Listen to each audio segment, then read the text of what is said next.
Final game for real, man. We don't have to question anything.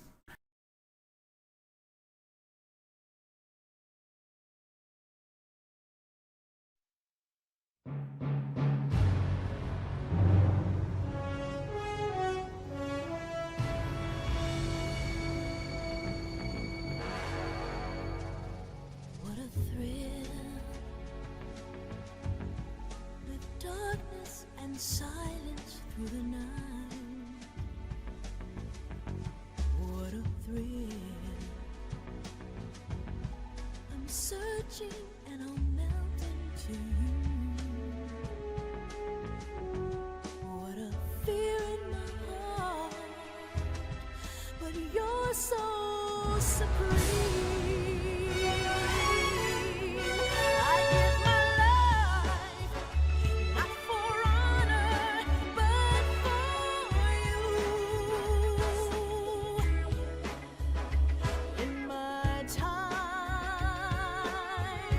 there'll be no one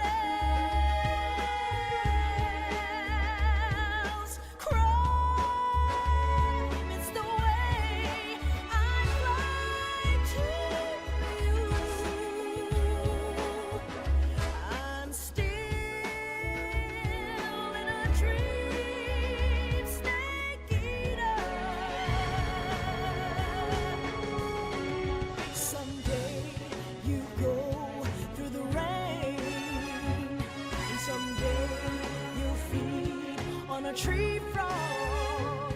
It's ordeal, the trial to survive. For the day we see new light, I give my life, not for honor, but for you. In my time, there'll be no one else.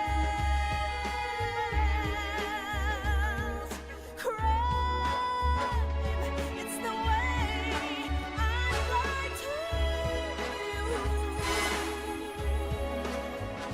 I'm still in a dream, snake eater.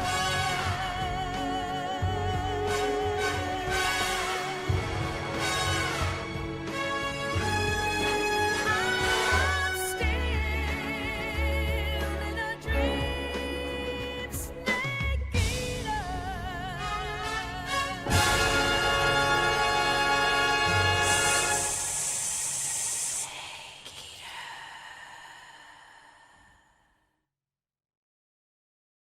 Technically, this intro is not supposed to play here. If you don't have any saves, this is only supposed to play between the Virtuous mission, the Snake Eater mission. But if you have at least one save, also plays when you start the game.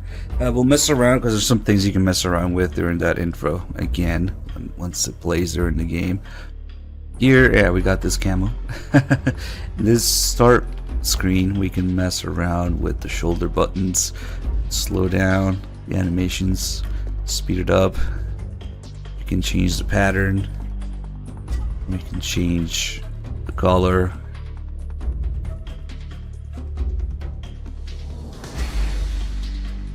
There's a few funky ones actually. You can change the zoom. But the funny thing about these CQC animations, they look so cool, but if you pay attention, the enemy soldier never uses more than one hand. Like, come on, man. Like, Snake is only subduing him because the guy only uses one hand. Or no hands in this case.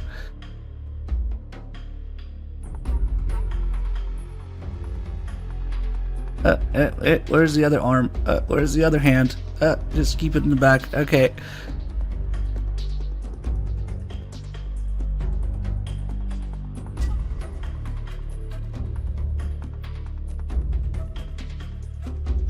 Let's see. Alright. We're gonna do a little something here.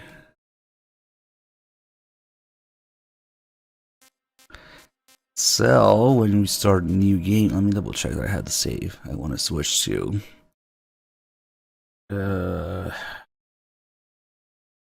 Geez, good fucking luck. Which one was it now? It must be this one. And I need to clean these saves up a little bit. So I made a save for this so that we would go through the game. Basically the best of both worlds, with New Game Plus stuff unlocked, but without the boss camos unlocked. So we do the calls about them as we collect them. But first, before we do that, I would like to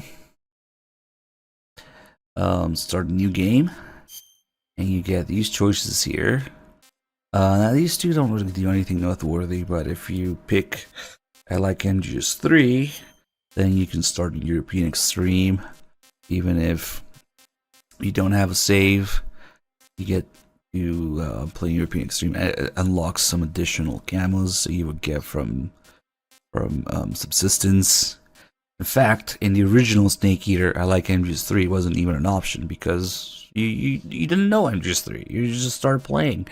So, I like MGS 3 started with Subsistence. You couldn't even pick it at first. But more importantly, if you select I like MGS 2, well, it's too bad for you if you like MGS 2, because MGS 3 is all about undoing MGS 2 in a way. Not as much as 4, but in many ways. And of course, we'll start with the Rykov mask. And this really is the way to do it, because that's how you hear the additional dialogue and the two lines, the two references, yeah, one to MGS 2 and one to Space Oddity. Kept you waiting, huh? Can you hear me, Major Tom? So I really have a feeling that this is how you're supposed to do it, because especially in this series, they always expect you to know about the previous games when you start another game. Never mind the fact that MGS 3 is a prequel, that doesn't matter. It might be a prequel, but it's still very much made with the previous games in mind. So we'll do this, we'll do the mask lore and call, and then we'll switch to that other save. This is too relevant not to do it. Alright.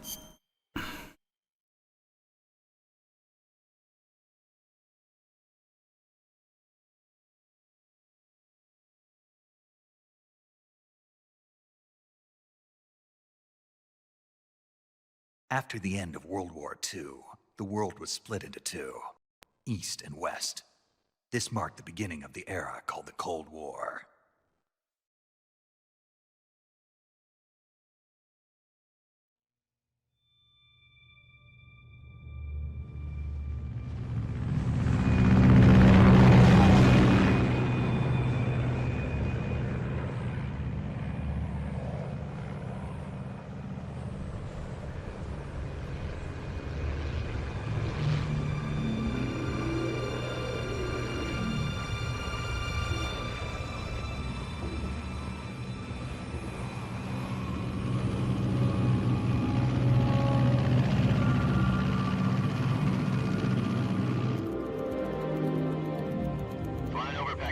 Altitude 30,000 feet.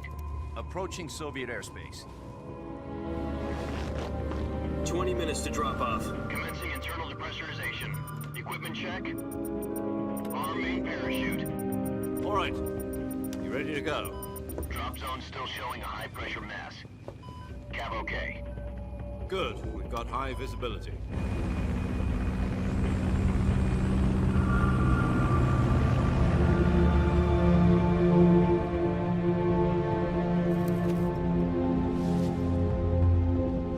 Put out that cigar. Connecting oxygen hose to interior connector. Put on your mask.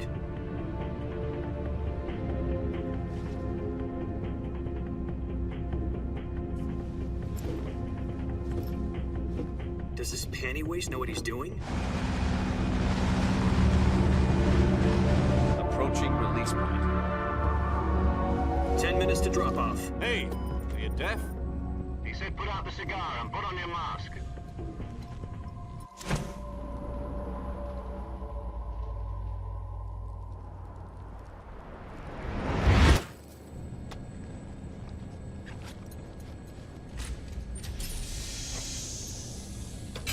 Depressurization complete.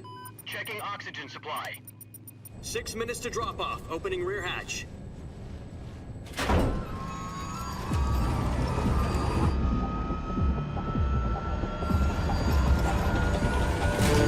Sunrise.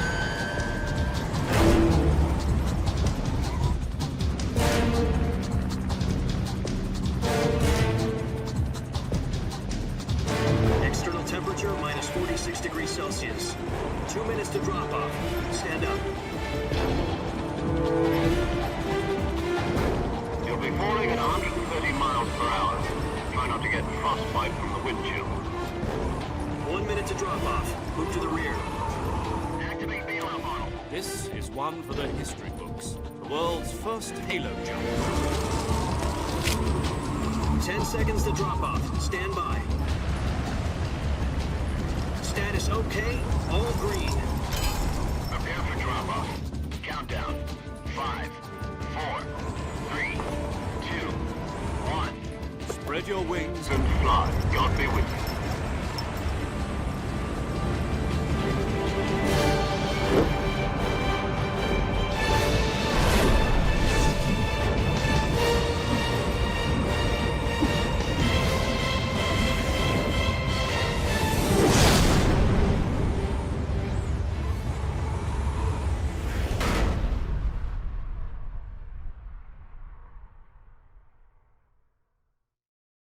Guys, I need $52. I can't see that guy's name on the top anymore.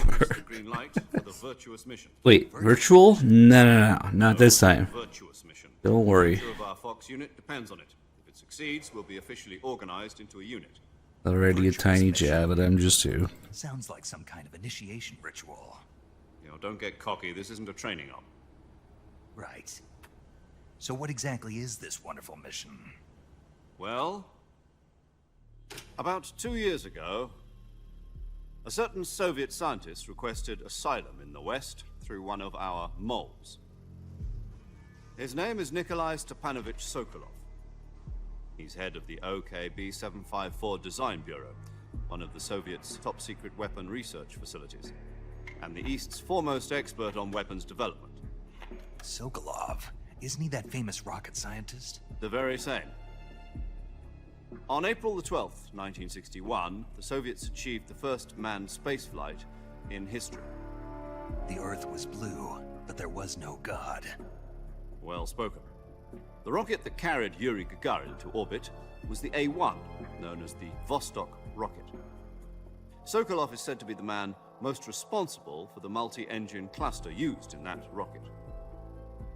After Gagarin's flight, Sokolov left rocket development to become the head of the newly established Design Bureau. From a lowly technician to head of a design bureau, that's quite a success story. So why'd he want to defect? It seems he'd become afraid of his own creations. Afraid. Call it a crisis of conscience. And for that, he left his country and his family behind and went over the fence? Not exactly. One of his conditions was that his family was also to be taken safely to the west. We used a mole to get the family out first, and succeeded in sneaking Sokolov over the Berlin Wall shortly afterwards. I was the one who conducted the operation. The security on the eastern side was still full of holes back then. Then what? We got Sokolov over in one piece, but the whole ordeal had left him exhausted, and we checked him into a hospital in West Berlin. It took him 2 weeks and more than 600 miles to get from the research facility in the Soviet Union to Berlin. He was in no condition to say anything coherent. And it was only a week later that we had something much bigger on our hands. The Cuban Missile Crisis.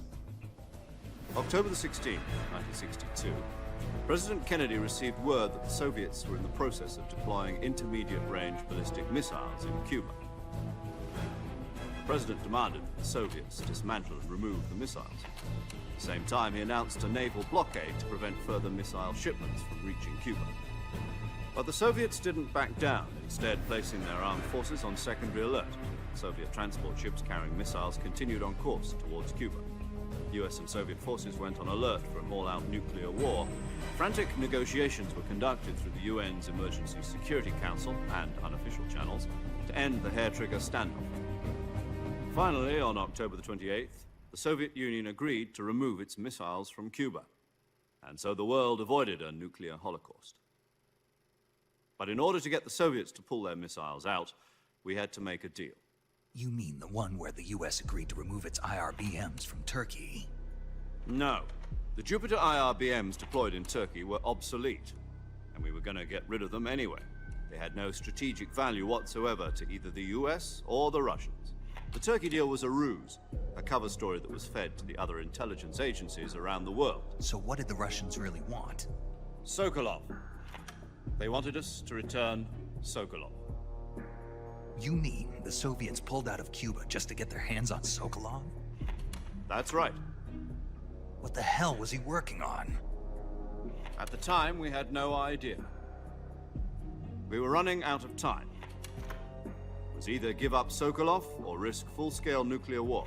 In the end, we had no choice. President Kennedy gave in to Khrushchev's demand.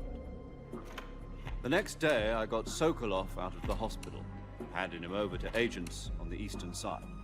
Sokolov kept on screaming, "Save me," until he disappeared from my sight. Then, a month ago, we received some new information from one of our moles. About Sokolov? Yes. He was taken back to the research facility and forced to continue working on the weapon in question under KGB supervision. What's more, it's on the verge of completion. So what kind of weapon is it? Something to do with space rockets? No, missiles. Same technology. I guess you're right. We don't know the details, but it appears to be a new kind of nuclear device. For half a year now, the Soviets have been conducting frequent nuclear tests at Semipalatinsk. Something to do with the weapon, I assume. We're talking about a secret weapon so big that Khrushchev was ready to pull out of Cuba to get it back. Is Sokolov still in the facility? No, according to our intelligence, he's in Selinoyarsk, a place in the mountains about 3 miles to the west that's known as the Virgin Cliffs. The Virgin Cliffs. Nice name for a virtuous mission. They moved him there just recently. Why? Apparently, they're conducting a field test of the weapon, but it's our best chance to get him back.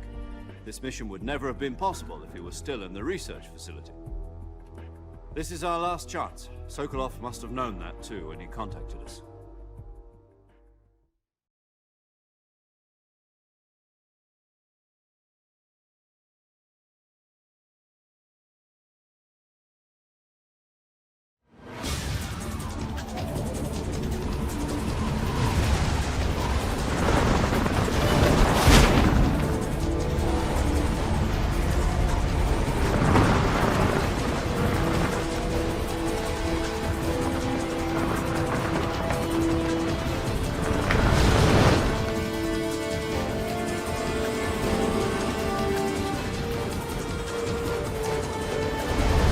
Listen up, Jack. Your mission is to infiltrate Selinoyarsk in the Soviet mountains, ensure the safety of Sokolov, and bring him back to the west.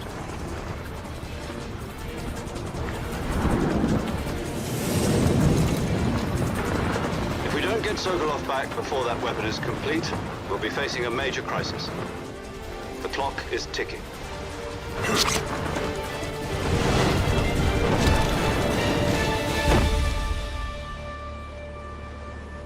Once we've confirmed the rescue of Sokolov, stand by at the recovery point. A recovery balloon will be dropped at that point. Helium will be pumped into the balloon to inflate it. The process takes about 20 minutes. Once it's complete, the gunship's arm will latch onto the balloon and pull it up. The Fulton surface-to-air recovery system. I'm familiar with the theory. Take it easy. It's been combat-proven. Do you think Sokolov is up to it? The shock will be less than during a parachute jump, and the arm can handle up to 500 pounds. So you're planning on going over the border in a single combat talon? She's equipped with 2 6-barrel 20mm Vulcan cannons, as well as 2 40mm machine guns. Sounds like she could hold her own against a battalion of tanks. Even with the fuel in the reserve tank, we're facing a 4-hour time limit.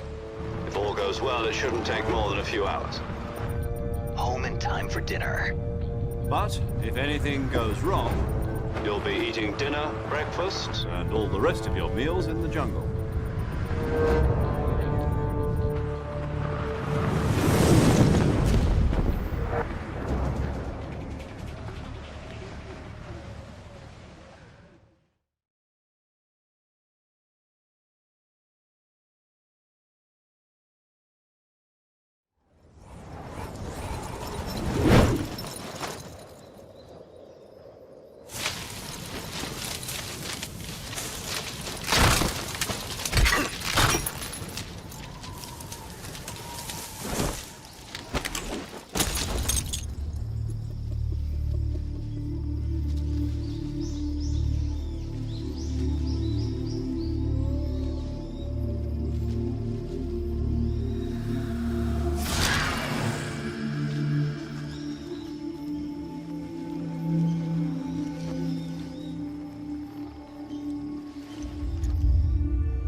Hey, wait a minute. Who's this blonde guy? Who's this blonde guy named Jack? Hmm? Wait a minute. I'm the blonde guy named Jack again? Kojima! No, not again. Fuck this. And you even get the mission failed. What happened?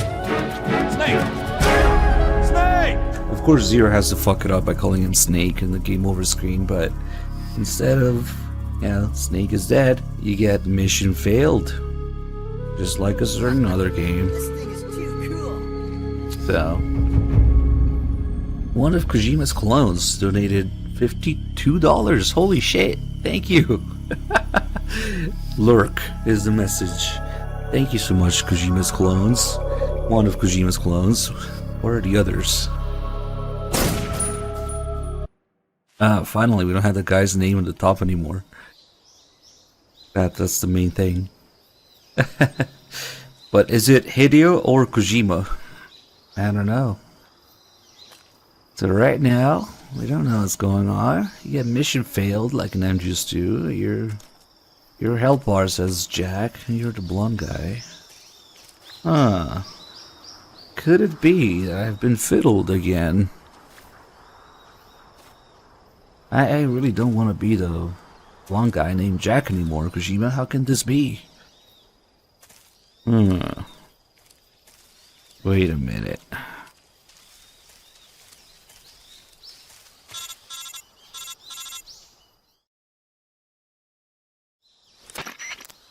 Do you copy? You're already in enemy territory, and somebody might be listening in. From here on out, we'll be using code names to refer to each other. Your code name for this mission will be Naked Snake. I'll be referring to you as Snake from now on. You're not to mention your real name. Snake? What, you don't like snakes? What do you mean? You've eaten one before, haven't you? In survival training? I'm glad to hear that.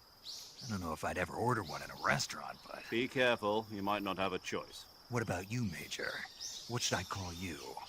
Let's see. I'll be Tom. Call me Major Tom. Oh, and Snake. Yeah, The crew isn't watching anymore. You can take off the disguise now. good This idea. isn't right. This isn't right. Time for the snake to shed his skin. Yeah, playing as the blonde guy named Jack isn't right. You can't have that. I want to be a badass instead. Ah, much better.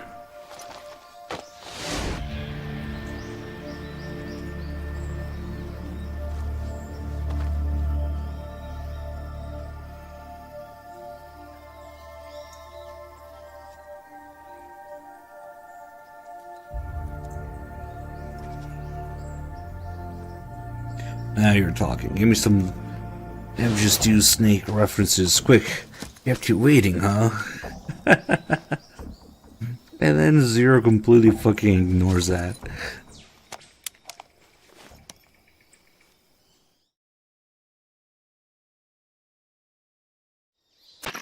Can you hear me, Major Tom?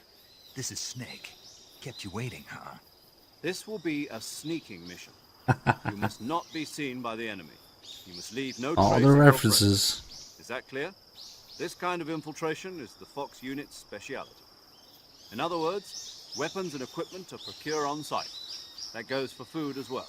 You're completely naked, just as your name implies. Great. Now I see why you asked me if I like snakes. I suppose calling me Snake was your idea of a joke, too. No, there's a good reason for that. I'll tell you later when the time is right. Gotcha. Getting back to the subject, how exactly am I supposed to feed myself? You've been issued a knife and a tranquilizer gun. Use them to hunt for food.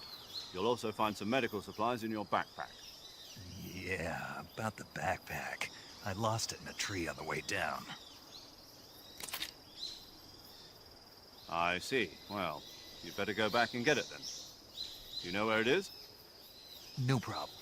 I can see it from here. It's stuck on a branch. To climb a tree, stand in front of a tree that's covered in ivy and press the action button. I'll be monitoring your progress over the radio. We can't risk violating Soviet airspace, but I'll be in the gunship. My frequency is 140.85. I'll give you a call if I need to talk to you. If you need to talk to me, use the send function. Okay, Snake, go get your backpack.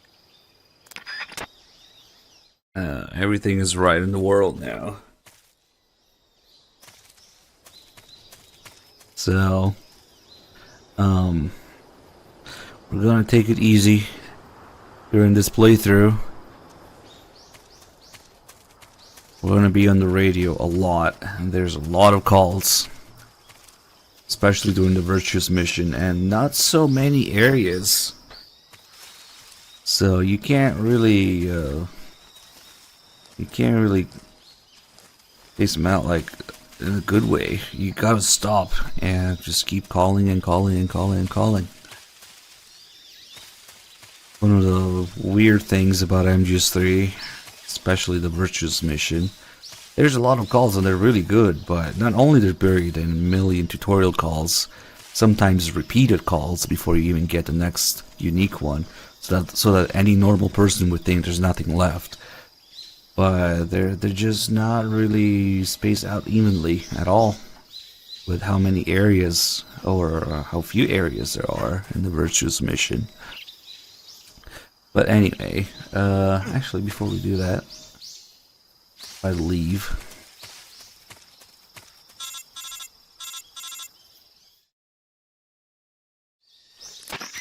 Snake, where do you think you're going? You can't expect to proceed with the mission without any weapons or equipment. First, you'll need to recover your backpack. It's caught on a tree to the south. Press the action button to climb the tree and retrieve your backpack. Is that clear?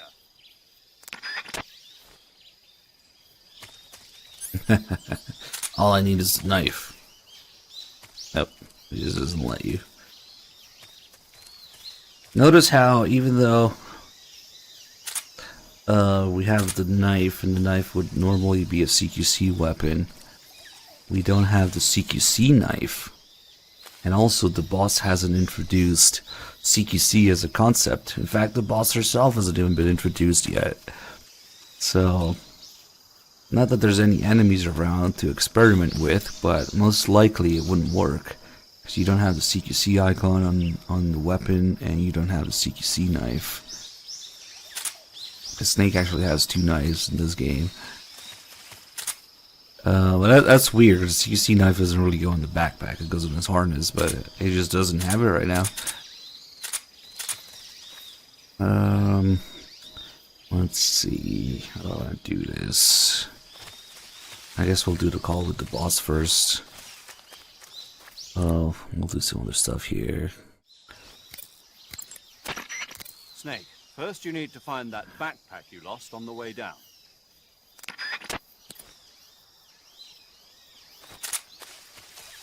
The mission should only take a few hours. First order of business. How do I feed myself?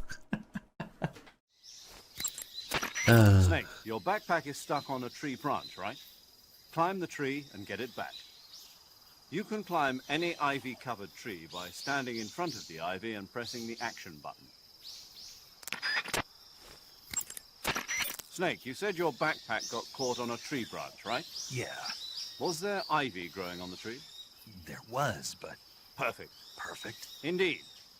You can climb any ivy-covered tree by That's the standing call I in was front going of the for. ivy and pressing the action button. Climb the tree and retrieve your backpack.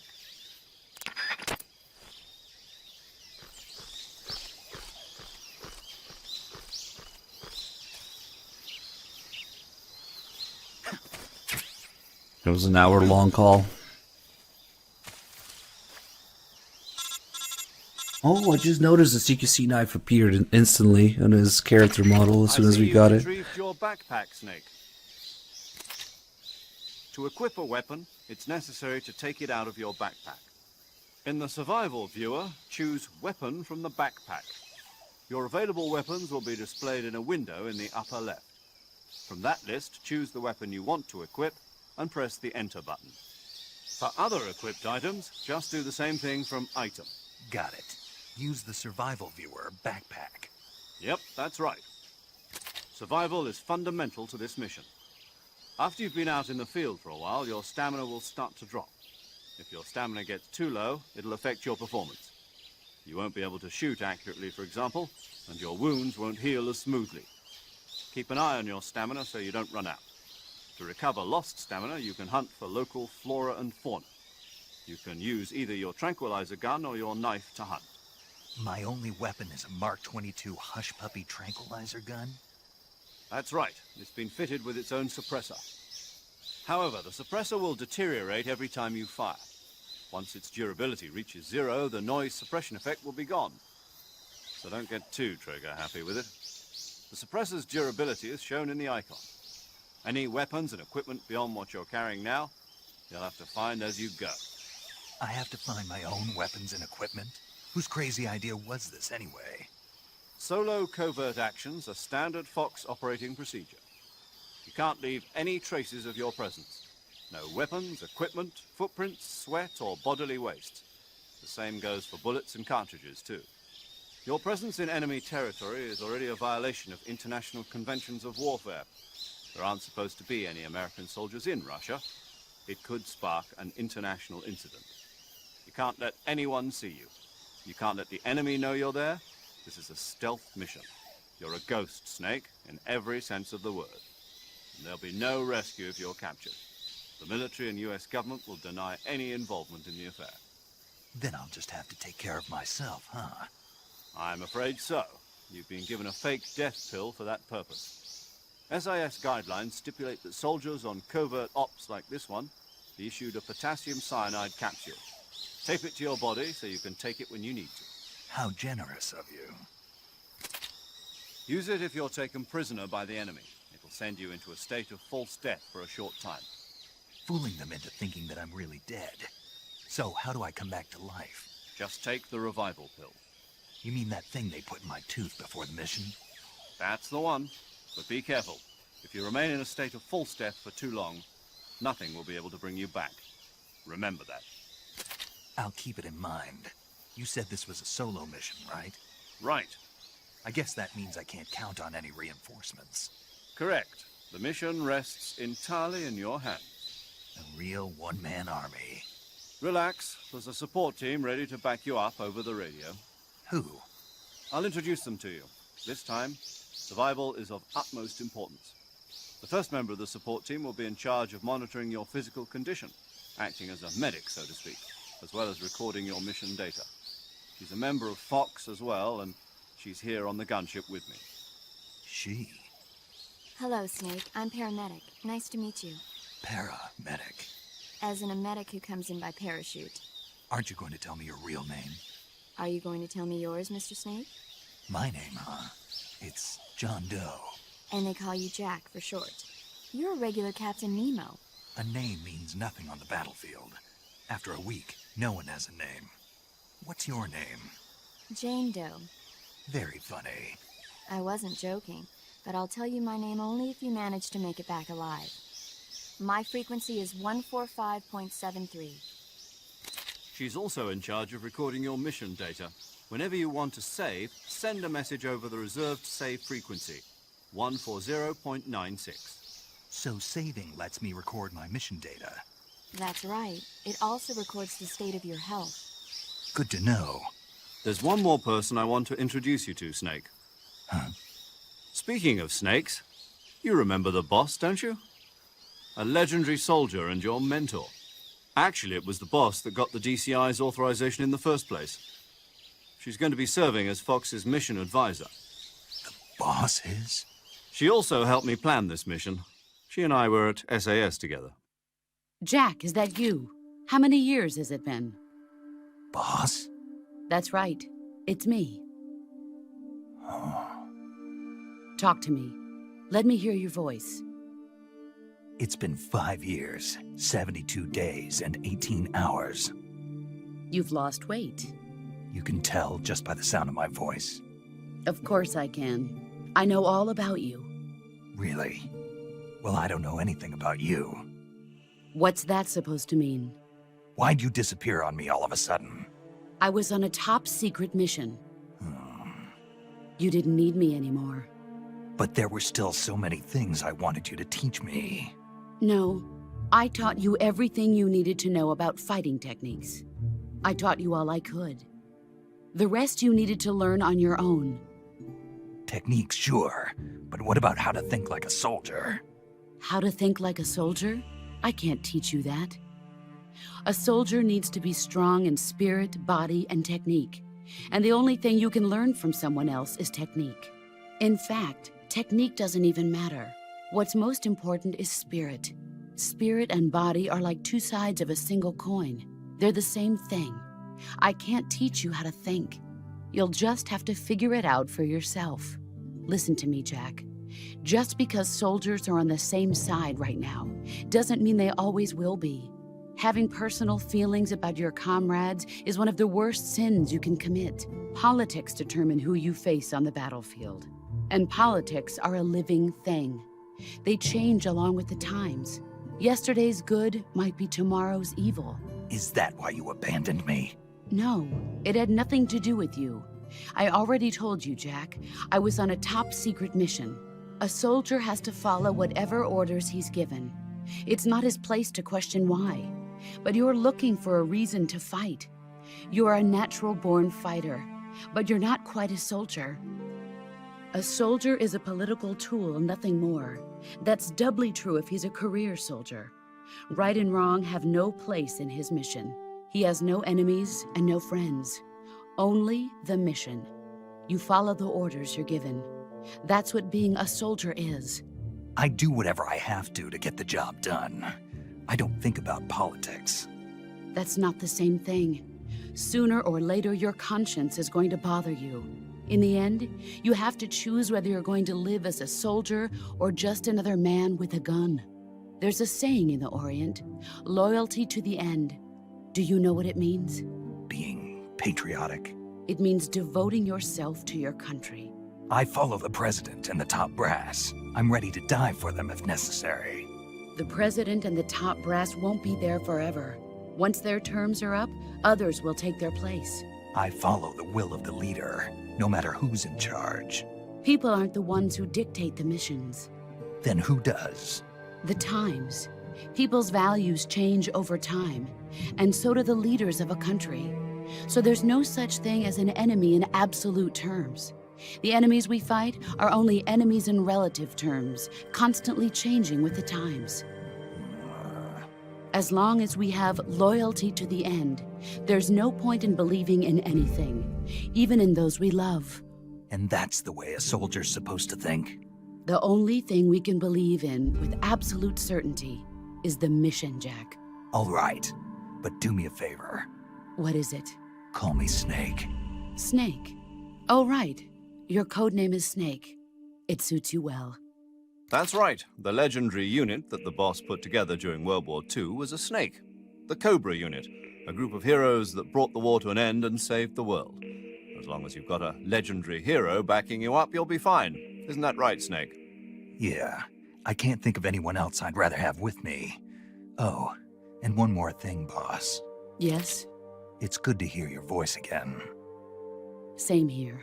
After all, who knows if either of us will make it out alive? Snake, you are always best at urban warfare and infiltrating buildings. But this is the jungle. Survival is going to be key. Those CQC techniques I taught you are sure to come in handy. CQC? Close quarters combat, huh? I've been in the Green Berets for the past few years. I'm probably pretty rusty. Not to worry. I'll be here to help you remember. After all, this is your first actual survival mission. I'll be supporting you over the radio. Where are you, boss? Next to the Major?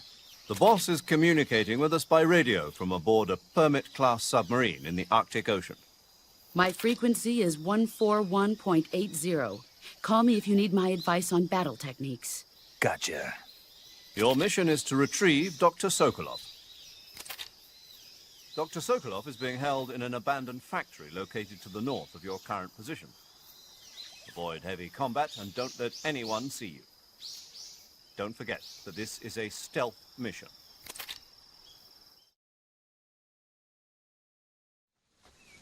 Snake, try to remember some of the basics of CQC.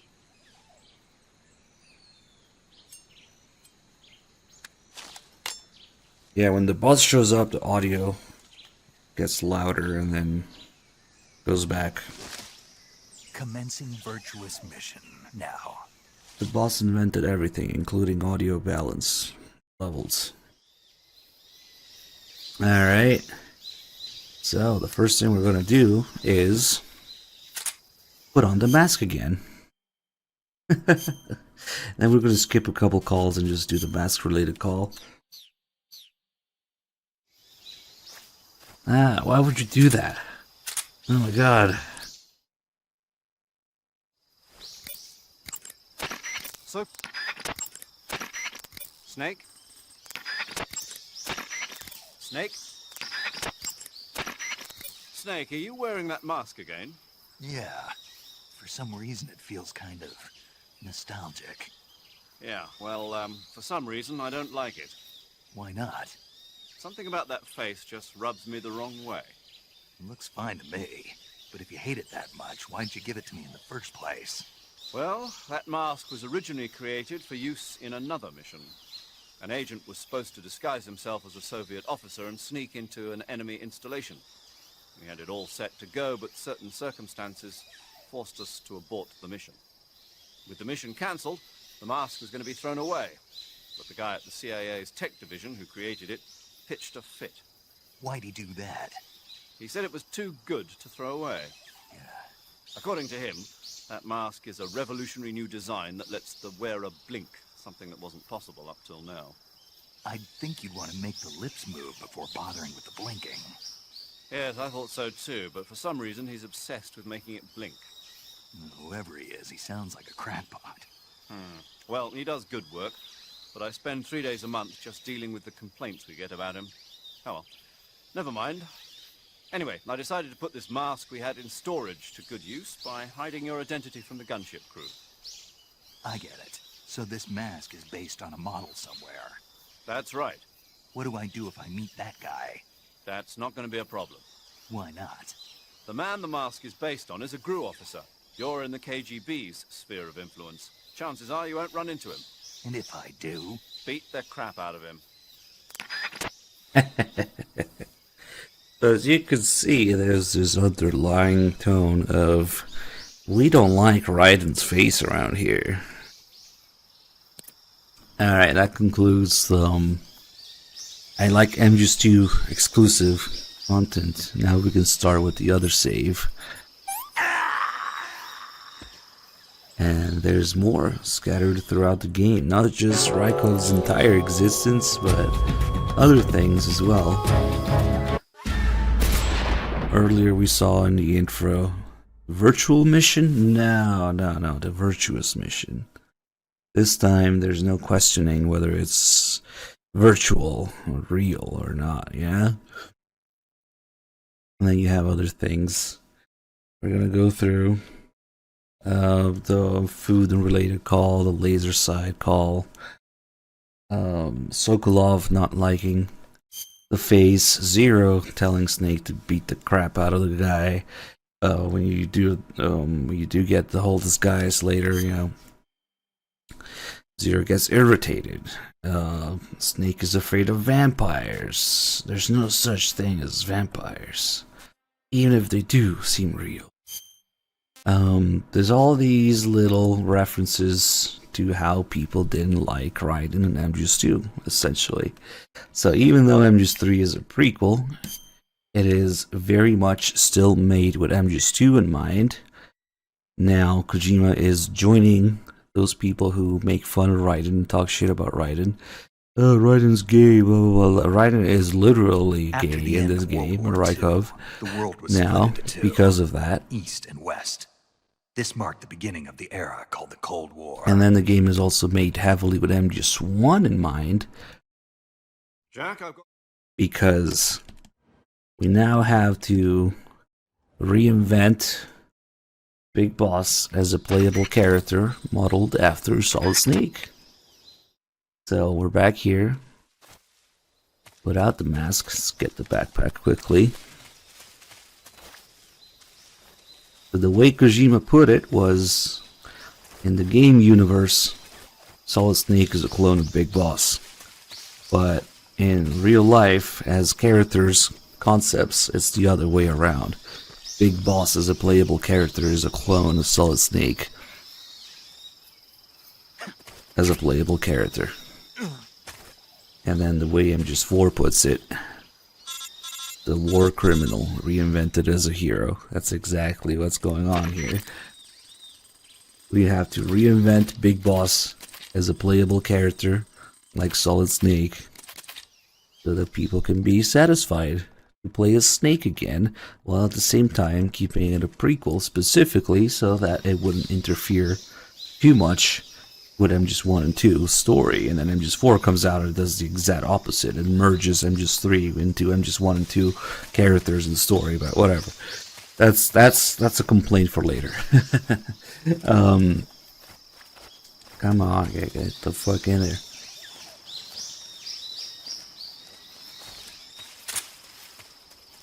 So you have all these things like the smoking, the bandana, the cardboard box, the hitting on the ladies. Yeah, that Solid Snake as a playable character does. Now, Big Boss reinvented as a hero doing the same thing. Let's get some food.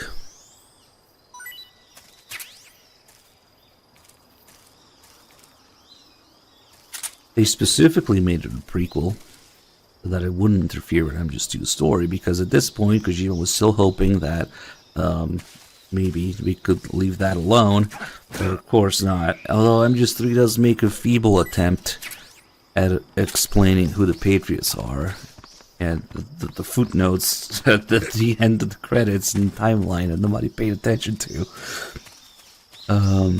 So that makes that doesn't really work out. So they changed it again in MGS4. Alright, so now that we got some food, two things can happen. If you don't eat any of the food, the game will see that you have food in your inventory, and then there will be a call about how to eat it. That's not too interesting.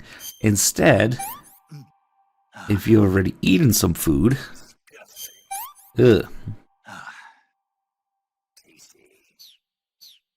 now that we've already eaten some food, that means we know how to eat it, so the call will be different.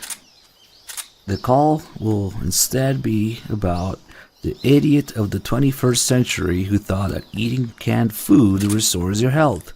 Yet another jab at MGS2 and Raiden. Sokolov should be at the... Snake? Come on. Snake? You ate some food? Yes, You aren't expecting food to recover life, are you? of course not. Food alone doesn't heal wounds. Food only recovers stamina. Good. Why do you ask? I once had a guy who thought that eating canned food would recover his life. What was he, some kind of idiot? Of sorts, yes. But in the 21st century, they'll probably come up with something. Of sorts, yes. Okay. Yeah, he was definitely an idiot. Fuck that guy. So, in many ways, MGS3 is Kojima just giving in to the people who hated Raiden. And be like, okay, fine, yeah, I'll laugh, I'll make fun of Raiden with you. Just be happy, please. Don't give me this huge backlash again.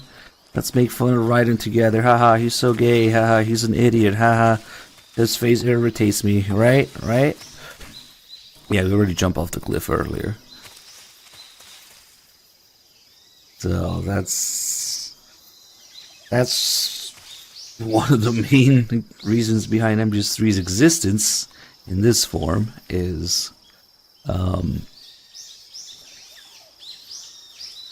that there was, I guess I should have started by explaining that. It's not too obvious these days, but back in the day there was a huge fucking backlash, riot, almost people rioting over Raiden, yeah, and I'm just leaving all those questions unanswered with the ending, completely missing the point, that the whole point was to make up your own answers, but whatever. And not playing a Snake and Raiden and his character design and his voice acting and his, people just not being satisfied with him. And so we go back to this instead. Anyway, no, he did not mean Solid Snake. They do not make fun of Solid Snake. Quite the opposite. They use Solid Snake as a character model to model Big Boss as a playable character after him. Anytime you hear, oh yeah, the guy that irritates me, or the feature from the previous game that's training wheels or whatever, when talking about laser sights, for example, those are all little jabs that I'm just the vampires, all that stuff. Anyway, now we're gonna do the rest of the calls I was talking about with Zero, and they're fairly decent calls. There's just a lot of them, and we're gonna have to skip the million other tutorial calls that they're buried inside. So let's go. Do you have any questions about camouflage or? Yeah, okay. Sokolov Tells you where to go, and then a million times. Snake, when your stamina gets low, it negatively And affects some of your these physical are a little tricky because they start out as tutorial calls, which are not really, they don't really sound too interesting, but sometimes they will have a little joke, a little reference, a little exchange between the characters. So your actions can lower your stamina. it can be a little tricky. The more stamina consumed. Exactly. Walking slowly will conserve. Yeah, okay. Snake, use the survival. Major, Here we go. What is it? it's about your code name. Major Tom? Yeah, where'd you get that name? From a tunnel. A tunnel? That's right. Snake, have you seen the movie The Great Escape? No. It's a movie about a determined group of Allied POWs trapped in a German POW camp who plan an escape. The POWs dig 3 tunnels for their escape. They named them Dick, Harry, and Tom. I see. So Tom was an escape tunnel. Did they make it? Out of the camp? Of course. One of the tunnels was even discovered before it was finished. But eventually they do make it out. I get it now. So Tom was the tunnel they used to escape. Yes, that's right. What is it? Well, actually, I'm not sure if I remember correctly. Major. Oh, it's all right. It's Tom, Snake. Tom is the escape tunnel. Yes, no question about it. Nope. You can see how he's not too sure about it there at the very beginning. Tier 785, thank you for the Prime sub. Snake, in order to carry out the mission without being spotted, you must... Okay. Snake, intelligence indicate. You can use... Snake, making it harder for the enemy to spot you isn't...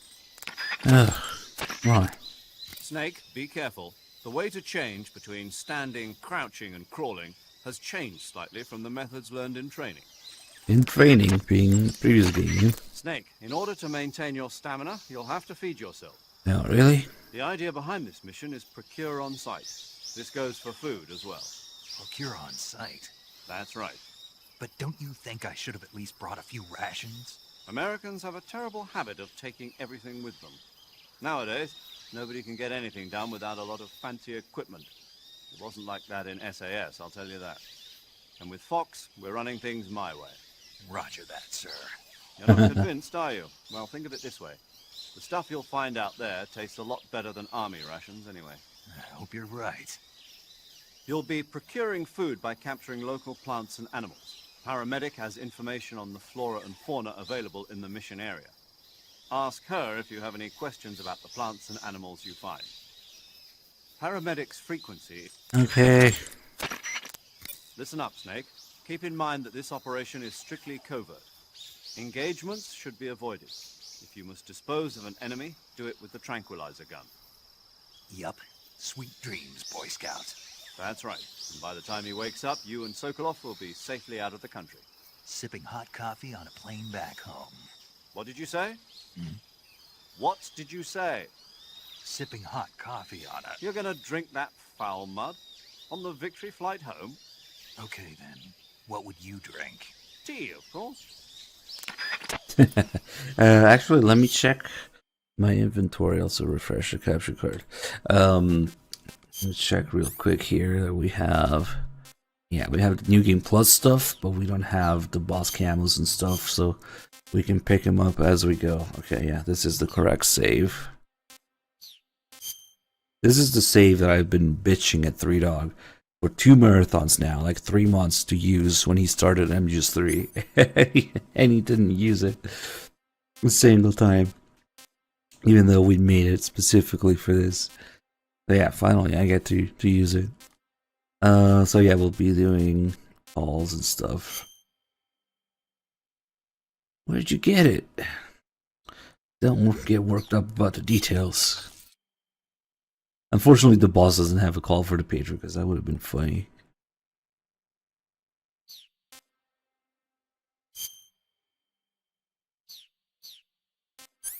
Oh, yeah, have the stealth camo for the Easter egg with Rykov in the bathroom as well. Okay. Yeah, we're just gonna sit here and talk to Zero about random shit. And they're really good calls, just, you know, weirdly paced, that's all. Sokol... Paramedic is... Snake, the fake death and revival pills we gave you are the latest in internal medicines developed for intelligence ops by the CIA's technology division. You can use the fake death pill to send yourself into a death-like state for a limited period of time. Use it wisely, and you should be able to fool the enemy into thinking you're really dead. It may come in handy if you ever find yourself cornered. To revive yourself from the fake death state, use the revival pill.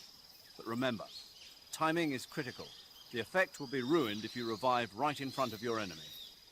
Interesting. But how does it work? What do you mean?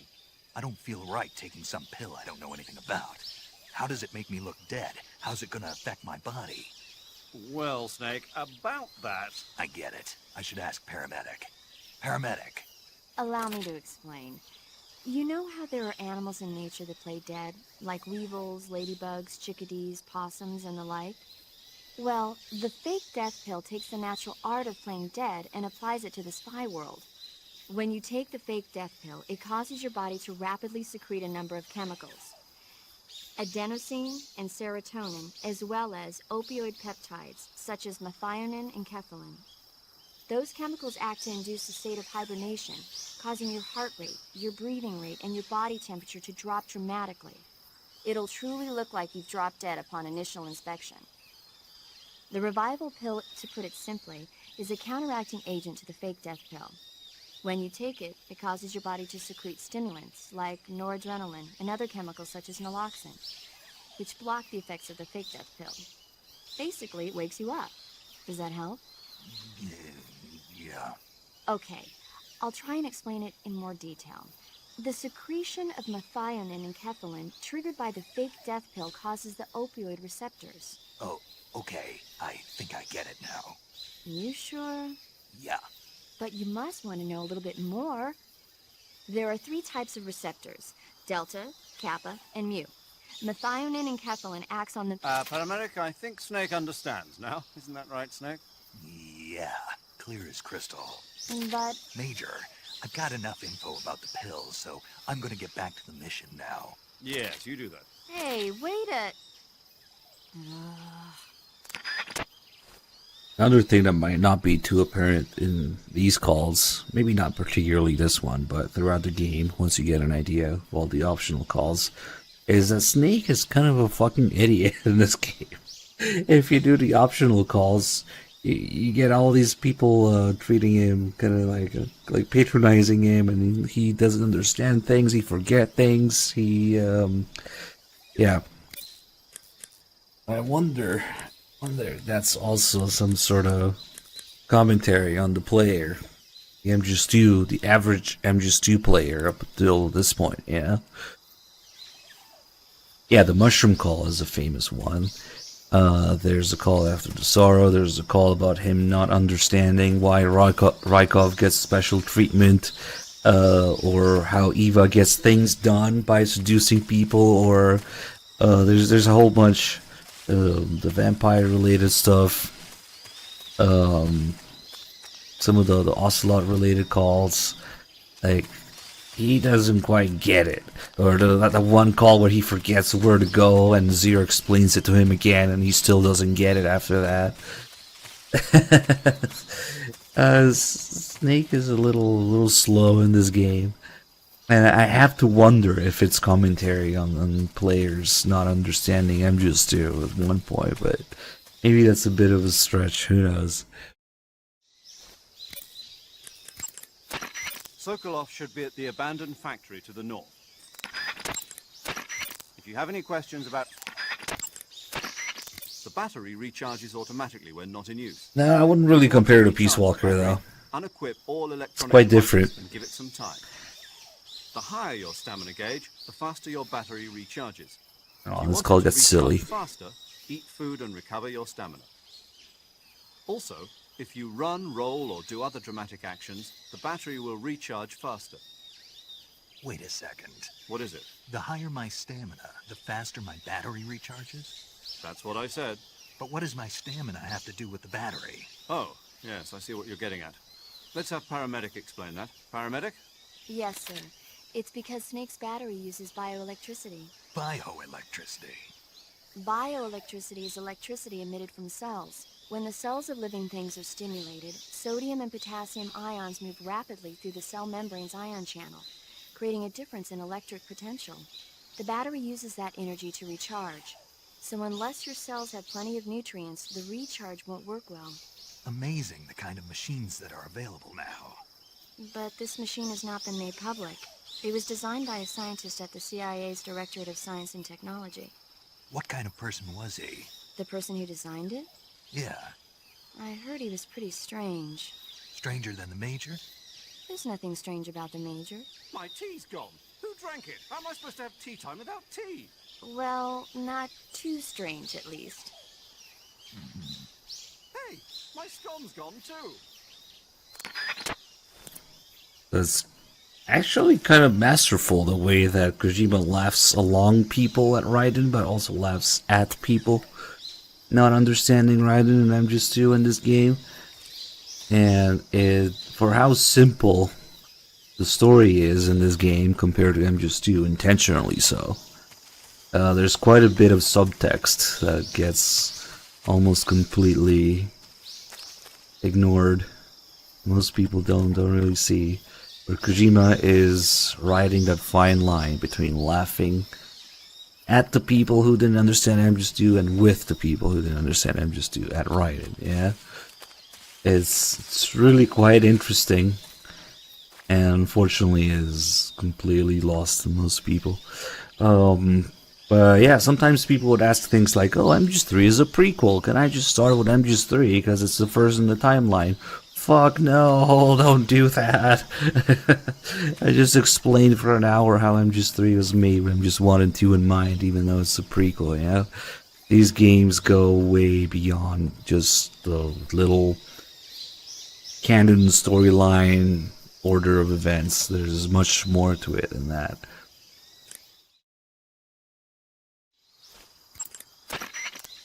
Snake, what do you do when you get a new weapon or item? I eat it. Oh, really? It's wearing pants? I didn't think the expert emote was wearing any pants at all. Oh, I guess so. Yeah. Snake, aiming your gun Oh, in here we go. first-person view is a bit different from what you're used to in training. When you aim your handgun in first-person view, align the front Oh, sight and wait. the rear sight of the gun with the target. Laser and sight. Fire. No laser sight? What? A laser sight. I heard the military was developing them, but You want a laser sight?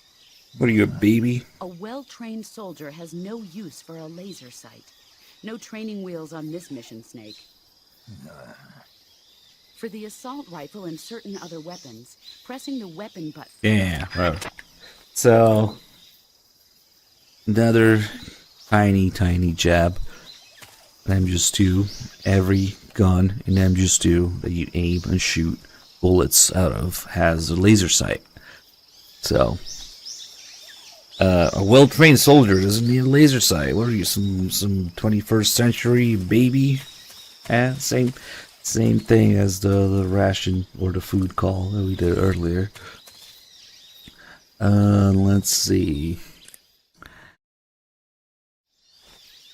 Do some more. It just never ends. Snake, Sokolov should be at the abandoned... Major, what kind of place is this secret design bureau that Sokolov is heading? The Soviets have a number of secret design bureaus like this one, each engaged in cutting-edge research. OKB-1, the bureau where the Voskhod spacecraft was developed and which plays a leading role in the Soviet space program, is one of those installations. Most of them are located in secret cities, built in isolated areas, and we don't even know their exact locations, much less the nature of their research. And Sokolov's OKB-754 is the most secret bureau of them all. The intelligence communities of the West have tried time and again to find out what they're working on, but they've failed consistently. So you have absolutely no idea what Sokolov is developing? We've got nothing. Then how did you get the information for this mission? It can't have been from Sokolov. From the boss. The boss? That's right. She has her own intelligence channels that she cultivated during the last war. She shared what she learned with us. That we were able to get the green light for this mission at all is thanks to her pull with the powers that be at the CIA. In other words, this mission would never have come together without the boss's help in a number of respects. Okay, so now starts the saga of the boss made everything possible, including the discovery of fire and the wheel and hot water and sliced bread and halo jump, space exploration, the special forces, stealth, everything. Soon we will learn everything about how great the boss is. And there's kind of a reason for that. Sokolov should be at... If you have any questions about... I mean, it'd be faster to list the things that the boss didn't create. In the 2 At years this since point. Sokolov's asylum operation, I've spent all my time making preparations. And now is the time to show some results. Fox is a next-generation espionage organization designed to update us for 21st century operations that I propose to the CIA. Fox sends individuals who excel in espionage and special tactics on solo sneaking missions like this one. A next-generation unit that combines the skills of Special Forces units like the SAS and Green Berets with the know-how of an infiltration and espionage unit. Military politics never was my strong suit. What I'm trying to say is stealth. This is a stealth mission, crucial to the coming Cold War. The CIA director has always frowned upon Fox, but if this mission succeeds, Fox will be added to the CIA as an official unit.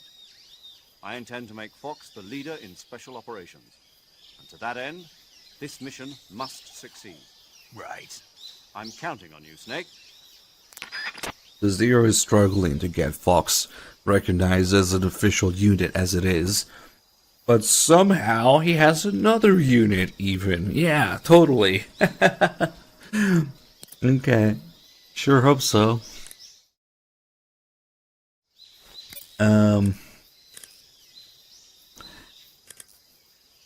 I wouldn't say that the boss is Kojima making commentary over Solid Snake. It's Kojima making commentary over the fans, the players, and maybe even his own development team. Because remember, the main thing is, yeah, the boss is so perfect, she invented everything. She literally invented sneaking, and stealth, and special forces, and everything. And she has this huge legacy that everybody respects, but she fails to pass it on. Just like Kojima failed to pass it on with MGS2, so. And the absolute irony of it is, everybody respects, has utmost reverence for the boss because she's so awesome. But they didn't really give a fuck about what Kojima's intention with passing on the series was. So, the way that the boss fails to pass on her will to Snake, Kojima fails to pass on his will to the players and even the development team to a degree, because he has to be, in his words, forced back for MGS3. So that's what it is. Sokolov should be at the... Everybody respects the boss, but nobody gave a fuck about what Kojima wanted to do, even though they're one and the same, and they both fail at it. Sokolov should be at the abandoned... Snake, the Soviet troops are not your only enemies. How do you mean, Nature. boss? Poisonous snakes, scorpions, crocodiles, hornets. There are dozens of dangerous life forms living in Selino Yarsk. There are even poisonous mushrooms and frogs, and other plants and animals that you must not eat. I'll eat him anyway, fuck it. Snake, I don't recommend running around wildly. You need to determine... I'll do it anyway, fuck it. Snake, there are other ways to recover your stamina besides eating. Such as Pooping. Such as taking Wait, a what? rest. a rest. Okay. In most areas outdoors, your footsteps... Think. Did we not close the radio? Because if we don't close the radio, usually it doesn't load another unique call right away. With an equipped weapon in... The degree to which you move... See, all these tutorial calls or even calls telling you where to go, you think there's nothing left. No, there's a lot of... Tell me There you about go. Sokolov's A lot more of these unique calls left. I assume you already know that Sokolov was the developer of the multi-engine cluster. The multi-engine cluster is exactly that, a system for fitting a single rocket with multiple engines. The Vostok rocket, for instance, had 32 engines. With the technology they had, it was difficult for the Soviets to develop large engines with massive thrust. So instead, they decided to focus on using multiple smaller engines to achieve the desired thrust. With this method, though, maintaining the fuel balance between the various engines was a major problem. Sokolov was the man who provided the solution. I'm surprised it wasn't the boss job as the head of the design bureau. who invented the Apparently engine. so. So the secret weapon is some kind of ballistic device. Well, that's my best guess. We don't know for sure, but You'll find out soon. As soon as I get Sokolov out of here. I'm counting on you. But the boss probably invented Sokolov. So yeah. Exactly. Snake, if you... Sokol... Part of your mission is to demonstrate to the brass the core concepts behind Fox. Leave no evidence. That's the essence of Fox. And avoid engagement with the enemy. Understood. Not only that, I mean leave nothing behind, including weapons, equipment, footprints, Oh, here we strength, go. even bodily waste. Yeah. When I do my business, I bury it good. What? What's wrong? That's the American way. American way for what? To handle defecation. You're gonna bury it? Yeah. Bring it home with you. What? That's what we did in SAS. The US Army is sloppy. They do things well, but not perfectly. Here in Fox, we're doing things my way. Got it? Here we go. And this skull is why it is actually 100% canon that Skullface was going around cleaning up after Snake, digging up his turds and putting them in a plastic bag to bring back to Zero. The Snake buries it, but Zero wants it back to the office to put on display in a plastic bag. So we're not joking when we say that Skullface was cleaning up turds, digging up Snake's turds, following him around. He's probably back there somewhere, I don't know. Yep.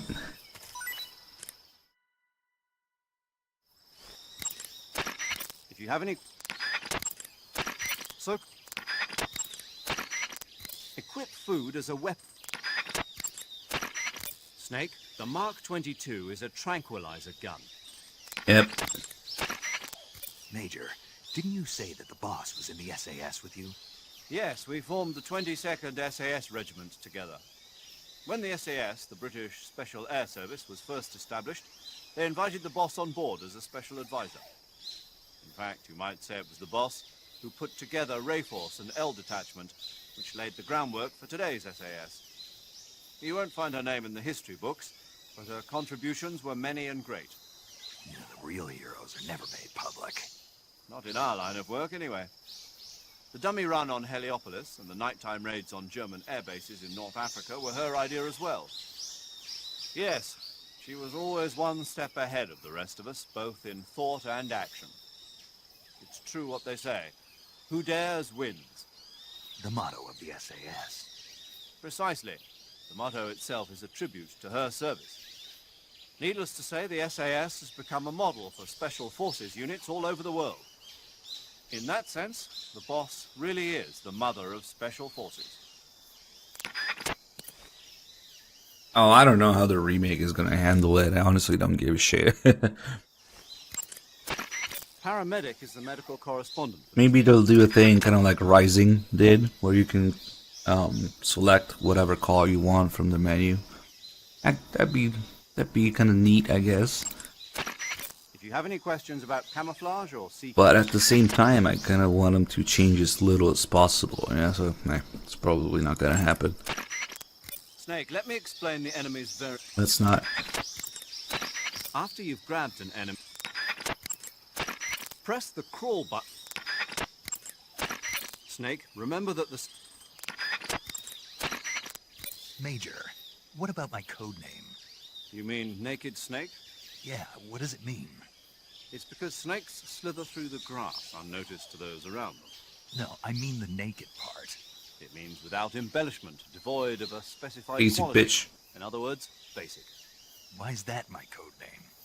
I explained that the Virtuous mission is designed to test the effectiveness of Fox, right?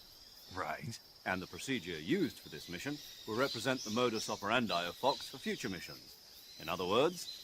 The essence of Fox. Naked and pure. Exactly. And there's the fact that you went in practically naked. No weapons, no equipment.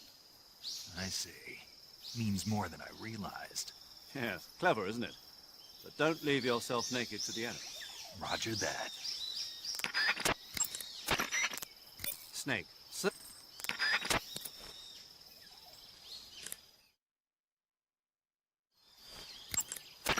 Sokolov.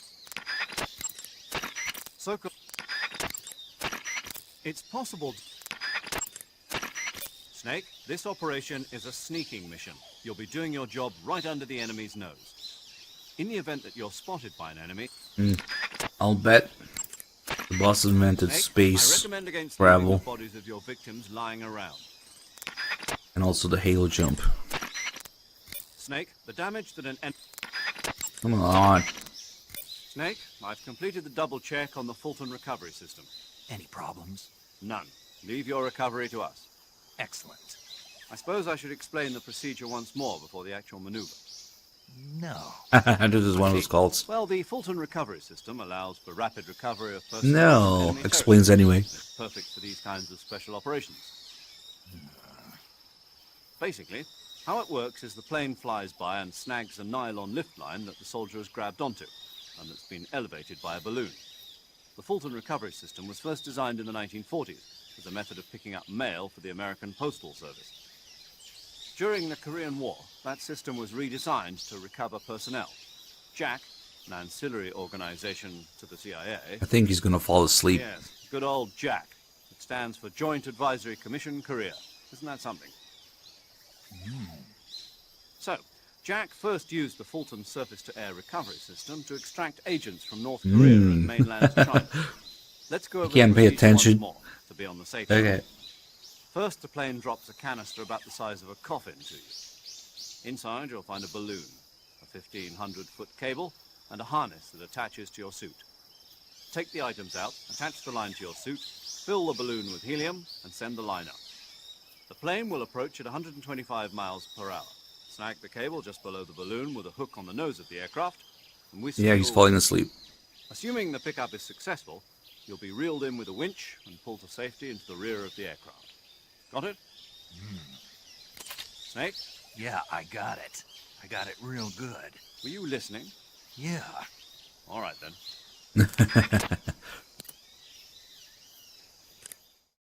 It's funny because he has to do all this shit with one arm later. Sokolov.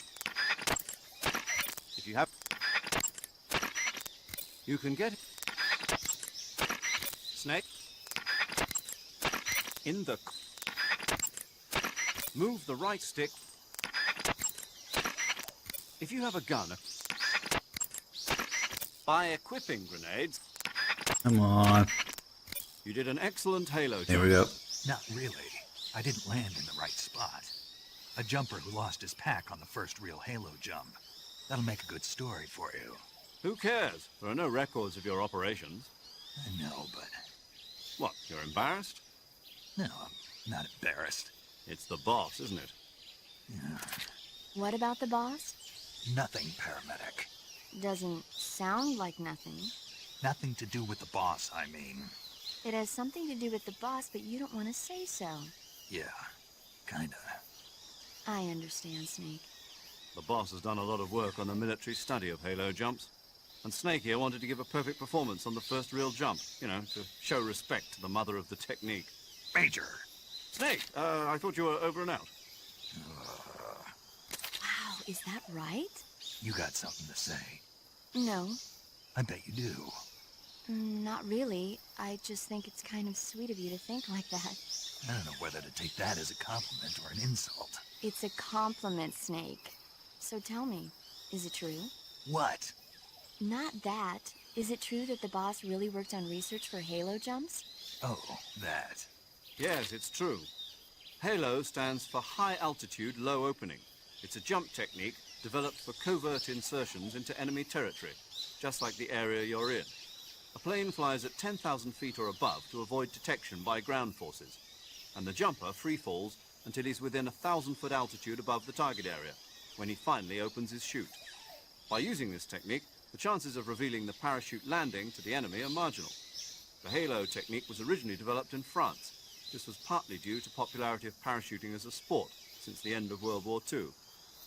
And the boss was an instructor for the research that was carried out there. In 1957, at the JFK Special Operations Center at Fort Bragg, the boss was invited to instruct at the first ever US military Halo school.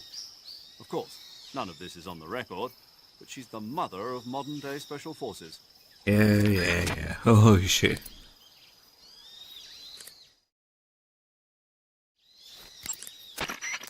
Press. While hanging,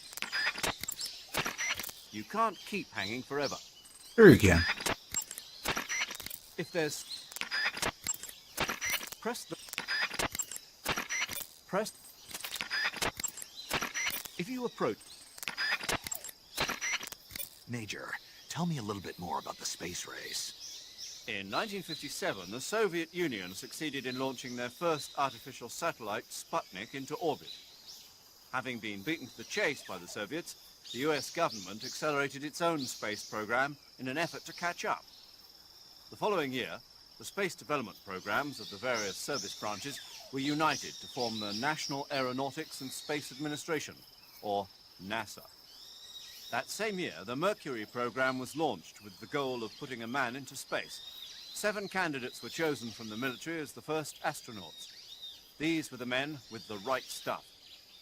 But as you know, it was a Soviet cosmonaut, Yuri Gagarin, who made the first successful manned spaceflight 3 years ago. NASA's first successful ballistic flight came 1 month after Gagarin's mission, with the Freedom 7 carrying Alan Shepard into space. After that, with America still lagging behind the Soviets in orbital flight, President Kennedy made a momentous decision. That America would put a man on the moon before the end of the decade. Yeah, I heard that speech. But a lot of guys I knew weren't real happy about it. They said no one was going to make them go on a mission to blow up some damn moon base. But rocket research and missile research are closely related. Imagine, if you will, a Soviet Union able to send wave after wave of nuclear missiles raining down on Washington from a base on the surface of the moon. Even if that's still a long way from reality, if we lose the initiative, we may never get it back. We're left with no choice but to keep moving forward one step at a time. The Gemini program, launched 2 years ago, represents the initial step towards establishing a moon base. And yet, I don't want to call President Kennedy a liar, but I simply can't imagine that in 6 years man will have reached the moon. I don't know. I never even thought we'd make it up into space. I guess it all depends on whether you have the will to make it happen. Perhaps you're right. I'm glad you asked about the space race, Snake, and this very time restraint mission. I got it right here. I made a presentation about it. Joke's on you, Zero, because you don't know that the boss also invented space travel. So we don't know yet, but that's another, all related to the boss. And I think that might actually be the last of Zero's unique calls here, like that. Let's see. Camouflage is an indispensable tool when you're sneaking through the... Yeah, we'll talk with her. We'll talk to her later. Right now.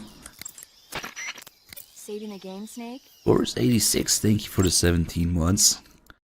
Now we got some paramedics stuff. Let's not overrate. We're gonna override this one. Sure. We're ready in 2026.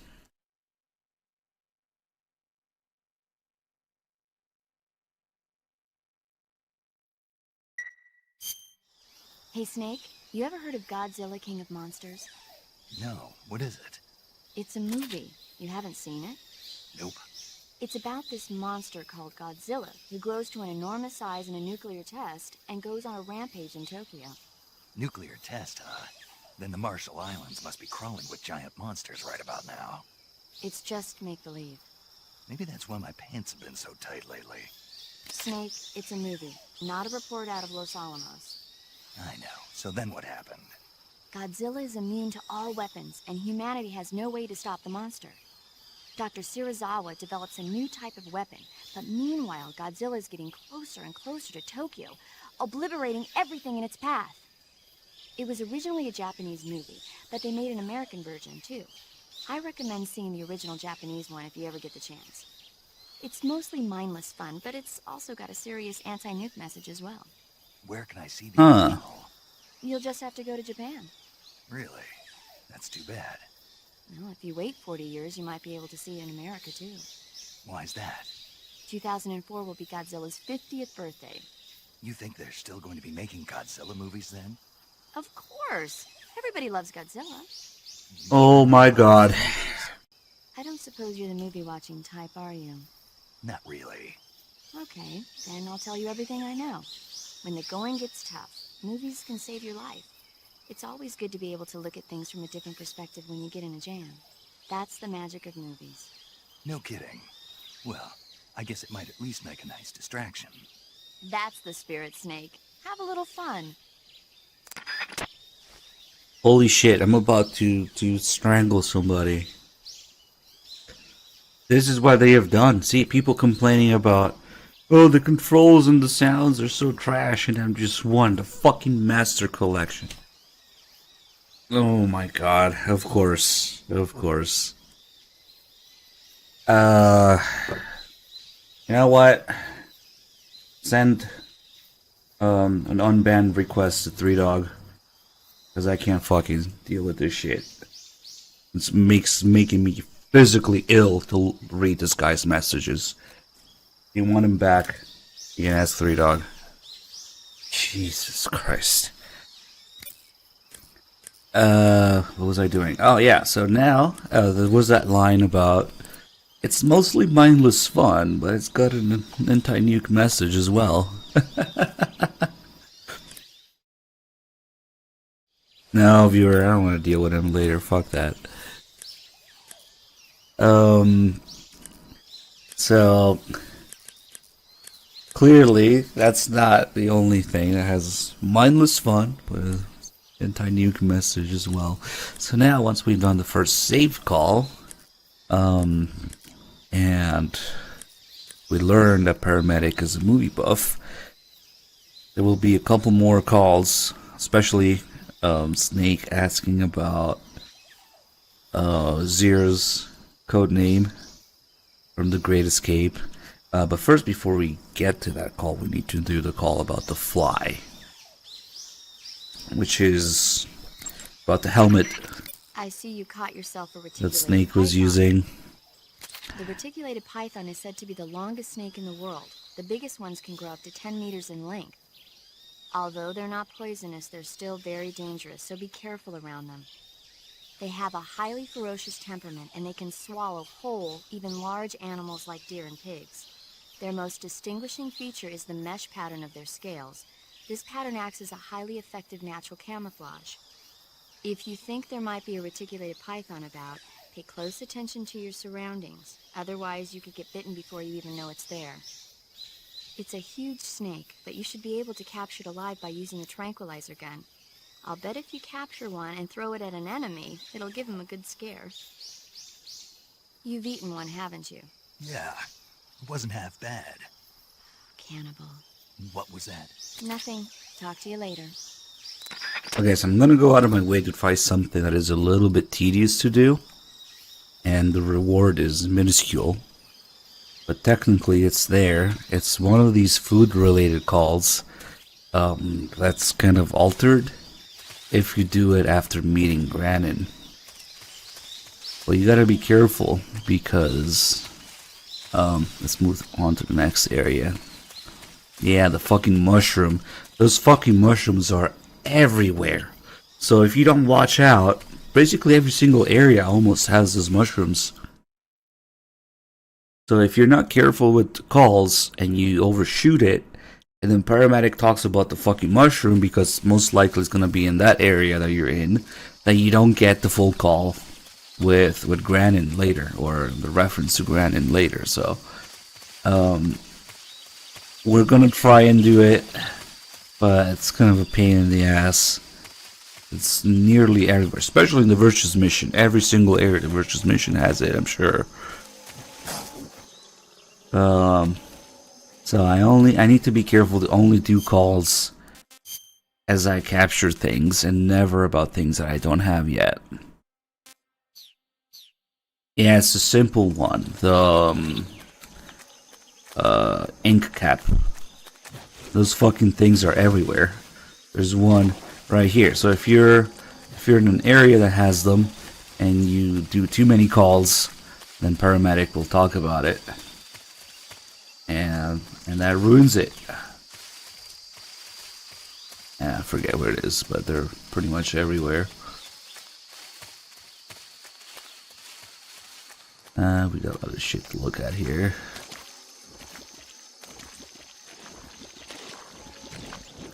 Oof. My pants are dirty now. So, in order to do that... there it is. These fucking things. Can we not die? Ooh, holy shit, that was close. These fucking things are everywhere. Let's not get it, and let's not get the call about it until after you meet Granin. And if you have to switch to 3 dog, maybe let him know that I'm trying to save that for this save. Alright. Now to kill the crocodile, stabbing them isn't really the best way. You can get some grenades here. I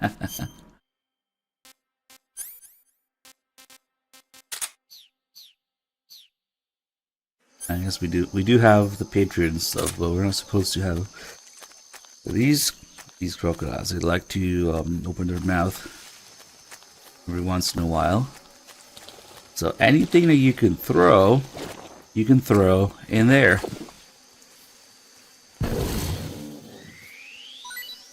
It turns out grenades aren't good for you.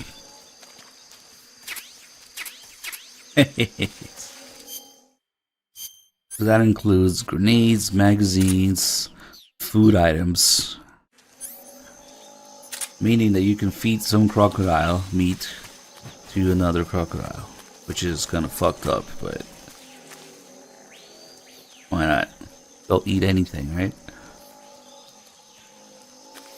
Here.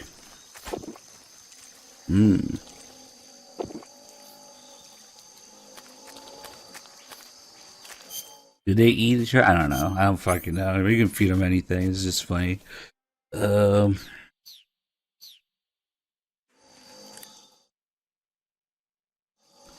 Oh, okay, that's not as bad as I thought.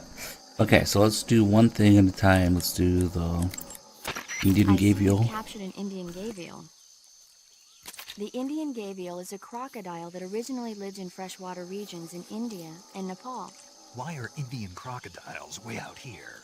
They're captive crocodiles that were brought here for research purposes but escaped and became wild again. Indian gavials are large creatures. Adult males grow to over 6 meters in length. You'll never catch one alive, even if you use the tranquilizer gun. Got it. So, how do they... Taste? Yes, I did look into that. You know what they always say. Tastes like chicken. Sounds delicious. But be careful when capturing an Indian gavial. Normally they're cowardly creatures, but the ones in the forest there are belligerent. Apparently they attack humans. What do you mean? They weren't the direct subject of any serious research, but some think they may have become violent as a side effect of the atomic research that was conducted nearby.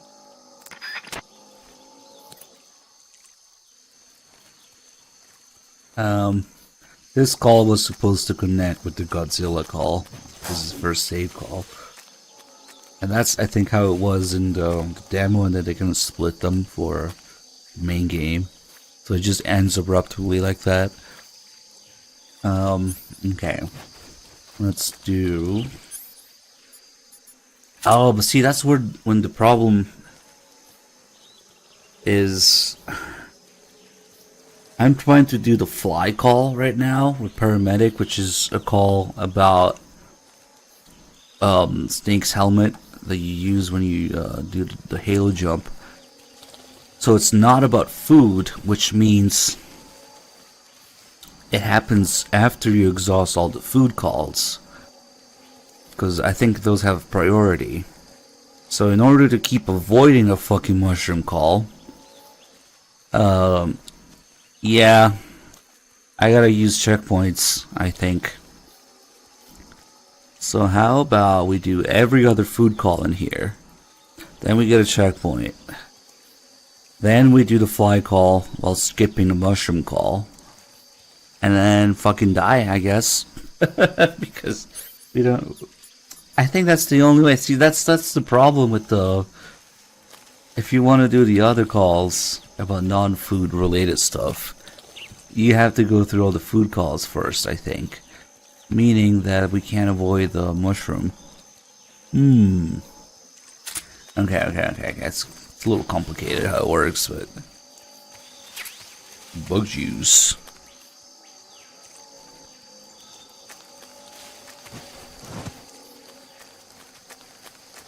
Because the second she says there are ink cap mushrooms in that area, then I fucked up.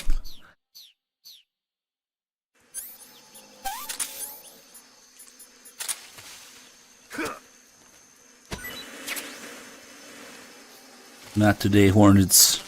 Not today.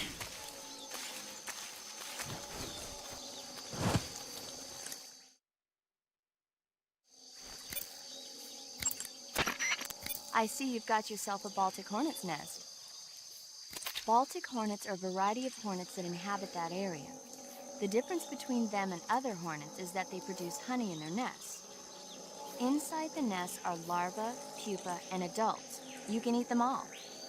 In particular, the honey you find inside the nest is delicious and full of nutrients. It's easy to digest and helps pep you up when you're feeling tired. In short, it's the perfect survival food. Honey can also be used as a burn ointment. When honey is applied to a burn, it creates a protective coating over the skin. When you knock down a hornet's nest, a burn ointment will appear along with it, so don't forget to pick it up. Of course, the hornets aren't going to give up their nest without a fight. If you knock a nest down, a large swarm of hornets will come flying out, so be careful. It's just bee vomit.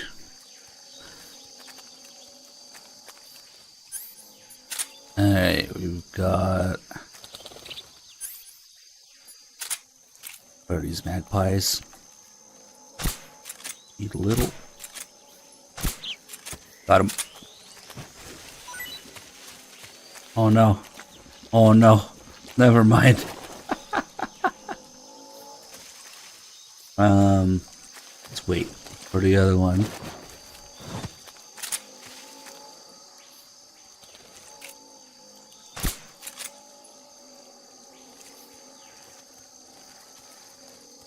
Go to sleep. Shit.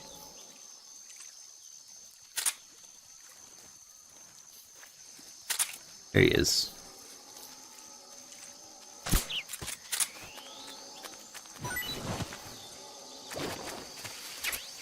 Birdie. It is a magpie. I wonder, I kind of want to do the call where you've already eaten one though. Some of these food calls will be more interesting depending on whether Snake has already eaten some or you have to ask about the taste. Some of them are considerably better one way or the other. It's just kind of hard to remember which. I guess we can go to the next area to get another magpie. Or we can reload this area. So you would need two to do the call about it by already knowing the taste.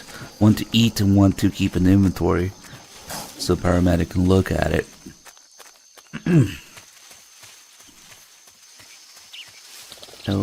Oh shit. There was another one here. There's also, I hear, a free frog.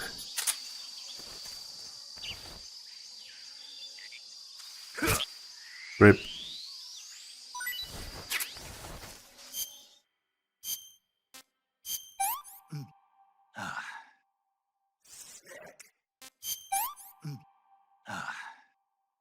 Gross. Okay. Let's reload it.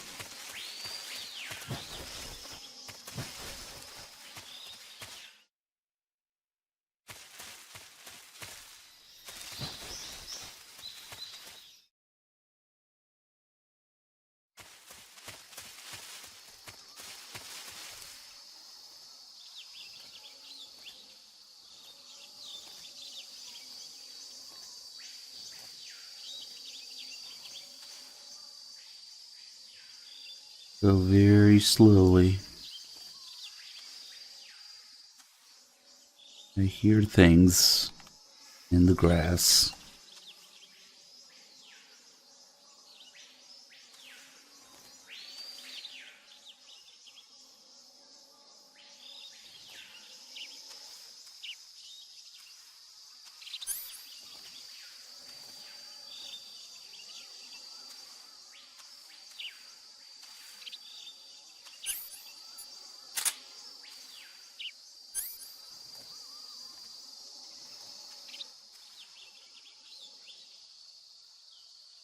Hmm. What the fuck is moving?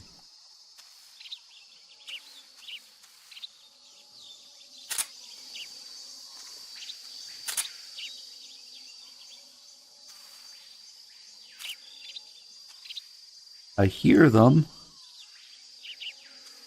I don't see. Oh, there they are. Fuck. God damn it. Oh, there might be some more. I should have picked up the thermal goggles to do this.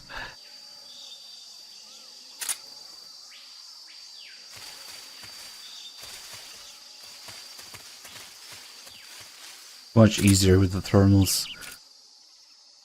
Can't see shit in the grass. I hear some more. Oh, I see this one. Okay, this one's easy. Right here. That one I didn't even notice. And there's a frog too. Okay, perfect. And the other one can fly away, I don't care.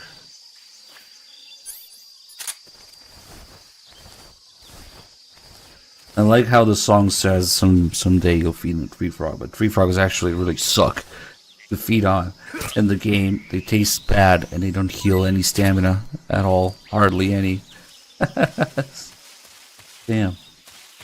Okay. We have... Is it this way? We have some other fruit.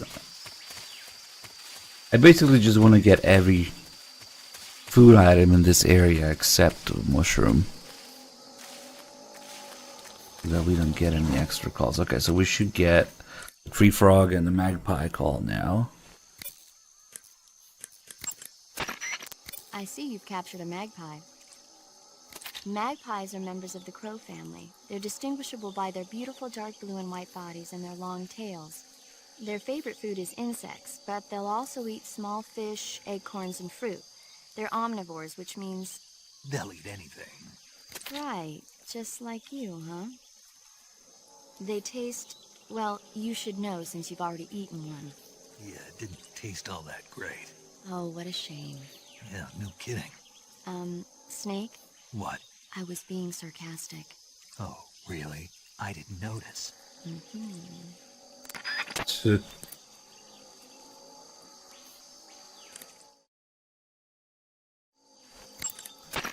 I see you've caught a tree frog. The tree frog is a green frog that's found throughout Asia. It's arboreal, spending most of its time in shrubs and bushes. Use the tranquilizer gun to catch one alive. I bet you could scare an enemy good if you toss one at him. But the tree frogs that live in that jungle are a lot bigger than... I guess a magpie call is better if you've already eaten one. Appetite, huh? You've got a one-track mind, don't you? But seriously, that is one theory. However, there are people who think it's a mutation caused by nuclear testing and waste from the research facility. Yeah, I ate one, but it didn't taste that great. Is that all you ever think about? What else is there? Lots. Like what? Like why a frog would get so big in the first place. Whether it's a temporary phenomenon created by a unique environment, or a permanent mark of evolution, or a product of the toxic waste coming out of the research facility. If it is the waste that's causing it, then it means humans are interfering with the ecosystem. It really makes you think about the changing relationship between... This isn't interesting. Oh, fine. Be that way. Yeah, this call is pretty much the same way. I should write the shit down, like which animal related call is better if you eat it or don't eat it first.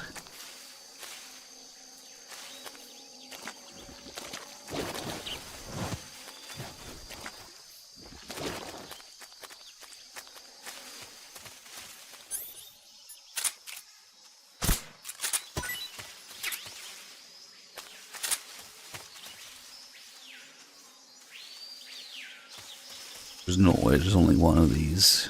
There's another one on the ground.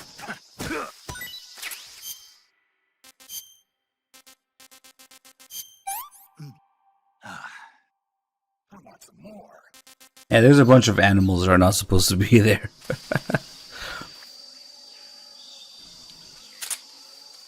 In fact, the entire fucking jungle is not supposed to be there. But the reason MGS3 takes place largely in jungle setting is because of Harry Gregson Williams. He casually mentioned that he wanted to compose music for a jungle setting, and Kojima was like, okay, say no more.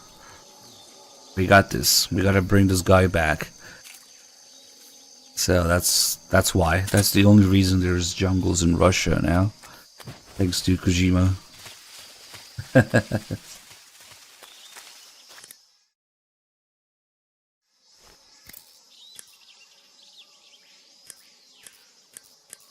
Like, he didn't even request it. He just casually mentioned it, and Kojima was like, okay, you got it.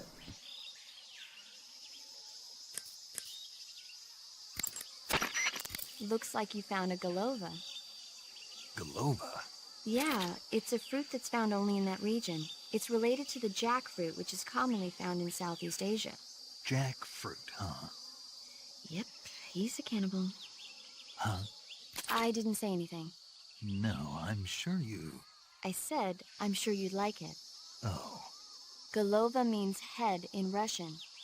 It's probably called that because the fruit grows to about the size of a human head. It's supposedly pretty good to eat with a uniquely sweet flavor. The fruit itself is fairly large, so you could make a meal out of it. Yeah, I tried one. It was pretty good. Naturally. Golovas grow directly off the trunk of the tree. If you're running low on stamina, it might be a good idea to keep an eye on the tree trunks.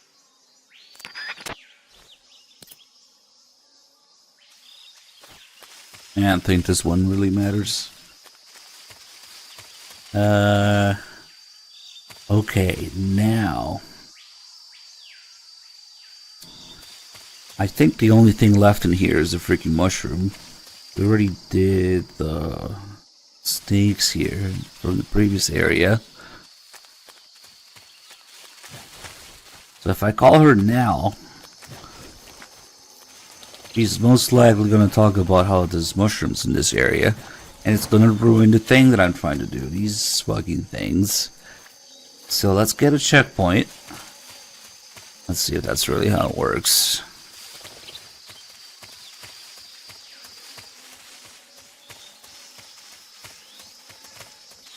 Get a checkpoint. Go back in there. Call paramedic. The mushroom call will happen inevitably because you can't do the rest of the calls unless you cover all the food first.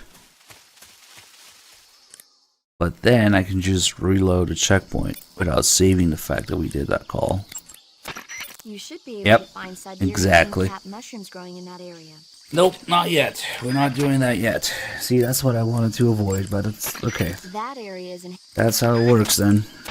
The gauge... That area... Eat the... Snake. Snake, that... I think I need to close and reopen this. That's the only way you can do it. Just to go through all the freaking food calls. Snake. Snake. Snake. Snake. Come on. You should... To eat... You should be... Snake. Why would you repeat that? That Oh my god, I guess we did get one different call. So, Snake. That... Snake. Snake. Paramedic. finally. Are you a medic or a doctor? I'm a well-respected physician. Or I was until I joined the CIA. How is your reputation? My what? Your reputation. I'm half thinking it was called later. no. Fuck it. How was it? Why? Don't you trust me? That's not what I meant. Fine then. So, So what? your reputation, how was it? My, you're relentless. Hey, I'm a snake. So, My reputation was spotless. I'm highly skilled, patient, and good-looking to boot. Everybody wanted to see me. What else would you expect? No, seriously. That sucks. Incidentally, her Though. nickname back then was Quack. Major. Is that true? Is what true?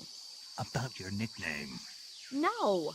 Well, maybe a few people did call me that. So you were a quack. No. Well, yes and no. I mean, in a sense I was, but then again I wasn't. Snake, her skills as a doctor are beyond reproach. You have my word on that. Yes, that's exactly what I was trying to say, Snake. Then why did they call her Quack? It's because she... Never mind that. It doesn't matter. We've got a job to do and we have to stay focused. Besides, my past doesn't have anything to do with the mission and... Because she never shuts up. Yes, that's it. No, that's not it. Snake, tell him that's not true. Say something. I'd better get back to the mission. Yes, you do. Just a minute. Snake, don't you hang up on me. I'm wondering if it's too late to get. So the weird thing is that call you can get anytime. You can get it later in the Snake Eater mission. But the fly. When you get... The fly call. If you have... That is... Snake. Say, Snake. There you go. About that helmet and oxygen mask you took off right after you parachuted in? Oh, those? Those are the helmet assembly and oxygen system assembly I used to make the Halo jump. The helmet is fitted with a bayonet fastener that attaches to the oxygen mask. It's also got earphones and a boom mic. I'm not interested in all that stuff. So why did you bring it up? It reminds me of something. Reminds you of something. Yeah. The mask. Yeah, but I can't remember what it is, and I can't stop thinking about it. That's what you've been thinking about? Yeah, every time I'm about to remember it, it slips away from me again. Don't you just hate that? Mm-hmm. I know I've seen it somewhere before. Any ideas? How would I... That's it! What? The fly! The fly? Yeah, it finally came to me. You look just like him. Oh, I feel better. Also, The fly? From the movie, The Fly? You've never seen it? No. Jeez, where have you been? It's about this scientist who's conducting teleportation experiments when he gets mixed up with a fly and ends up with the fly's head attached to his body. Never heard of it. That's too bad. the subtitles in the next call are fucked up. I think it's more Blue Point nonsense. So now that Snake asked about the fly, or a paramedic told Snake about the fly, Snake is gonna ask about the Great Escape, because now we know the paramedic likes movies, right? And Zero wasn't quite sure about his code name, and Snake is curious. So ask paramedic, right? Paramedic. You said you like movies, right? I love him. About the Major's code name. Major Tom?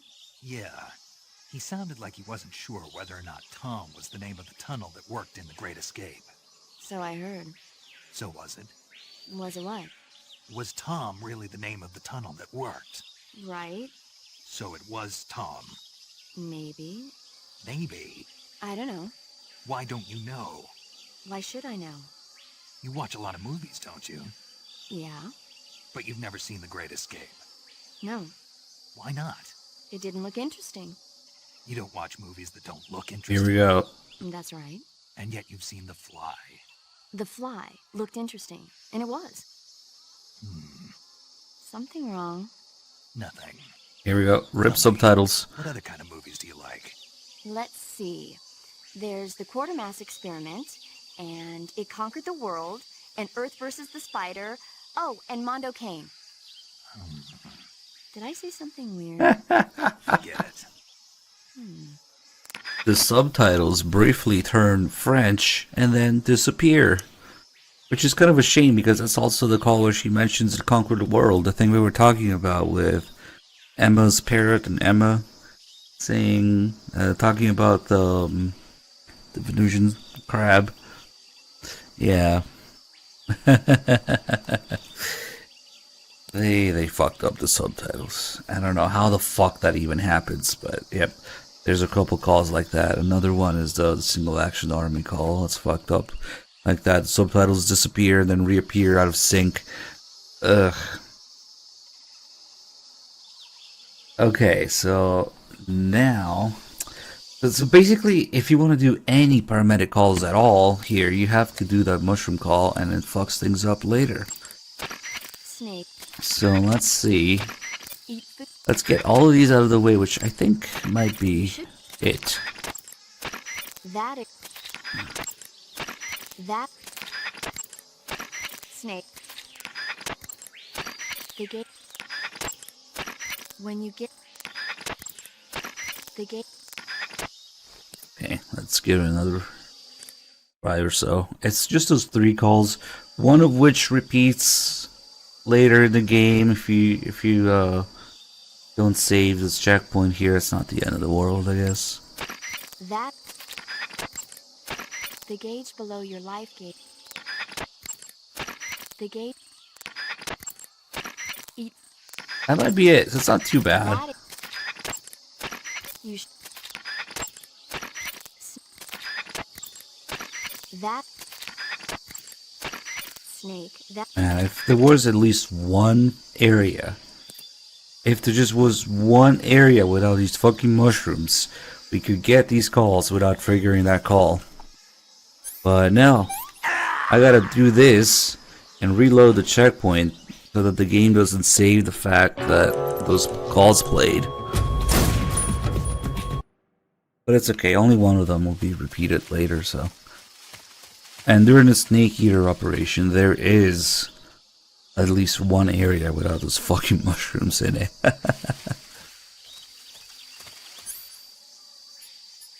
So maybe we'll be able to get it out of the way again. Okay, so now we still have the mushroom call available. Kind of a pain in the ass, just to hear a little reference to Granin.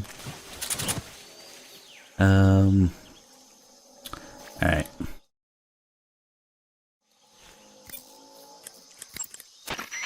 Snake, be careful of that swamp. What's dangerous about it? It's a bottomless swamp. A bottomless swamp. I should have died like that. The mud in that swamp is highly viscous. It will stick to your body like tar. It will be impossible for you to swim. If you get swallowed by the bottomless swamp, you won't be able to escape on your own. Once you sink down to about head level, you'll be trapped for good. Make sure you get out before that happens. Sokolov should be at... You can climb up onto waist tile. Oh, that's right, we did all of his calls already. Anything here would be just environmental related stuff. Let's see.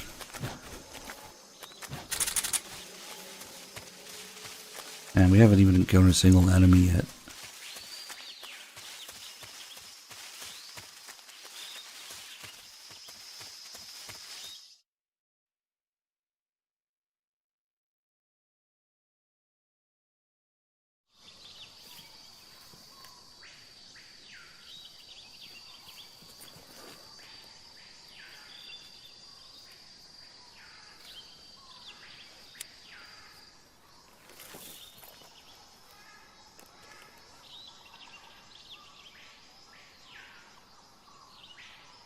Major, I've spotted 2 enemy soldiers. They're probably KGB troops sent to guard Sokolov. AK-47s and grenades. Oh yeah, that reminds me, there is another Zero call now that we've spotted enemies. Snake, your presence in Soviet territory is already a violation of international law. You can't let the Kremlin find out that the CIA and the American government are involved. Contact with the enemy is strictly prohibited. Don't engage them in battle either. This is a stealth mission. Got that? The Major is right. The point of this mission is to sneak through the jungle without being seen. The success of the mission depends on how well you use your camouflage. Change your camouflage by selecting Camouflage from the Survival Viewer. The Uniform option lets you pick your uniform, while the Face option lets you change your face paint. Choosing camouflage that blends in with your surroundings will help you conceal yourself more effectively. Also, don't forget that anything that moves will stand out in the jungle. If you just stand up and run around like an idiot, you're bound to be spotted. But if you crawl instead, you should be able to sneak by without being noticed. You can see how effective your camouflage is by looking at the camo index. The camo index shows how well your current camouflage blends in with the surrounding area. The higher the value, the harder you are to spot, and vice versa. The key is to make yourself one with nature. Keep that in mind as you go along, okay? What'd you say, boss? Run around like an idiot with no camo and shoot everybody in the face? Okay. Because that's the meta.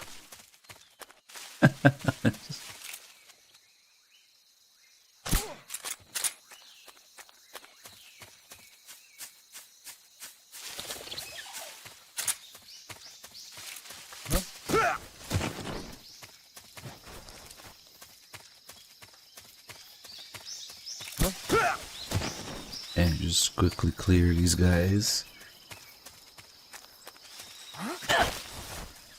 Magic arm, CQC. Let's put him down. Okay, now before the first guy starts waking up. Well, it takes quite a while, even on Extreme, European Extreme, MGS3. The tranquilizer lasts a long time. European Extreme and MGS3 is not really European Extreme, because it's basically just Extreme plus game over on site. It's nothing like European Extreme and MGS2. As a result, MGS3, and well, for other design choices as well, MGS3 is a lot easier than 2. We can get the SVD over there.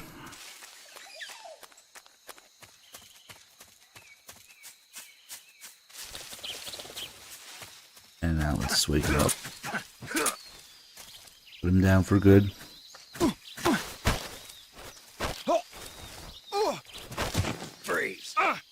If you hold them up to the ground like this, they never get up unless somebody finds them.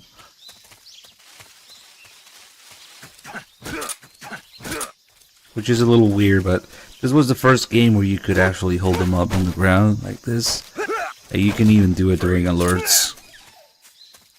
And in later games, if they alert, they all get up. And then this guy here.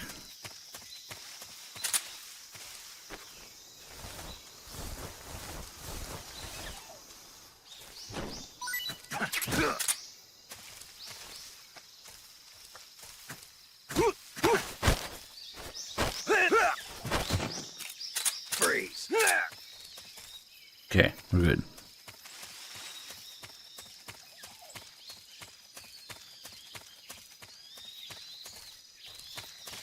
Let's see.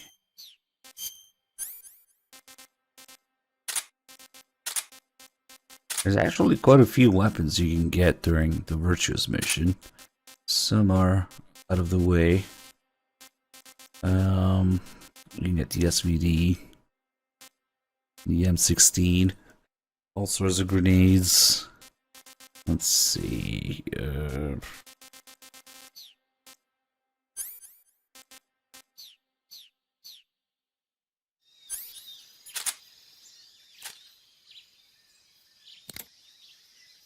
Do that bulge.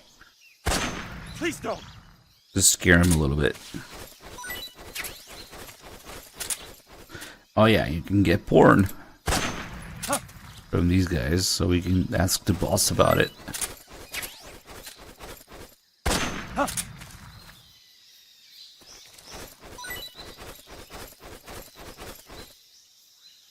Bug juice.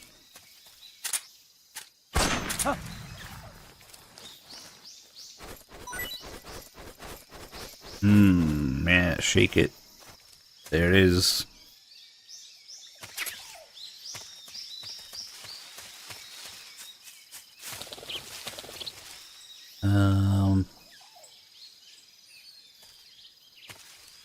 Shit, I don't think those were magpies. Oh, that's right. Thermal goggles. so we can find shit in the grass. Also the Keratin here. It probably works in other places too, but if you stand next to this one, you can also get the call about it. Which I didn't know for a long time that there was a call about Keratins. Bug juice is not juice from bugs. It's just bug spray, anti-bug spray, but they call it bug juice. Ah, fuck, it's another paramedic call. Hopefully it doesn't trigger the mushroom call. Please. Hey, that's Keratin. Huh? Right there, see it? Where? Right in front of you. This frog doll? That's Keratin. Don't tell me you've never heard of him. Is he famous or something? Come on, everybody knows about Keratin. Oh, okay. But what's this frog thing doing here? Keratin. Huh? He's called Keratin. Right, so what's this Keratin doing here? He must be getting popular in the Soviet Union. Here? Not that you know anything about the magic of Keratin. On the other hand, you might be able to use Keratin's power to help you in your mission. What did you have in mind? Keratin cries when you shake him. If the enemy hears that, they might come to check it out. Maybe you could use it as a diversion. And I hear that if you find all of the Keratins and shake them, something good will happen. Try it out. Shake? You mean shoot them? Yeah, shooting all 64 of these. There's one in each area, more or less. That's one of the ways you can unlock the stealth camo, but not really the way to go. If you just care about having stealth camo, it's much easier to just finish the game without getting spotted instead. And if you look behind it, it's actually got a little coin slot. It's a little piggy bank. If you keep shooting it, you can kill it. And it will change pitch until it dies.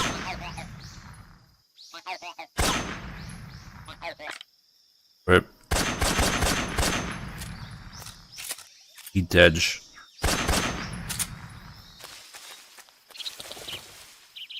Let's get thermals here.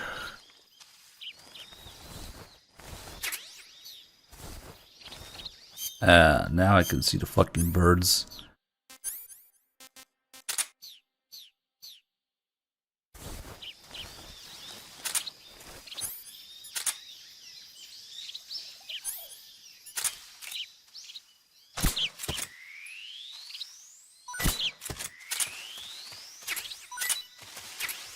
Oh, more magpies. Okay, so we gotta go back for the other kind here. Ah, these fucking mushrooms are everywhere.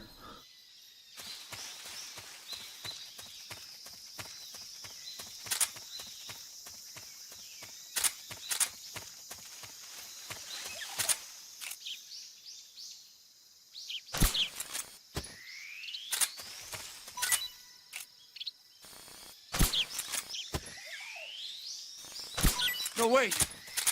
He got scared.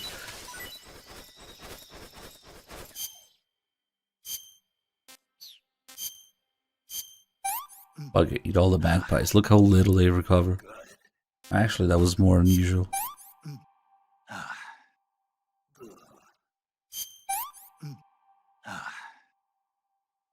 full.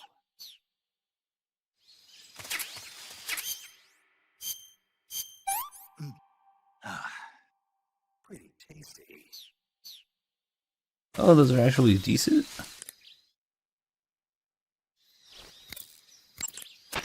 I see you've caught yourself a Sunda whistling thrush. The Sunda whistling thrush is a bird native to Java and Sumatra. It's distinguished by its large blue body and long beak. It really stands out in the forest. It tastes... oh, you've already eaten one. Yeah, I wouldn't call it a delicacy, but it certainly was filling. What is your fucking problem? You know what the crazy thing about paramedics calls is she always acts so disgusted that Snake is eating all these things, but she literally has a guide with all those things because Snake is supposed to feed on them, yeah? So why does she always act so disgusted or surprised that Snake is eating things? Yo bloco maloco. Or as we refer to it, Yo bloco malaco. Malaco yo bloco. Not so great. Yeah, not so great. Malak of taste.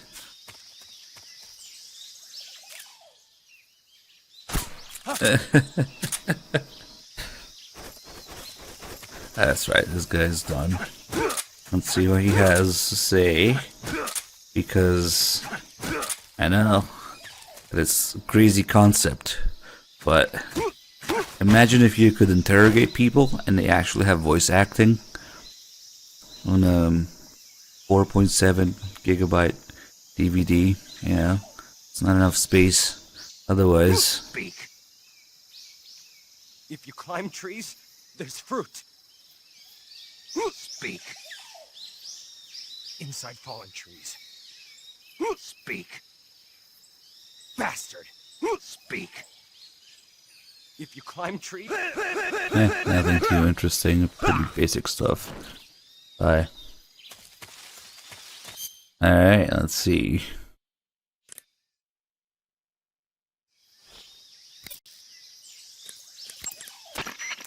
I see you found a Yabloko Maloko. What now? Yabloko Maloko. It's a Russian name that roughly translates as milk apple. It's Does a it type really? of star apple. The juice is thick and sweet, like milk, hence the name. And if you cut one in half lengthwise, you'll see a star-shaped ring radiating out from the center. Hence the star apple.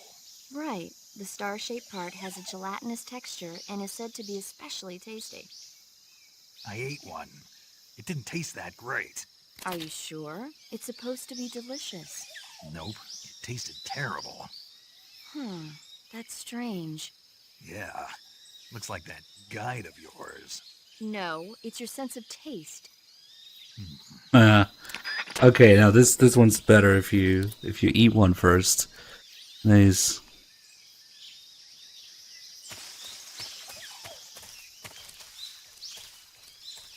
Nah, there's even that call about the spot so where Snake doesn't know what it means.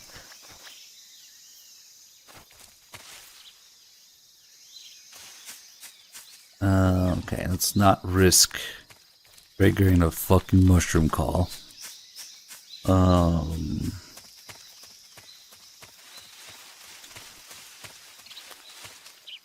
Basically, I just can't call her until I find something. And I'm sure I haven't called her about it yet. I think it's okay for this area. There's more of these. I hate these things.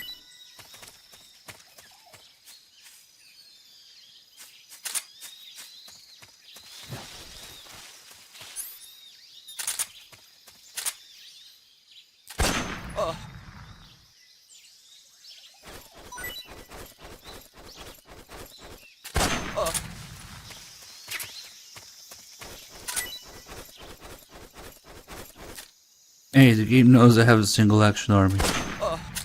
That's right.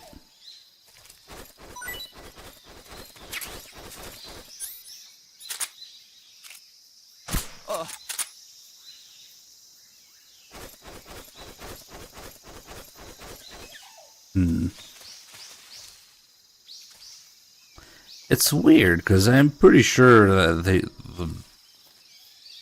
animals, I mean, except the Tsuchinoko, they're all real animal and fruits, right?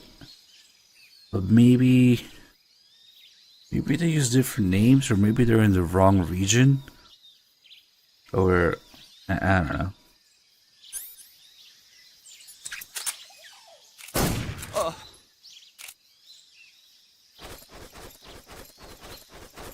Maybe they're not real. Fuck, I don't know at this point.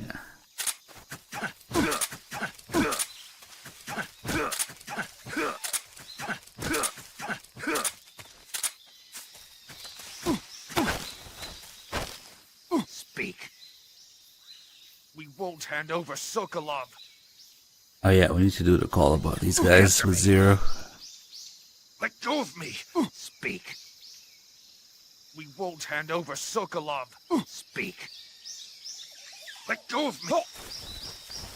Yeah, they're definitely not in the right area. They're not supposed to be there. There's even a few references to it, but that's just an excuse to have more shit in the game. Yeah. Answer me. We won't hand over Sokolov. Alright, here's what we're gonna do. Hold this. Nice.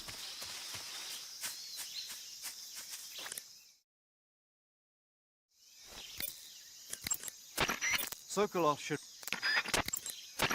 Sokolov... Snake, that region is inside the enemy's area of control. I know.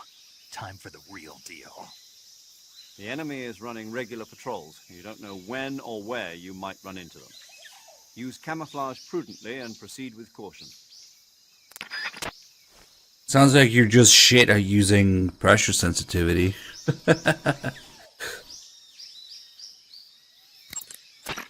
Snake, camouflage uniforms... It's already two different inputs. Snake, camouflage and face... Major, There we you go. said the enemy was KGB, right? I did. What unit are they from? The 6th Directorate? No, the 9th Directorate. The 9th? Yes, But I thought that was... exactly. It's the unit that protects the Kremlin and provides bodyguards for high-level VIPs. But they're assigned to protect party and government figures. I thought that only meant high-ranking officials and their families. And now they're being sent out to stand watch over a field exercise? That's the idea. What's really going on? I don't know. What I do know is that the director of the 9th Directorate is a well-known protege of Khrushchev. The Premier may have wanted to assign this mission to someone he knew he could trust. So he can't trust any other units? Ever since the withdrawal from Cuba, Khrushchev's position has been getting weaker day by day. This secret test is an act of desperation by a cornered man. If nothing else, the completion of Sokolov's new weapon in this test should help re-establish Khrushchev's authority in Moscow. So what you're saying is, there's also a good chance that whoever doesn't want to see that happen is going to try and interfere. Most likely, Khrushchev must have... Wait, anticipated viewer, I'm this trying to have a and sent conversation with the royal guy. men, his trump card, to make sure that all goes well. The controls are completely fucked in the Master Collection when it comes to CQC, and especially when it comes to the tutorials. With L3 now does three things. It interrogates, it aims your gun, and it uses the active sonar in one thing.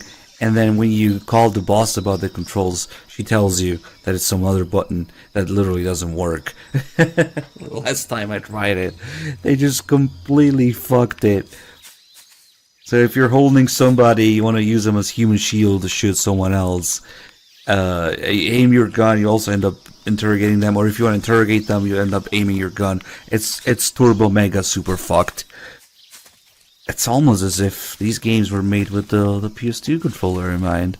If you try to cram it into anything else, you get this clusterfuck. Or that clusterfuck. Luckily, the PS2 and PS3 controllers are close enough.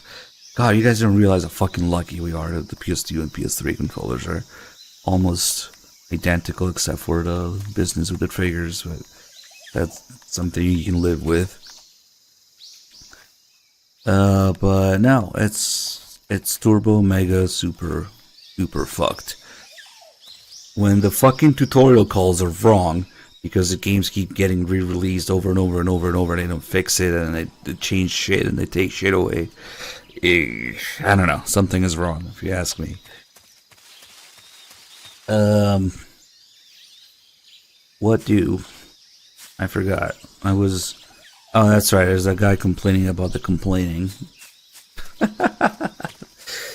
Yeah, you should never complain about anything, man. Just take it in the ass, anything that they give you.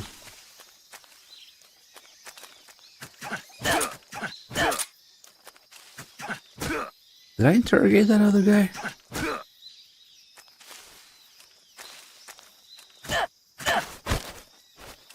We're not gonna interrogate everyone, but some of these guys...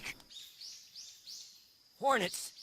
They're terrifying. Some of them do have interesting things to say.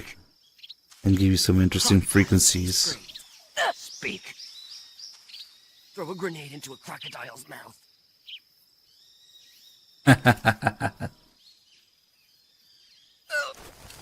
Yeah, you can get the healing radius. Speak. They're just the frequencies change Lousy. depending on the difficulty, yeah. And I always forget if the frequencies work before you even learn about them. Like if you can just call them. I think you can. Uh-oh. Oh shit, I killed something else. What's that? Oh, another bird. Okay. Let's not call paramedic too early. We're gonna use this checkpoint here quite a bit. Oh fuck. Luckily we already found some porn. I think that might be two.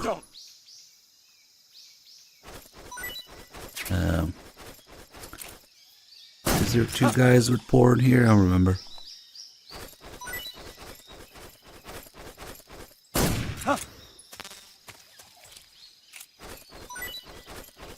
And life medicine.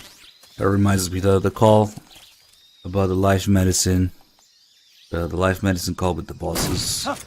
Pretty boring. We'll use a little trick to do all the calls with the boss and Sigint. I wonder if that counts as a headshot. Maybe not. But you can definitely get accidental headshots in third person in this game. We'll keep one grenade.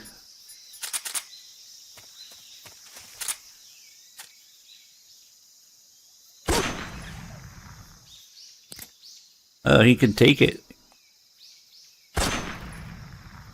Oh. One in each ball, I guess.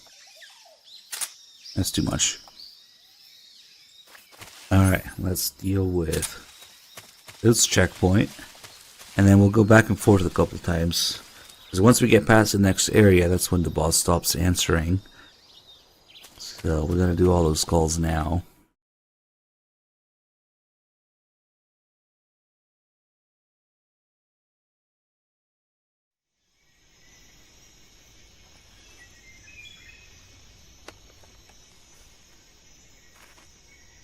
Yeah, I remember viewer.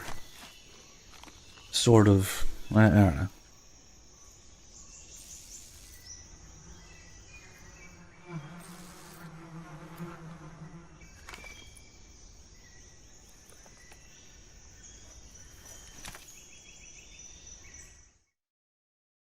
Maybe people just literally drop in to type something and leave before they even know what it causes. Yeah, maybe it was a good call actually.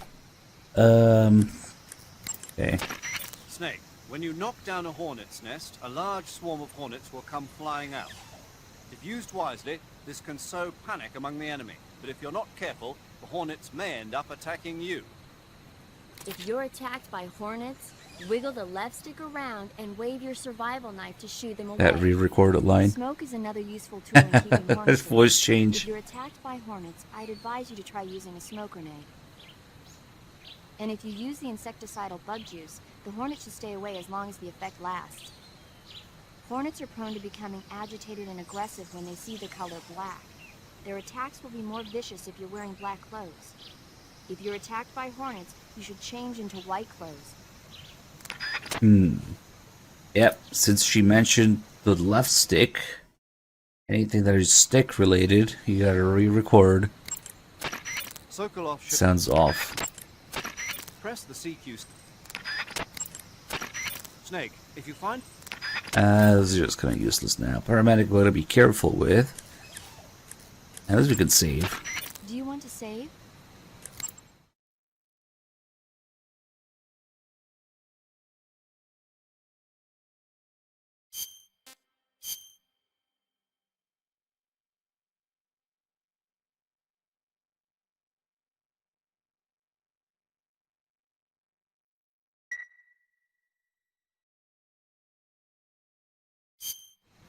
Snake, do you know the creature from the Black Lagoon? Nope, never heard of it. These scientists are investigating a place deep in the Amazon called the Black Lagoon, and they get picked off one after the other by this fishman thing. And there was this scene when the heroine is going for a swim, and the creature sneaks up on her from underwater. Oh, I thought my heart was going to stop. I mean, of course, the 3D effects in It Came from Outer Space were a lot more intense, but... It wouldn't be referring to you coming from outer space, would it? How rude! Why do you say that? Because no one on Earth could be as charming as you. Fine. I'll just get to the point, Snake. Be careful of what's around you when you're in the water. Just imagining you swimming in those jungle rivers makes me think of you being attacked by a fishman. I appreciate the concern. Fishmen aren't the only things that'll attack you in the water. Really be careful out there. Okay. And don't be attacking any pretty girls going for a swim, either. Are you calling me a fish man? You started it.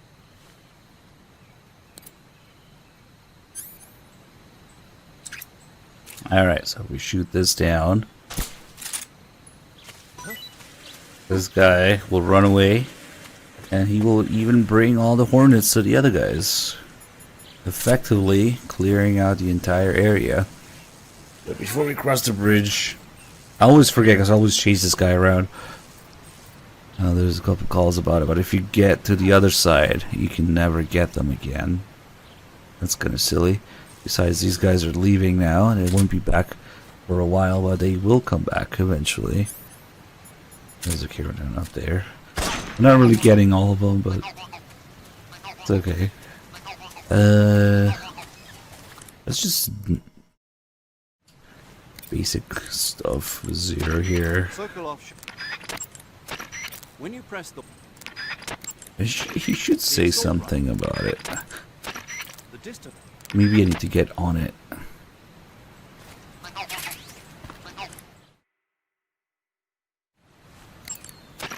Sokolov. Maybe that doesn't count yet. Yes, meddler, very much so. Sokolov should be... It's implied heavily. Sokolov should be at the abandoned... In first person... Thanks for the 2 months. Why are you not telling me about the bridge? Snake, did you notice that when you knock... Damn, dude.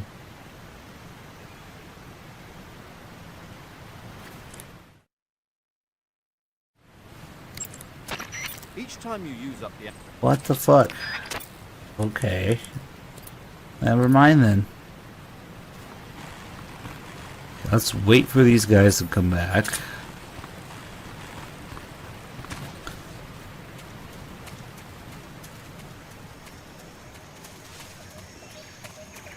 When enemies get hornets on them, they leave the area. Sometimes through the nearest loading zone, sometimes they just disappear into a cliff.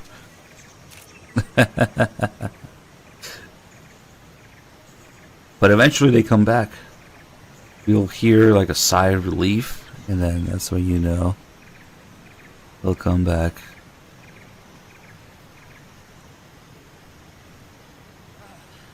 There we go.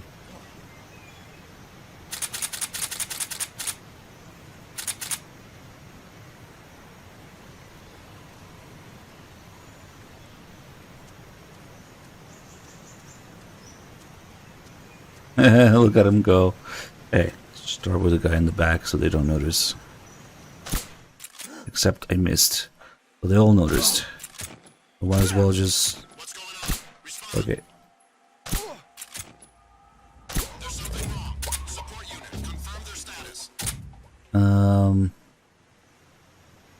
Which way?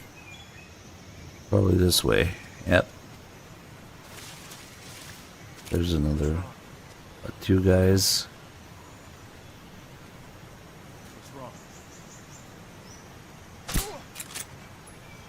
What's wrong? What's wrong? Well, there's struck a grenade in there. What's wrong? Fuck this.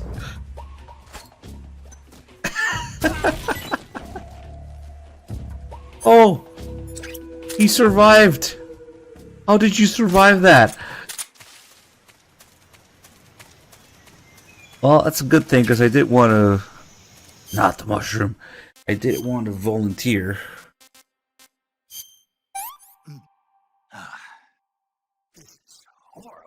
Shit, should I have eaten it, though?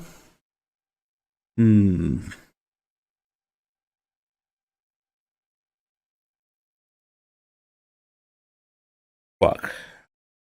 Probably not. I forget how the call changes if you eat it. And then you get the Granin call. The Granin version of the call. Probably doesn't matter. Okay, well.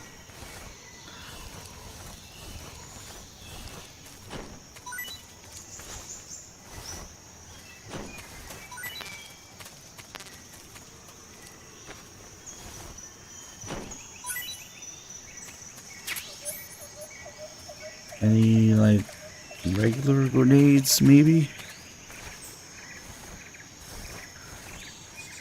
I guess I could have used a smoke grenade instead.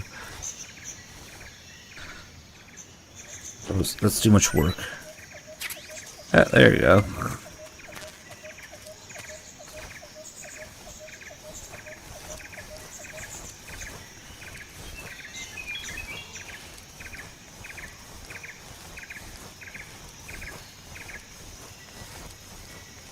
I don't even know if this is one of those assault guys or a regular patrol guy.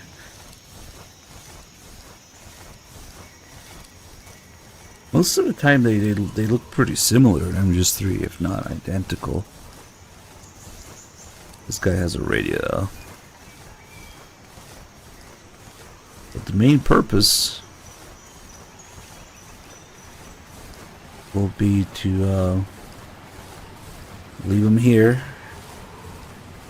Halfway across the bridge, and then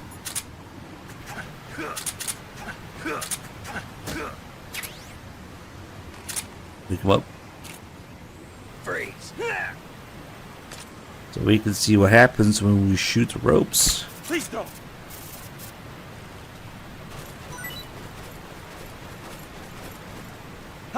I don't know if you want to dance on the bridge like that.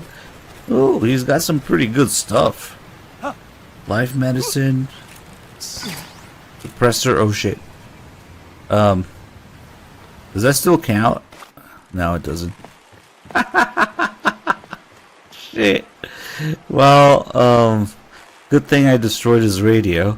Oh, can I get the ropes from here? No. Okay, well. I was wondering if this is a really obscure, almost never used mechanic. Yeah. Shooting while hanging. If only I could. That doesn't work, does it? Yeah. Even though he's gonna try to aim over there. Okay. Fuck it.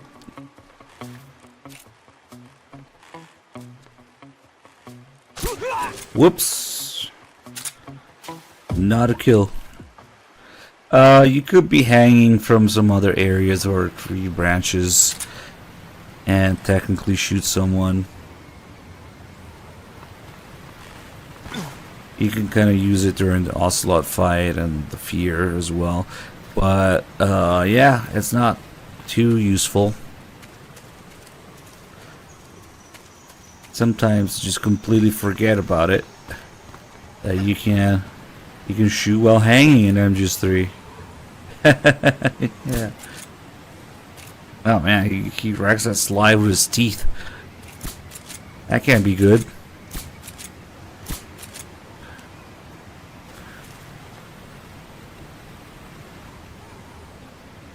I think they just completely did away with it. Like in MGS4, you can't do that. And obviously some other game after that. Yeah, that would have been something if you designed like a VR mission around it. Okay, let's get the XM16 here.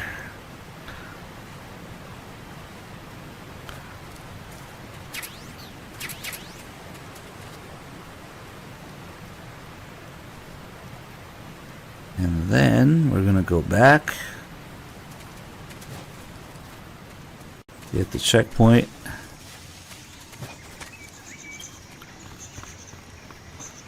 Do all the calls with the boss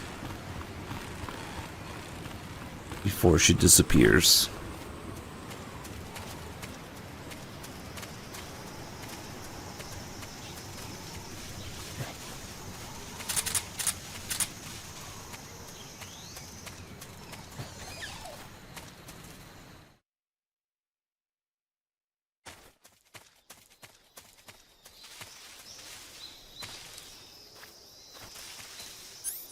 And we can get all the weapons ready.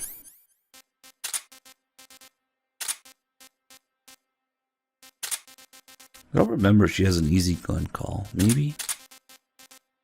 Sigint does. But Sigint also has a call about the Patriot. The boss might not have a call about the easy gun. Let's see.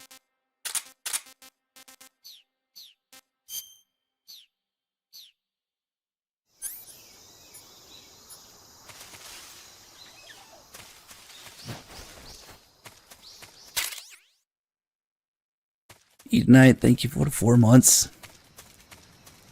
Alright. So the game only lets you do the weapon and item calls with either the boss or Sigint. But if we just do all the calls that we can now with the boss and then reload the checkpoint, the game will not save the fact that we did the calls. So we can do both. Let's see. It doesn't matter because the boss disappears after this.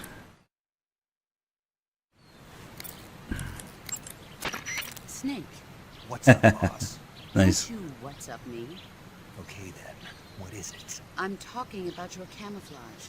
Why aren't you using it? Oh, When you don't use any camouflage at all, you stick out Oh, like I a just sore thumb. remember something. Didn't you listen to a word I said? Yeah. but Then start using your camouflage. Is that clear? yeah. There's a call about there's some sort of call about the boss getting mad that Snake gets spotted all the time.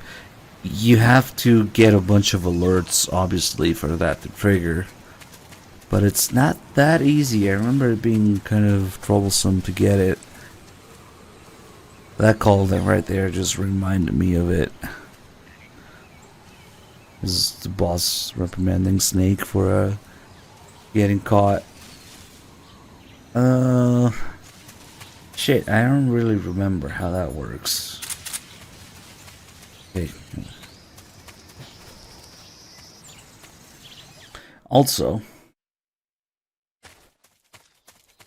there might not even be anybody left alive to alert from.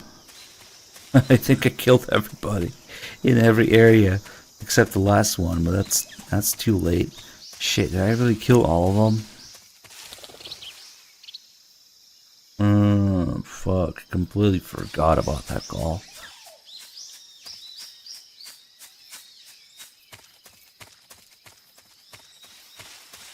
They're all dead. All of them.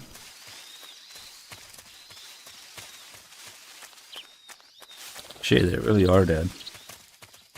Even if I wanted to alert, I can't alert anymore.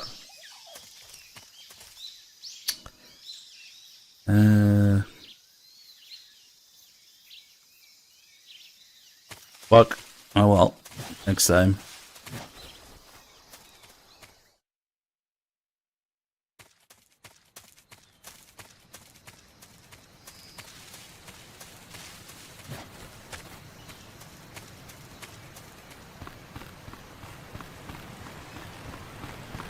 Don't suppose we have any other grenade survivors here?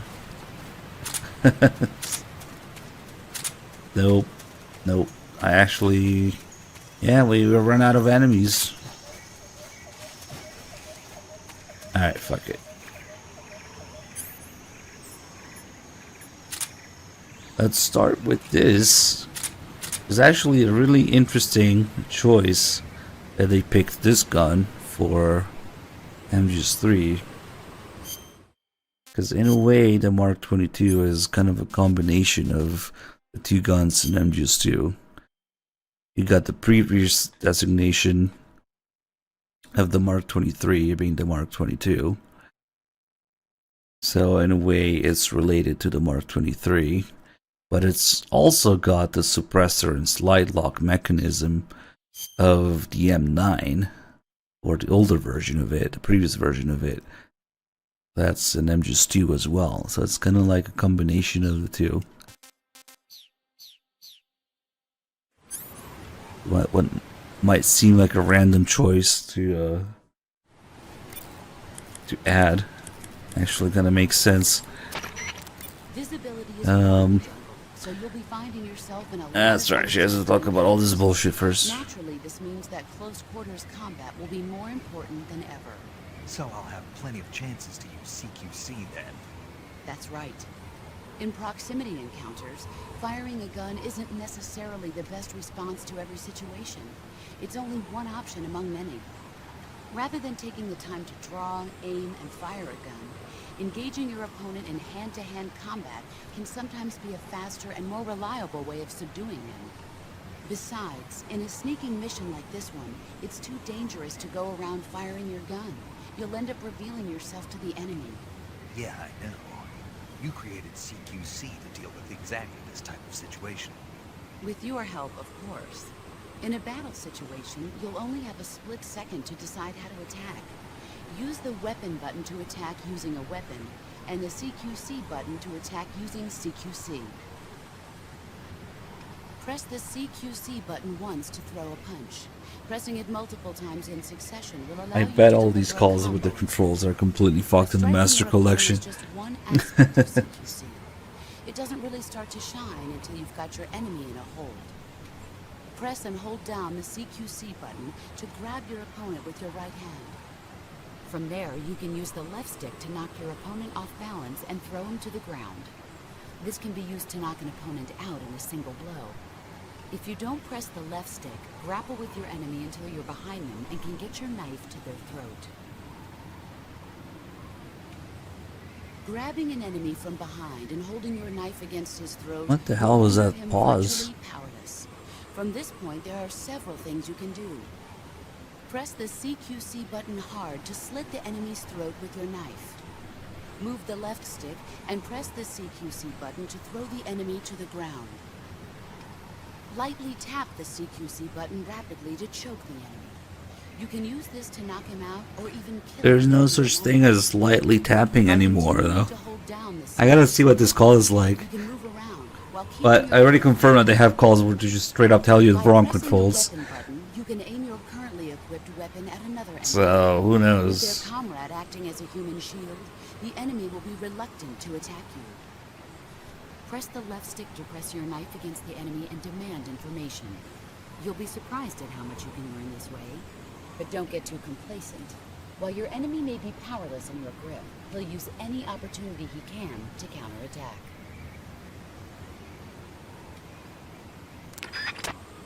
Oh, weird call. It's probably completely fucked in the Master Collection. You can only use CQC to grab enemies when your right hand is free to grab and pull them toward you. In other words, Hey, what's when up, you're Brother Zora? barehanded or equipped with a one-handed weapon like a survival knife or a handgun. You won't be able to grab hold of enemies when equipped with two-handed weapons, such as the assault rifle or weapons such as hand grenades that don't leave your right hand free to control the enemy. So in other words, I can't throw enemies with CQC when I'm holding an assault rifle or a hand grenade. Exactly. Don't forget it. I see you wearing the olive drab uniform. Olive drab, or OD for short, is what you might call the pre-camouflage uniform. Plain-colored OD fatigues are still worn by infantry today, but they'll be replaced sooner or later by patterned camouflage. As you can see, it's got no colors or markings on it, so of course it won't make a very effective disguise. You should change into some other type of camouflage as soon as you can. The gun you're using is a test model of a suppressor-equipped pistol currently in development by the Navy that's been modified by the CIA into a tranquilizer gun. The suppressor-equipped pistol it's derived from is itself being developed for use by special forces based on the M39. The Mach 22. That's what they're going to call it if they decide to adopt it for official use. It uses a slide lock mechanism that will keep the firing sound down to a minimum. But I'll have to reload it by hand every time I fire, right? Right. You won't be able to fire multiple shots at once, so make every shot count. Aim for the enemy's vital spots. There's talk of designing the Mark 22 to accommodate special subsonic rounds, but for this mission, you'll be using specifically designed tranquilizer rounds. In a way, these tranquilizer rounds are like miniature syringes. When one of them strikes a target, the impact causes a needle contained within to shoot out. At the same time, chemicals inside the round are mixed to create a gas, which pushes the plunger and injects the tranquilizer into the target. You can knock out an enemy immediately by shooting them in the head, but if you shoot them in the arm or leg, the tranquilizing agent will take some time to set in. Aim carefully.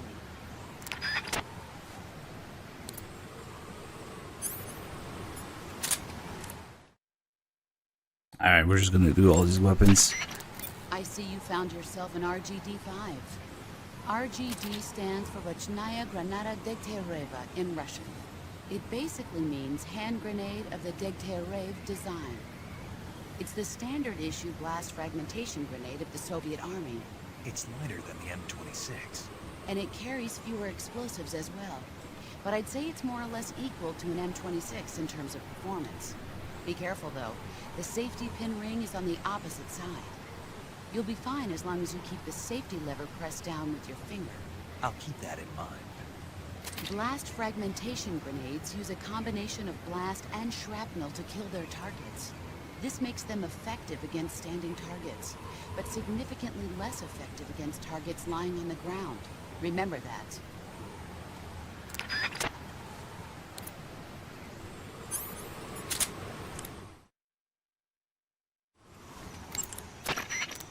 I see you've got your hands on an SVD.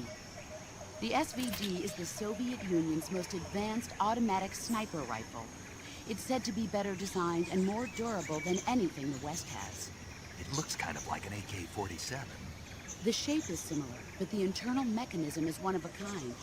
It uses 7.62 by 54 millimeter rimmed cartridges, which are more powerful and precise than the ones the AK uses. It can be a powerful weapon if you know how to use it. Sniper rifles aren't meant to be used on the move. When you equip one, they'll immediately go into first-person view. The more stable your stance, the less your hands will shake when you're aiming the rifle. Make sure you're lying down before attempting to make a long-distance shot. To use the scope, press the aim button. You can also use the action button to change the level of magnification. By taking out enemies from a distance with the sniper rifle, you can shift the odds in your favor. Use it well. This call has got to be completely different in the 3DS version because you can actually move around and use it in third person, I think, or at the very least you can move around third person in 3DS. And let's see. I see you've got the survival knife equipped. The survival knife is a necessity in the field. Press the weapon button to swing the knife. Press it repeatedly to perform a combo attack. The knife lets you kill an enemy silently. So you wonder what should the find cut it in the middle is useful when for. the situation calls for stealth. In addition to fighting the enemy, you can also use It looks the like knife it to just catch makes it wild weaker. animals. That one knife can provide you with everything you need to survive in the field. Use it well.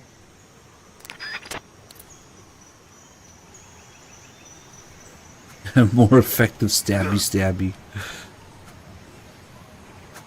I don't know, it just doesn't look good to me. Yeah, there's like a slot in the middle of the blade.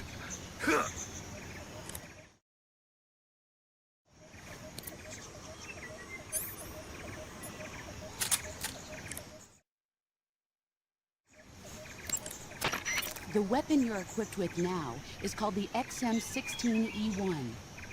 It's a new type of rifle currently being developed by the U.S. Army. If it's still in development, then what's it doing here? My guess is they captured it when it was being battle-tested in Southeast Asia. But the one you've got there is quite a bit different from the ones I've been hearing about. For one thing, it's camo-painted, and it's fitted with a 3-shot burst mechanism. It even looks like you could attach a suppressor. All of these modifications are geared towards jungle combat. This doesn't look like the work of the Soviets. My guess is they were added on site by an American gunsmith during Army field trials. Open the weapon window and press the Enter button to attach or remove the suppressor. Press the Action button to switch between semi-auto, full auto, and 3-shot burst modes.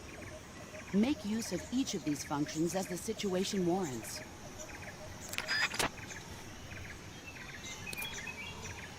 Interesting thing about the M16 or the XM16, in the remake, you can see Snake walking around with it a little bit in the trailer. And they actually changed the birdcage flash suppressor to the slightly older 3-prong version, even though it clearly has the birdcage one. And in the original MUS3, they went with a slightly, because at one point they had them both going, but the 3-prong thing came first, and then they started breaking and shit, and they switched it to the birdcage. Somebody made a choice. Very, very interesting. Wonder based on what? Are they looking at more historically accurate, slightly older versions of it, or? Because you think they would just look at the freaking original game that they're remaking, if they're remaking it, right? So, I really do wonder where that choice came from. To put the older flash hider in the remake. Let's see, does she have an easy gun call? Yeah, nice. The Easy Gun. The Easy Gun is a silent tranquilizer gun for special ops use, developed for Fox by the CIA's technology division. A silence tranquilizer gun?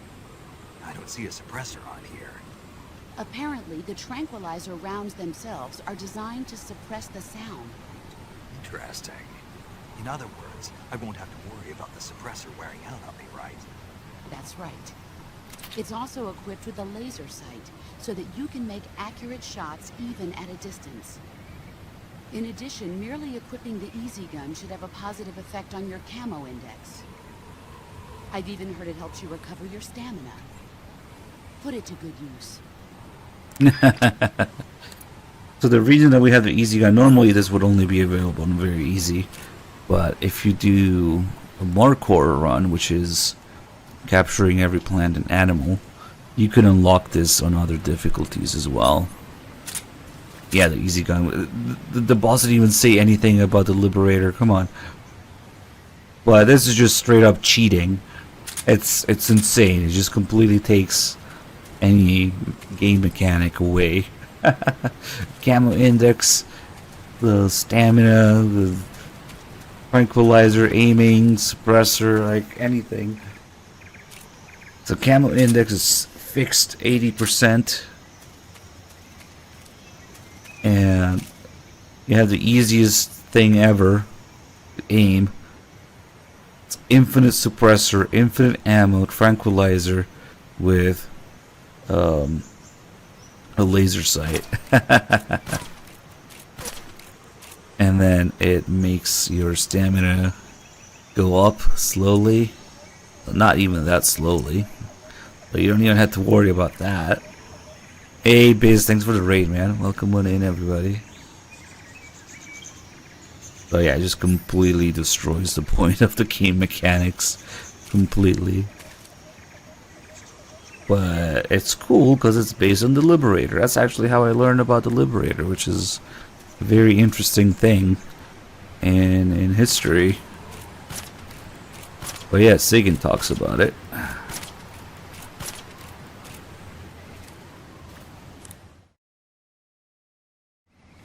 Is that a viable design for a gun? It's a real gun. It's based on a real gun, which, mind you, was very impractical and barely functional, but it worked. The original Liberators weren't even rifled,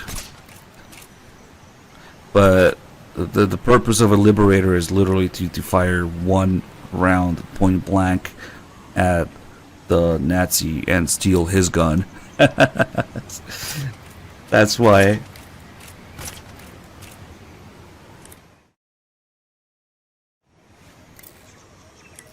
Let's see.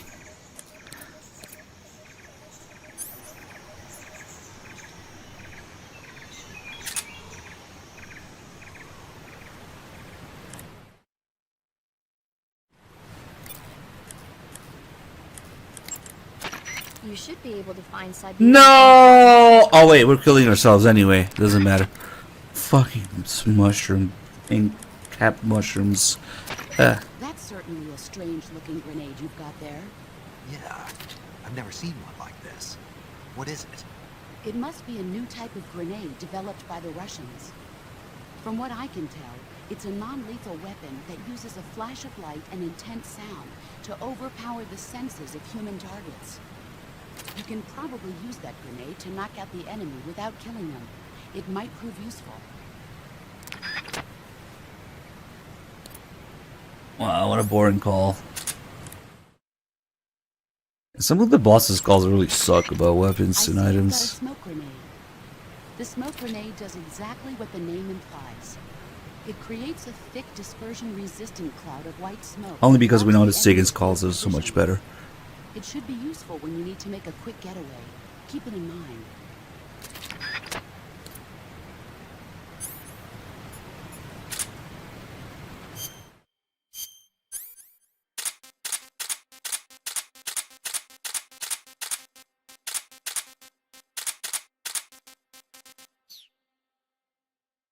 Yes, I'm sure the boss will tell me everything about the Patriot.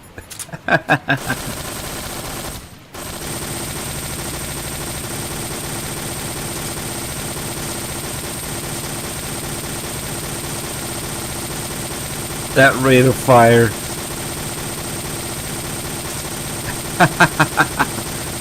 Look at the bullets hitting the cliff.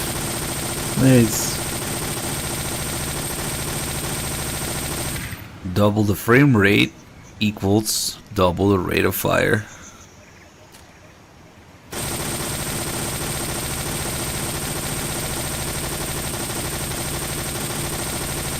Oh.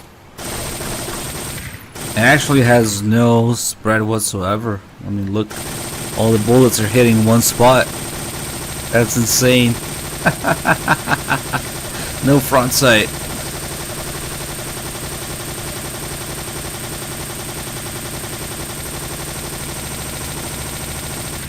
That's actually ridiculous how they fucked up the rate of fire for full auto weapons.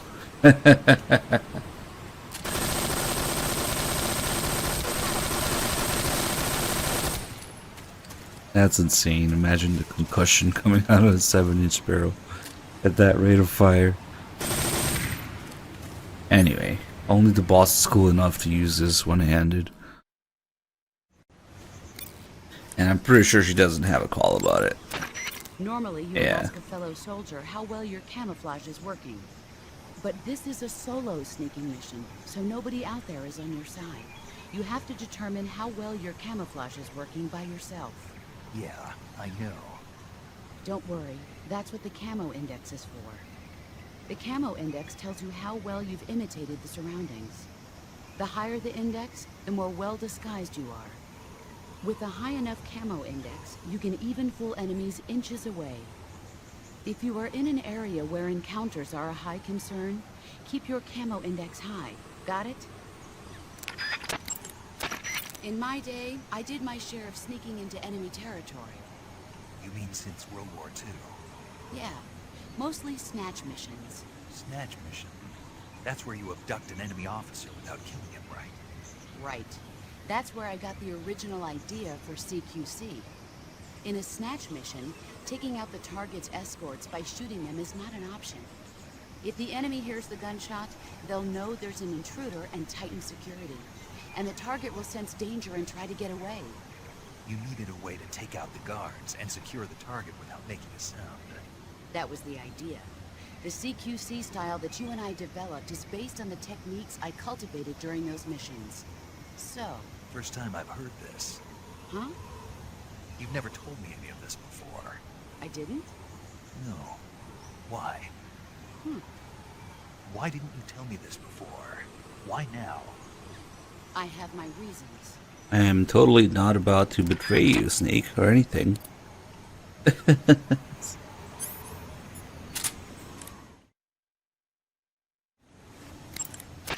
You got a magazine, huh? That's an empty magazine for your guns.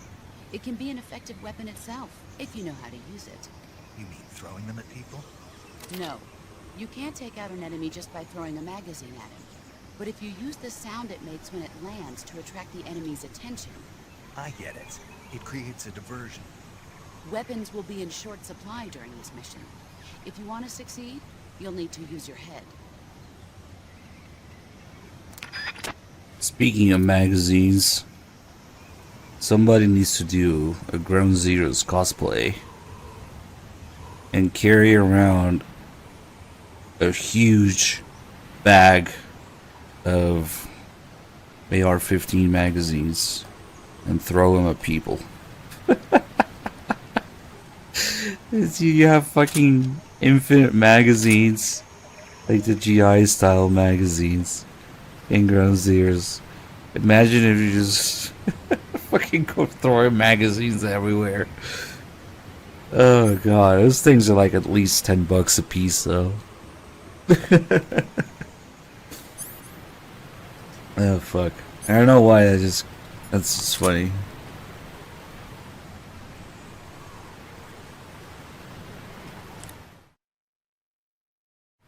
And they're loud and they hurt if they hit someone. Maybe you can take out the spring and the follower, but I don't know, it's just the body itself. How do I fap? Honestly, when did you start reading magazines like that? Didn't I teach you how to take care of business without having to rely on that sort of thing? Anyway, I'm sure some of the enemy grunts will find that sort of magazine as appealing as you seem to. Place it on the ground and you might be able to divert their attention. But the boss taught Snake how to fap.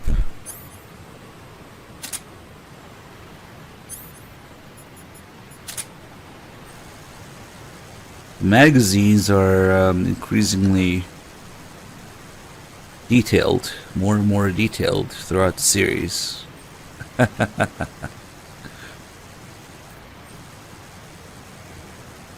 Speaking of which, I recently figured out the Playboy in MGS4 is based on a real issue, and I found it has the same cover, but the articles have different titles, obviously. But the cover is real; it's a real one. So I added it to my Metal Gear gun collection, because technically it's an MGS4 weapon.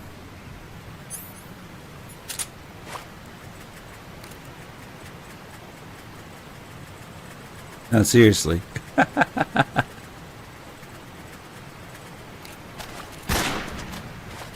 Ooh, do we have other pages now? They're all the same, huh? Yeah.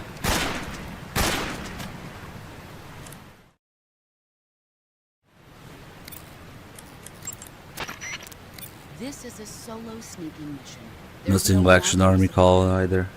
You'll need to be more than just a soldier.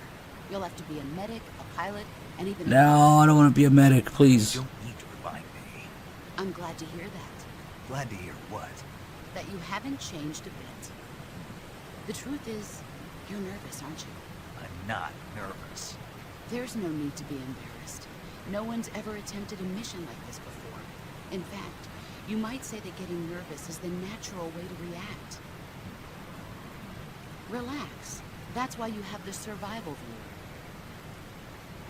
The survival viewer contains everything you'll... Yeah. Okay.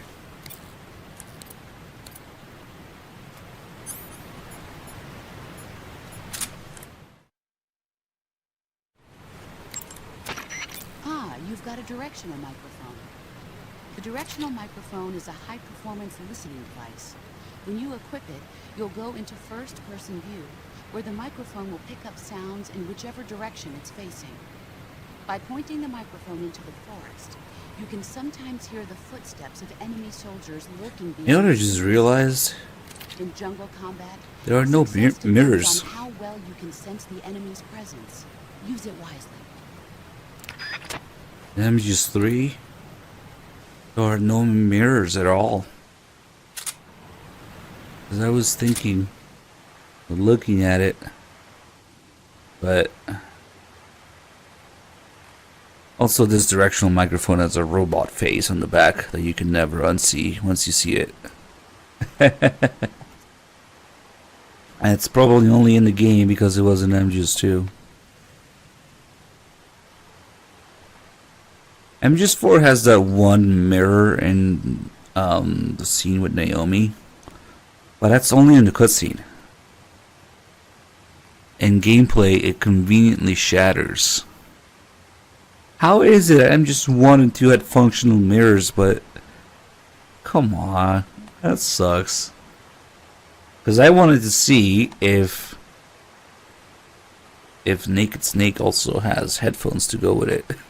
Because in MGS2 it's kind of hard to see, but you can use the mirror, you can see in third person, there's kind of a thing sticking out that you can see due to the widescreen. But right in... Oh, you can also see in the cutscene with Ames. The directional microphone comes with headphones. Which... Maybe that thing in the back is a speaker, I don't know. Yeah, no, you can see there's nothing on his head when you equip it.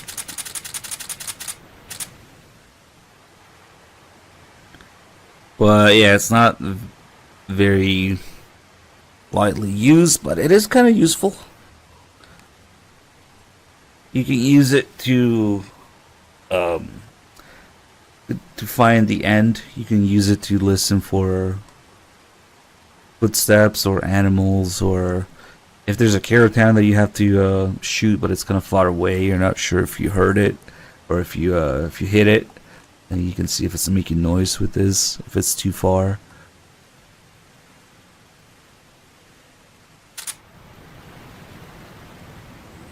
Man, the mirrors in MGS1 and 2 worked pretty simply by creating other models on the other side of it.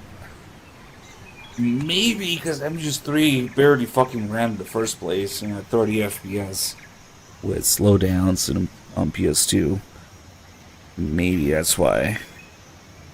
There's also no bottles to shoot MGS3. You think there'd be some, I don't know, beers or vodka bottles or something, but nope.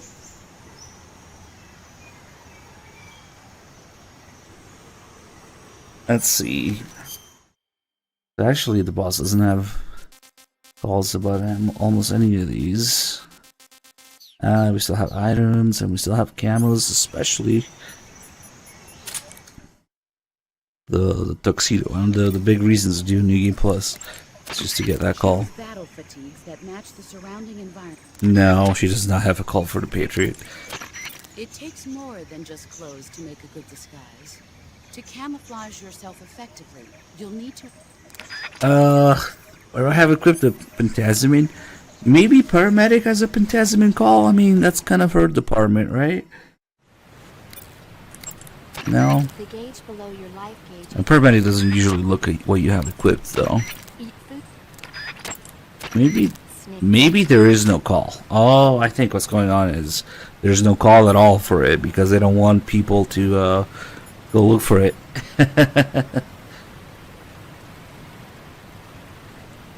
Yeah, no, there's no fucking Pentazemin call, I think.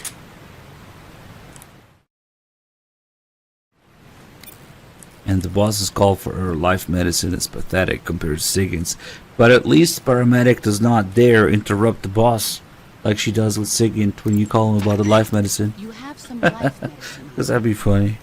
Life medicine is a recent pharmaceutical product developed by the Soviet Union. It works with your metabolism to quickly treat wounds. If you use it, you can recover life on the spot. Try it when your life is starting to run low in battle. Yeah, it's extremely basic stuff. And Sigyn has a much better one. Hey, I forgot what I did already. Those things you're wearing, those are... Thermal goggles. Some kind of electronic gadget that shows the distribution of heat sources in image form. I know they're based on the same principle behind the FLIR system on gunships. But to think they actually made it small enough to carry with you. They're not just making good rockets, huh? Never underestimate the power of Soviet science. Tell me about it. In any case, those thermal goggles should allow you to easily see through enemy camouflage and spot traps. Just don't leave them on for too long, or you'll drain the batteries.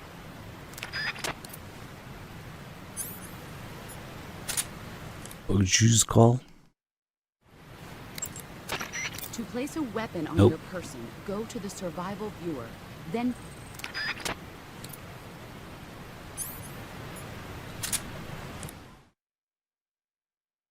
There's a whole story behind the binoculars. Let's see it. The ones you've got are a high-performance military model equipped with a zoom function. Yeah, they give me a flat image across the entire viewing range. They're completely waterproof and highly shock and flame resistant. You won't need to worry about them breaking. Scouting is key during a sneaking mission. If you can determine enemy positions and the lay of the land from a distance, it'll make your job that much easier. Use them wisely.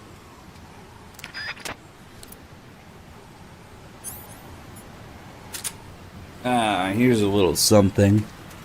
First of all, the light, the lit part of the cigar is fucked up. Probably due to frame rate or something, or Blue Point and their infinite wisdom doing this somehow. You move with the cigar, even if you just walk. It's like, what the fuck? The light gets left behind because Snake moves faster than light. Clearly. Okay. A little bit of lore about the boss. If they ever do make that boss prequel game, kind of cringe idea that's been floating around for years. Supposedly, hopefully they remember, supposedly she also smokes cigars. Are you smoking a cigar? I don't approve of you smoking during the mission. Hey, you used to smoke them. Never mind what I did. But that being said, cigars can be useful in a number of different ways, like getting rid of leeches.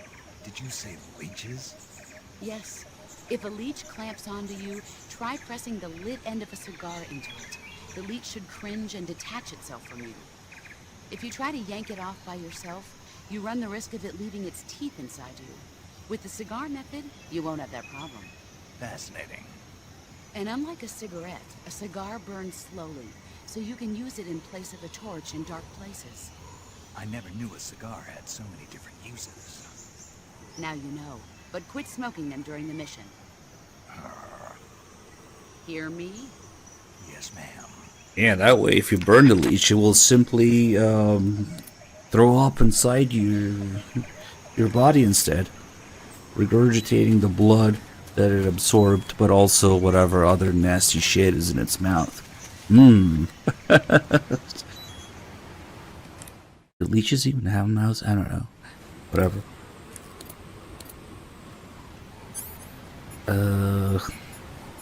Alright, I think that's everything. So we don't want to save the fact that we did these calls, because if I trigger a checkpoint now, and the game will save it, and we'll miss out on the Sigyn calls, so I will just eat myself.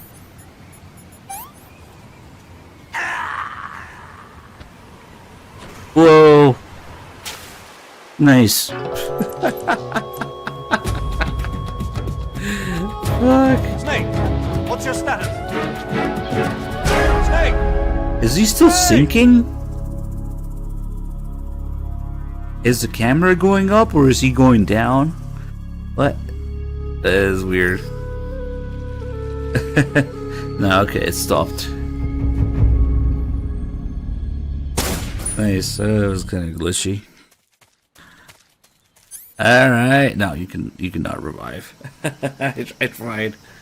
All right, so none of that actually happened. Hold on, I gotta refresh this thing. Yeah, I gotta switch back the audio settings.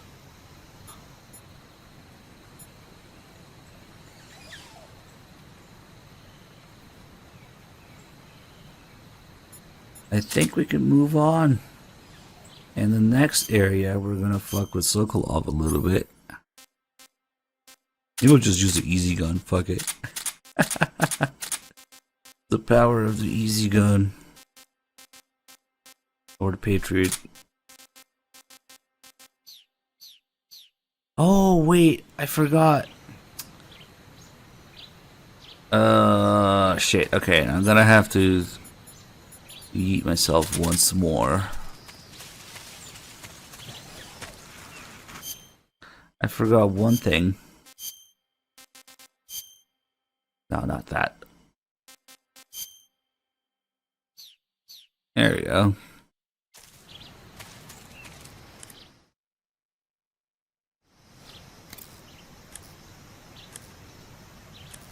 Oh, that's right, that's right. I always forget that it's here, Dim. Thanks for reminding me.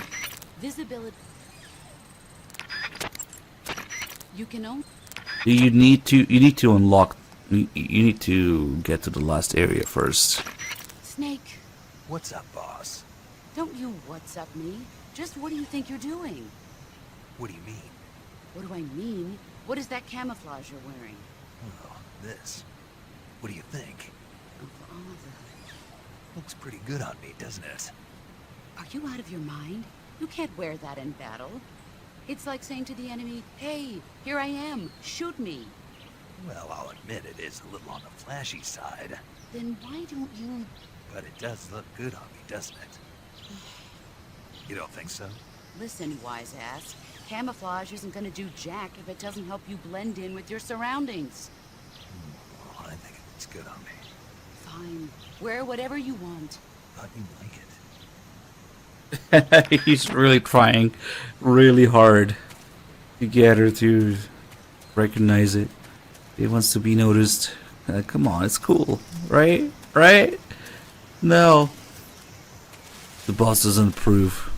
I can't live any longer.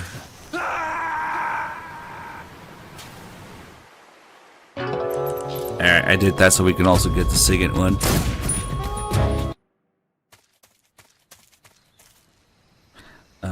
Okay. So I think we need to load the next area, but also go back after.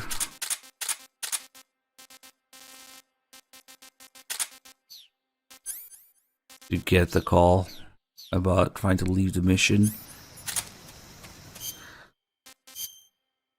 Oh no, where did I go?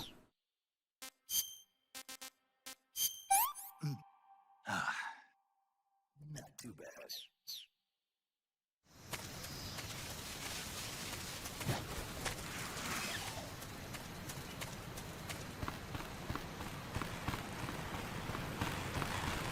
Oh yeah, there's no turning back if you trigger the Sokolov scene.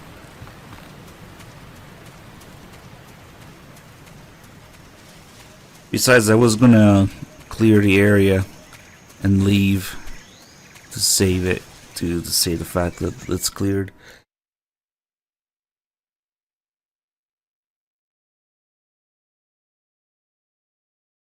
Because we're gonna get that game over from Sokolov.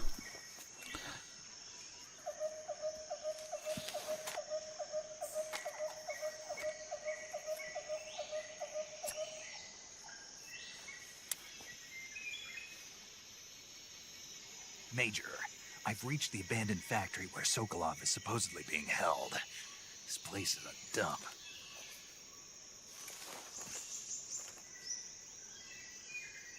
I can't see Sokolov from here.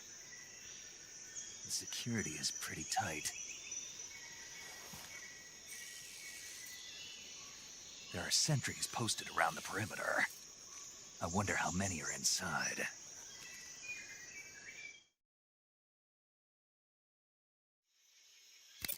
Your objective, Sokolov, is inside the factory. They should be holding him in a room in the northeast section. Northeast section. Got it. Be careful. Your mission is to bring Sokolov back alive. He must not be exposed to any kind of danger. Do not approach Sokolov while in the alert phase. Right. Oh, and one more thing, Snake. You mean there's more?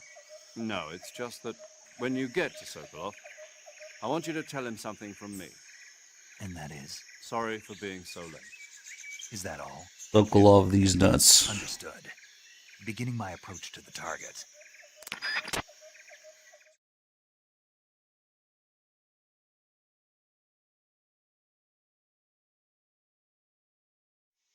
Huh? Who's that?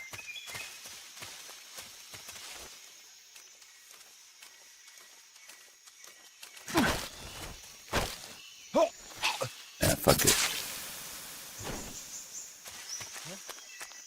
Who is that?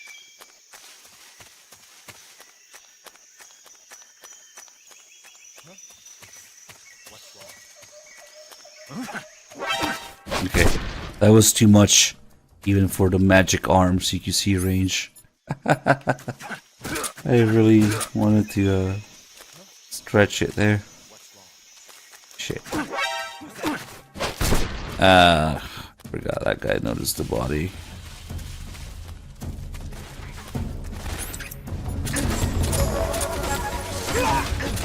Oh no, shot him in the face. Okay, well now they're gonna respawn, so we might as well just wait for them here.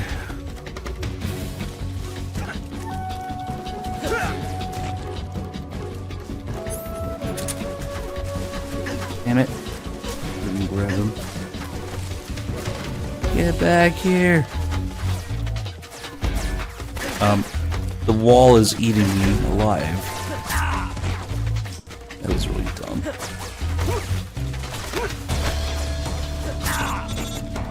Oh, we can still get this Gall? Nice. I thought it was too late for it. Once you have low health. Snake, do you read? Snake. I didn't know you could get in this area. Snake, are you all right? I'm okay. You're far from okay. Look at your life gauge. You're on your last leg. No. I can still... See? Snake, this is a solo sneaking mission. Somebody is currently stabbing the fuck out of me. No fuss. No cavalry. If you're taken out, nobody is there to take your place. Pull out for now and recuperate. Find a hiding place and get some rest. Your life gauge will gradually recover with time. But the speed of your life gauge recovery depends on the level of your stamina gauge. So get plenty to eat, then get some rest. You hear me? Do you hear me? I hear you. I don't think you understand. It's called life medicine. You bum rush everyone.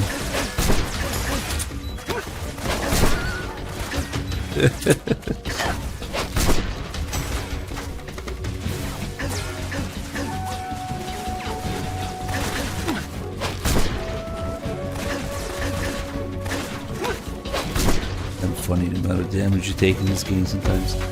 You can do things like this. Just dispensing nap time for everybody. This guy's desperately trying to get away.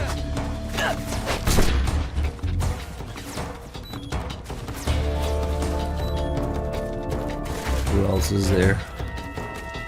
Oh, he was on the ground. Nice. This guy might need a remote nap time. Okay. Is that everyone? Oh, there's another guy there. Oh, he's like pressing against the tree there. I don't usually see that.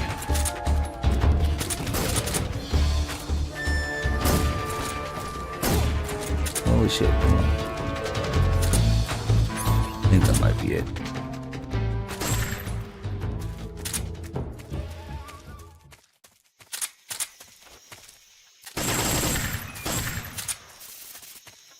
Oh, do we have the Infinity face paint on this? Yeah. That's right, I got all the cool New Game Plus stuff. So now we can actually pick up the M37. Which unfortunately we can't get a call about with the boss, because the boss never appears again once you get to this area. Oh, this is gonna be cool then. We can do this shit.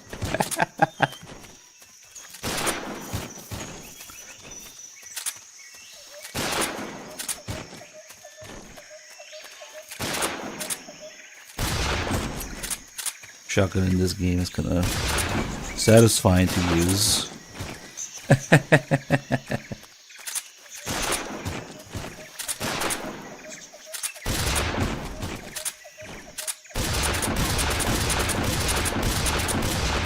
Maybe they're slugs. Are they slugs? No, they're not. Oh no, that's what, 4 hits? Oh, it's a bunch more. 6. Who's that? 5. Why does it change? What kind of random fucking shells are these? I don't know.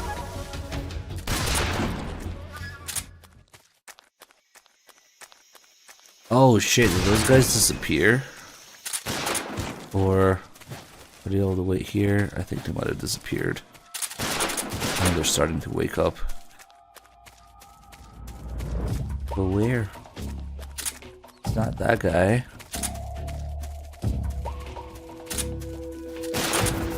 I was hoping to group them all together, but I think they disappear after a while if they're not unique. Let's see.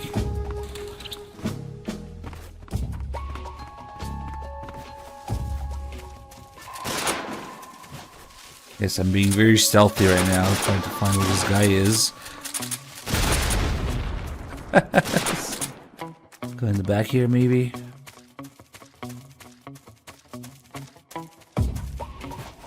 Ah, yes, him. Nice.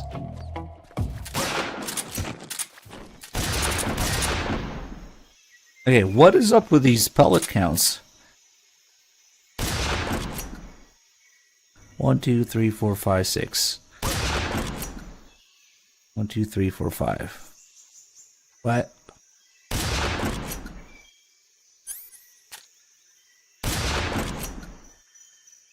The fuck? 1, 2, 3, 4, 5, 6. 1, 2, 3, 4, 5. So it's loaded with 6 pellets and then 5 pellets every other round. That's fucking weird. I never noticed that. Oh, let's try it again.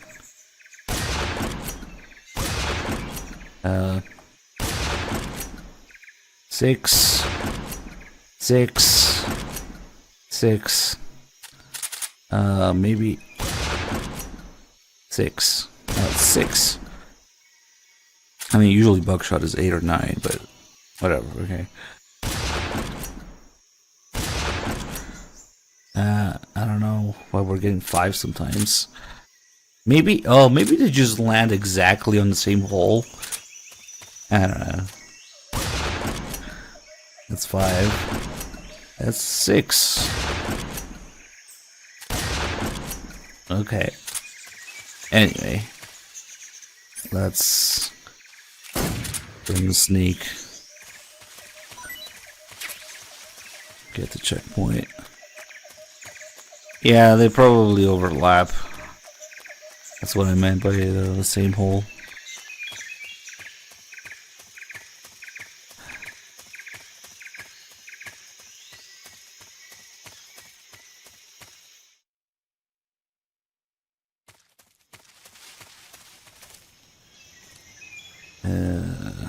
Okay. Camel's clean now. Oh shit, that's right. I was gonna... See, I always forget to do it. Since we're going this way anyway.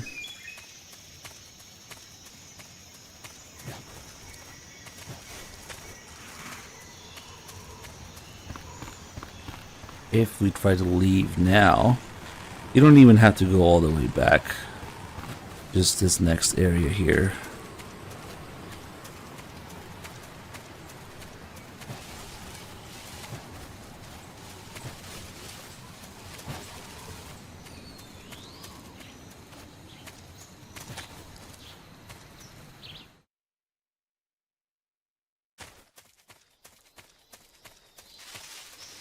Alright.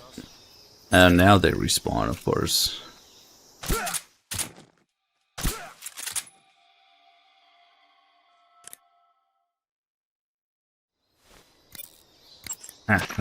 Snake, where are you going? Oh, Are you abandoning your mission? absolutely not. I didn't think so. I didn't think you thought so. Sokolov is back there in the factory. Head back north. Okay. It's worth it just for this call.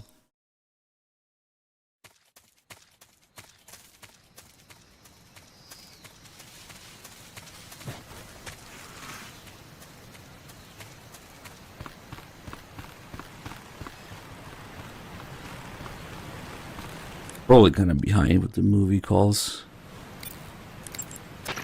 You want to save?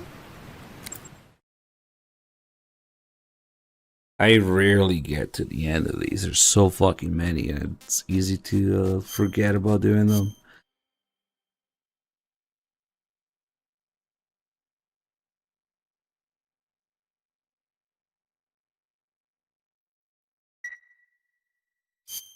Snake, have you heard of It Came from Outer Space?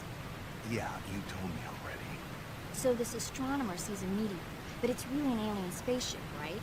And the aliens start replacing the townspeople with clones and forcing them to help repair the ship. The 3D effects were quite realistic. I've got all the real I can handle here in the jungle. No, you don't get it. Precisely because it's realistic. With the images jumping out of the screen at you, it makes for a nice escape from reality. I have to admit it made my eyes tired, but it was really intense. Unfortunately, they don't make very many of those movies anymore. When did it come out? I was still in college, so probably about 10 years ago. Guess I'm out of luck then. You know, they're coming out with household versions of video cassette recorders. One day you'll be able to see old movies anytime you want. It'll be like having a movie theater in your own home. Really? It's like if you had a record with movie film etched onto it instead of music. It'll work the same way. You're kidding. No, really. And someday they might make movies where you control the characters yourself. Sounds like magic. No. It'll happen. Make sure you stay alive to see it, Snake. Movies where you control the characters yourself. Impossible. And one day, somebody will be watching you control those characters in the movies. That's even more insane. Sounds like magic.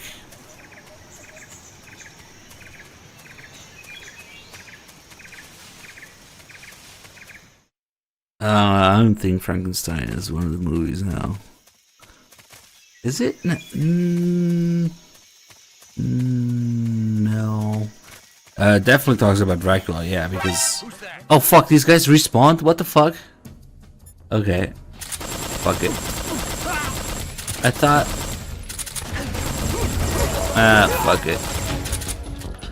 I thought it would save the fact that I cleared the area. Ah well, stealth time.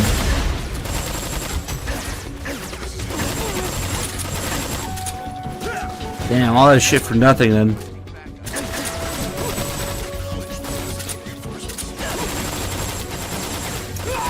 Nice aim. Fuck.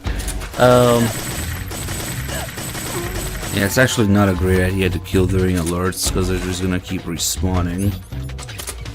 If I put them to sleep, they'll stop respawning.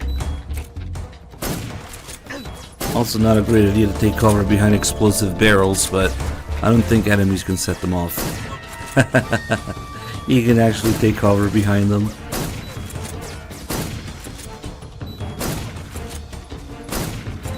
Ah, what a clusterfuck. I wonder why they respawned me. I went too far.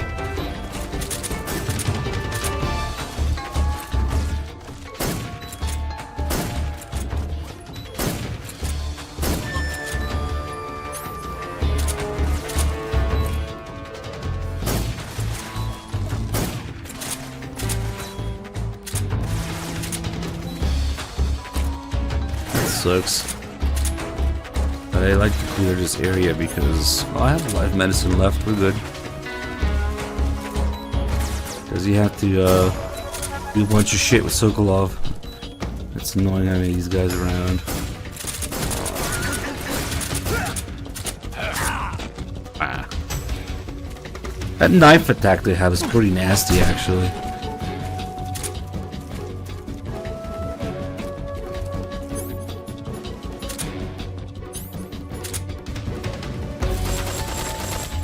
Still somewhere around.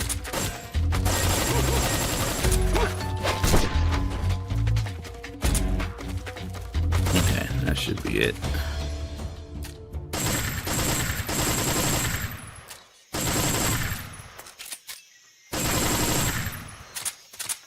A little slap he does.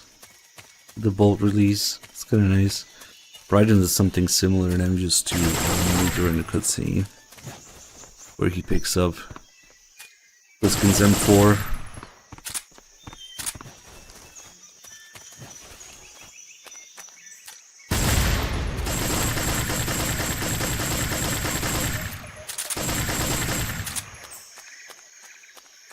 MG3 is the first game that introduced kind of recoil. Oh, there you go. Yeah, now the bullets don't hit the same spot like they would in MGS1 or 2.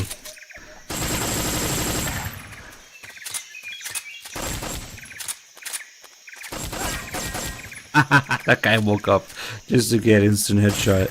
Nice. Wasn't even aiming. What do we have left?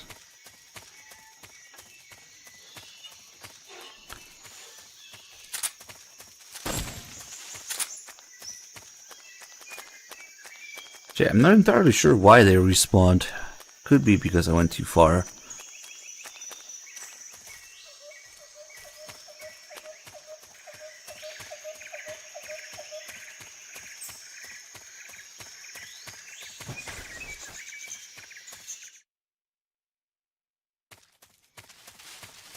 Alright, we good now?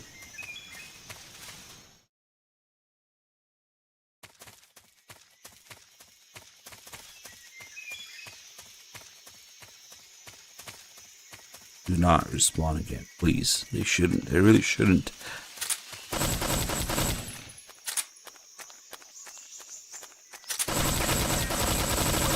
No, you did not miss the ladder.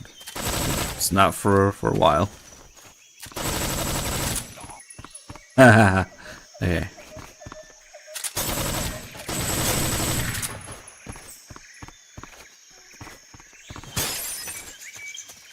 Alright, here we go. Sokolov is in there.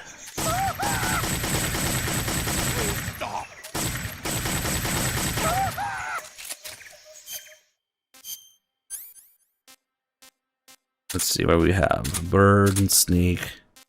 Okay. I gotta grab something else.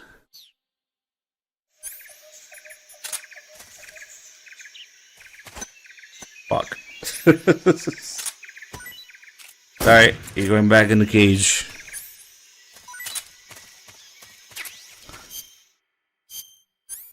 Unfortunately, the Hornet's Nest don't have any Hornets left in it. Otherwise, yeah, that would be fun to see how Sokolov deals with it.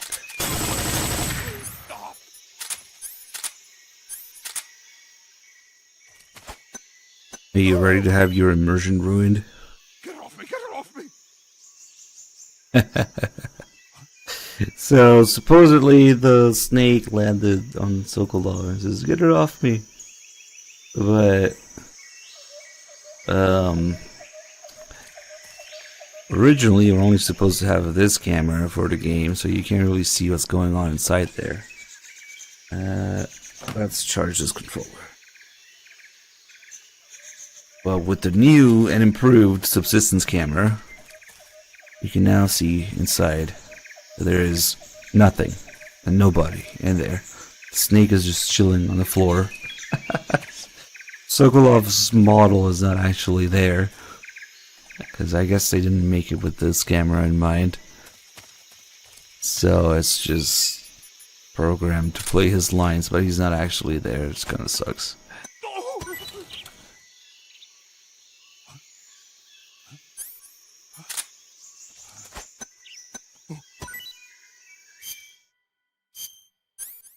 Maybe he's under the bed. Yeah. I won't have my immersion ruined by the camera.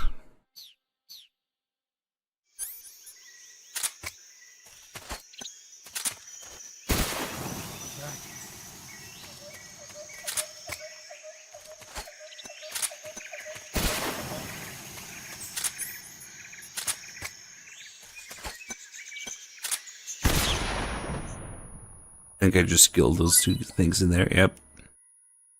Another thing. If we try to meet with Sokolov with the mask on, of course he's not gonna like that. Nobody likes this face, right? This is actually a way you can prevent the cutscene from triggering if you want to go here. For some reason, if you get too close to this door, normally it starts, but with the mask, you can't do that. Snake, when you meet Sokolov, don't go in wearing that mask. Why? He won't like it. Won't like it? No. Why not? Just trust me, he won't. Yeah. You'll need Sokolov's full cooperation to complete this mission successfully. Don't do anything to make him lose confidence in you. When you go in to meet Sokolov, make sure you remove your disguise. Got it?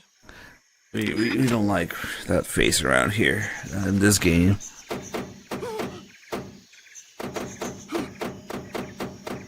I don't suppose you can peek inside. Usually, if you stand next to a door and sidestep into it, Snake peeks inside just by opening it a little bit.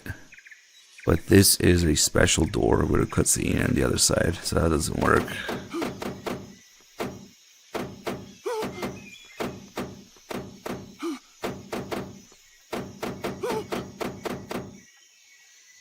You can't. Oh, maybe you can. Because after the cutscene with Ocelot, you get a chance to change. Yeah, I mean, you could, but I mean, it's not gonna do anything other than make it look even stupider because the mouth doesn't open. Especially when Snake yells in pain when his arm gets broken. It's not like Volgin is gonna recognize his face.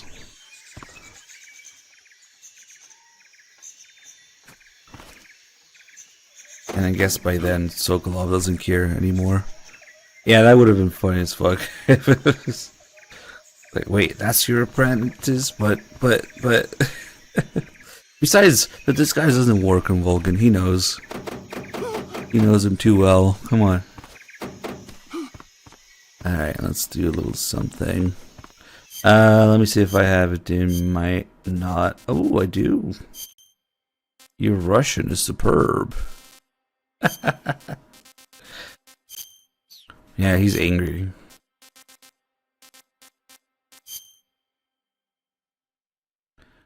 And for now, we can put on face paint while naked. But for some fucking reason, later in the game, when you get the eye patch, once Snake loses his eye, you lose the ability to be naked with face paint. Like, why? What kind of logic is that? I don't understand. And I never understood it, but okay. Right now you can do it. Later you can't do it. I wonder if there's any version where it works. Maybe one of the early Snake Eater. versions, like, I don't know. It's weird. Later, if you're naked, your face option is grayed out once you have the eye patch. Ah, well.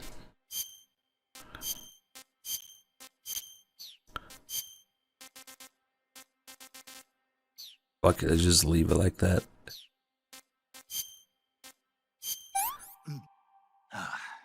It's not like they couldn't be bothered to make face paint under the eye patch, because it works if you have the rest of the camo on. So I don't know. He can't paint himself in one eye. No, you can still have face paint. You just can't be naked if you have face paint. It's really weird. Ooh, no! I fell for it. I thought I was far enough. So we exited the menu without the mask, and it triggered the cutscene. Damn, I was kind of far from the door, though. Oh well.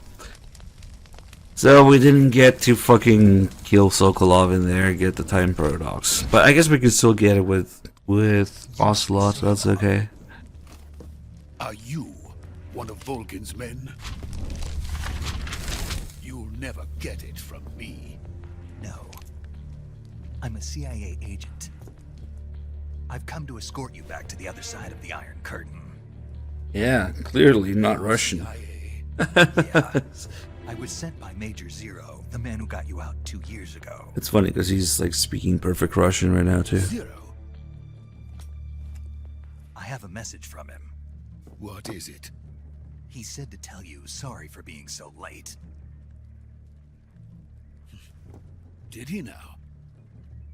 What does it mean? It means he's a man of his word. But we've got no time for this. You have to get me out of here before they arrive. Who's they? Colonel Volgin of Gru. You in the West know him as Thunderbolt. Thunderbolt? Never heard of him. He's a member of the Army's extremist faction, a man who seeks to seize control of the motherland. Ever since the Cuban Missile Crisis 2 years ago, Khrushchev has been pursuing a policy of peaceful coexistence with the West. Despite resistance and criticism from hawks in the army and the provincial authorities, Khrushchev has managed to suppress the opposition so far. But the failure of his agricultural policies has put him in a precarious position. And on top of that, the tragedy last November. President Kennedy's assassination. Precisely. In a sense, Khrushchev has lost his biggest partner, and his power base is rapidly crumbling away. A certain group is plotting to use this opportunity to seize power by rallying the anti-government forces, overthrowing Khrushchev, and installing Brezhnev and Kosygin in his place. The mastermind behind this plot is Colonel Volgin of the GRU. He has control over another secret weapons research facility much like this one, OKB-812, known as the Granin Design Bureau, and is using it to further his plans. But that is not enough to satisfy him. Now he's plotting to seize the secret weapon I have been developing here and use it as leverage in his bid for power.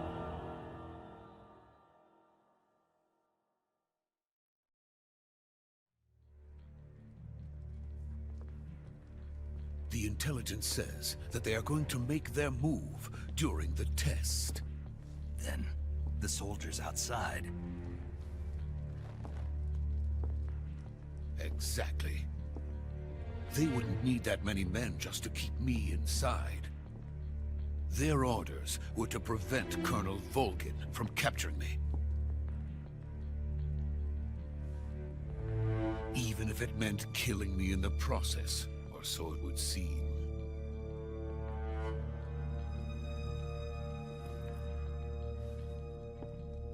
Volgin will come.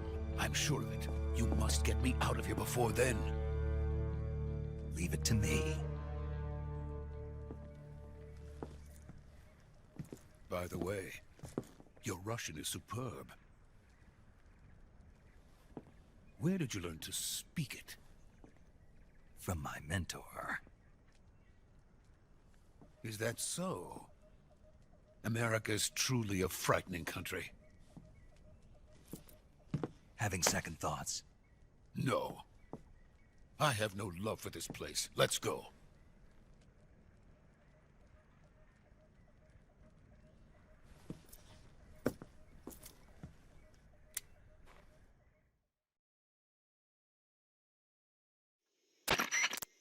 Major, this is Snake. Sokolov is safe with me. He's doing fine. No injuries. Good work, Snake. Now hurry up and get Sokolov to the recovery point. We'll rendezvous with you there. Roger. What about the sentries? I had to kill them. There was no other way. But no one will know we were involved. I see. What about the boss? We lost contact with the boss some time ago. What happened? It's probably just a weak signal. Just hurry and get Sokolov out of there.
Freeze!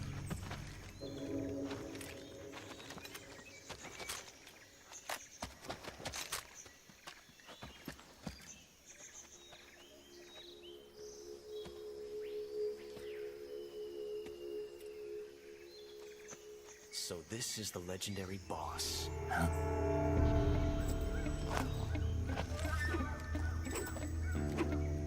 Huh? We meet at last.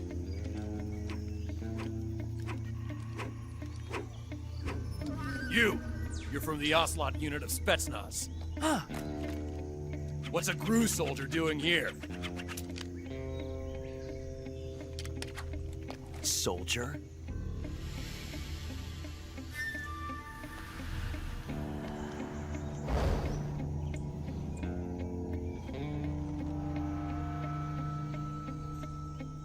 He's the Ocelot commander. Ha! That's Major Ocelot to you. Don't you forget it.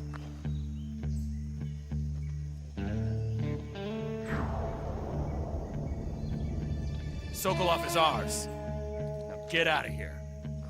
And Ocelot never lets his prey escape. What?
I can't say it feels good to kill a comrade, even if it is for the GRU. Sokolov, take cover.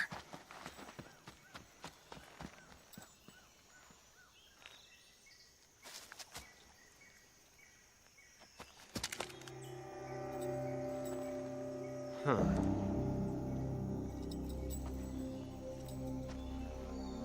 You're not not the boss, are you?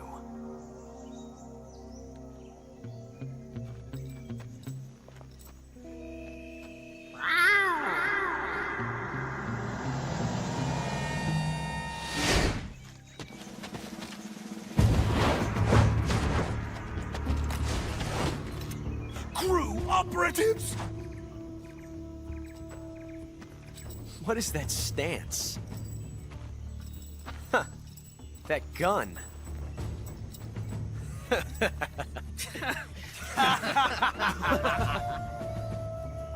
If you're not the boss, then die.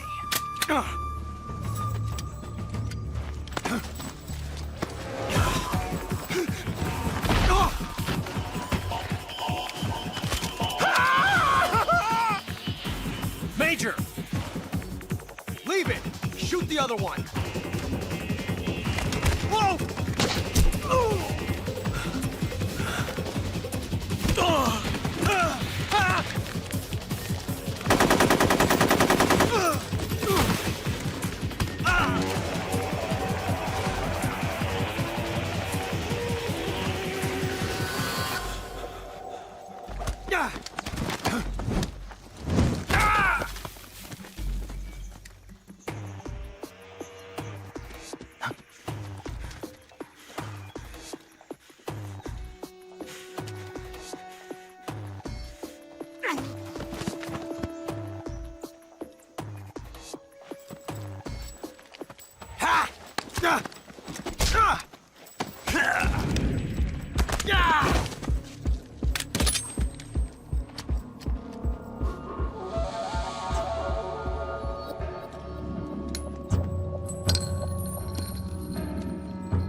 You ejected the first bullet by hand, didn't you? I see what you were trying to do. But testing a technique you've only heard about in the middle of battle wasn't very smart. You were asking to have your gun jam on you. Besides, I don't think you're cut out for an automatic in the first place. You tend to twist your elbow to absorb the recoil.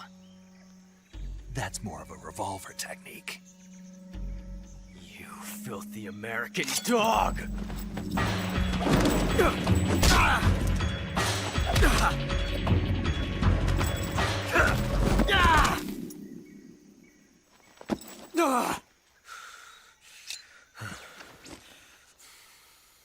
But that was some fancy shooting. You're pretty good. Pretty good.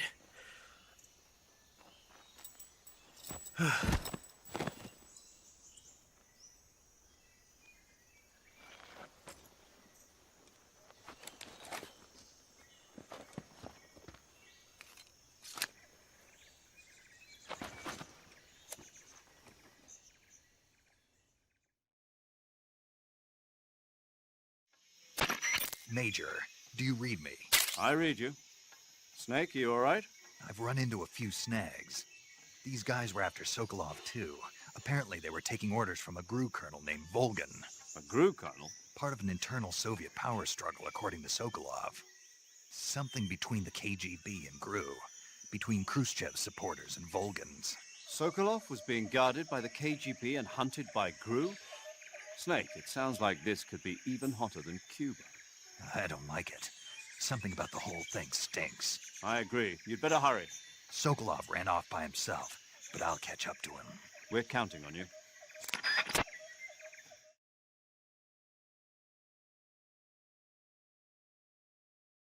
Doesn't want, thank you so much for the new sub. Glad you enjoyed the stream. Alright, let's fuck around with Ocelot a little bit. Naturally, if we kill him, it's gonna be a time paradox. For one thing. Whoops. You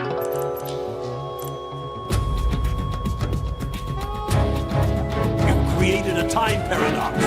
Snake, you can't go changing the future like that. None other than Colonel Campbell.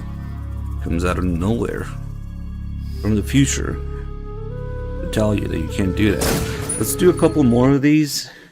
Because he has a couple variations on how he says it. Ooh, right to the balls.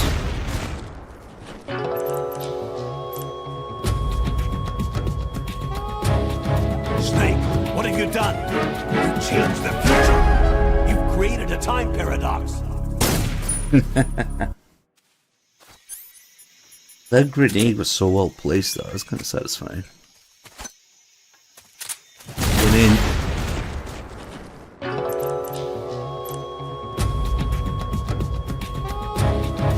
You've created a time paradox. Snake, you can't go changing the future like that. Yeah, I've seen at least a couple forum threads about people going like, oh, why is Campbell there? Is it VR? Are we actually in the future? But the real reason that we get Campbell's voice in the Time Paradox Game Overs is not so much Campbell reference, but a Back to the Future reference with the Time Paradox thing. Because in Japanese, they have the same voice. The voice actor for Colonel Campbell also dubs Emmett Brown in Back to the Future. So, you're supposed to hear Doc Brown there, not Campbell, talking about time paradoxes and shit. But in English, of course, that doesn't happen, so you just hear Campbell and people get confused. Nice. Give him a new hairstyle. Oh no, we can really do that. That's Sure, we can teabag him a little bit. There you go.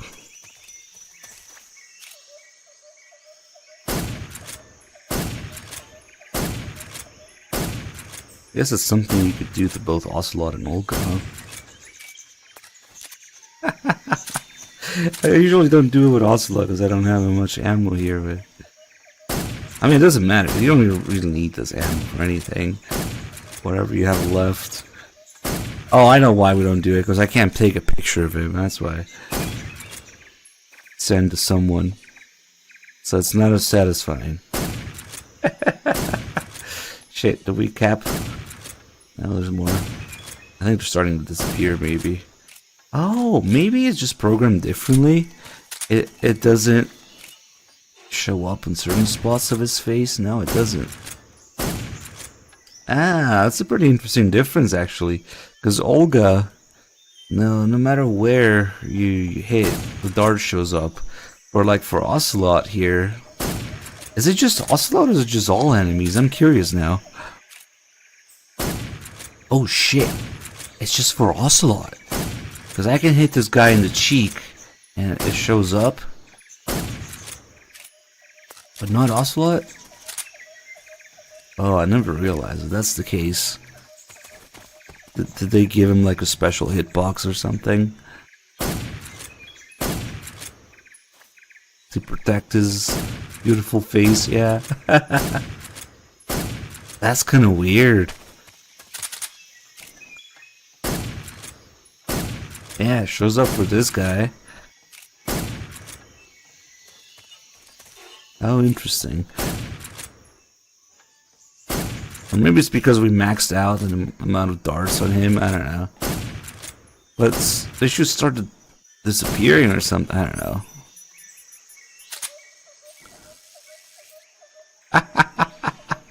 Oh shit, are they all over there? Maybe they're on top of each other. Oh, there's definitely more than one on some of these spots. So what happens is that it probably defaults a certain spot on top. Yeah, look, there's a whole bunch of them on the same spots there. So yeah, they did do something to the hitbox for Ocelot's face. Nice.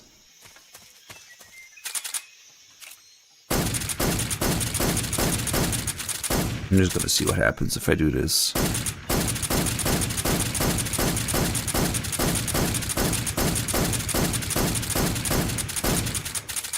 And it's starting to disappear. The first few ones, I think.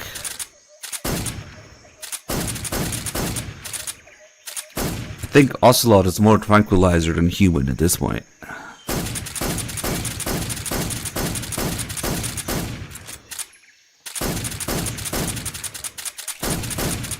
And go faster.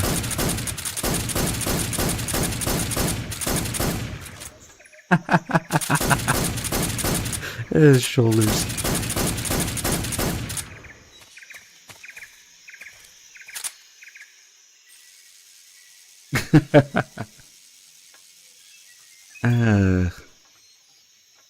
I would not have noticed without the infinity face paint. But let's put this back.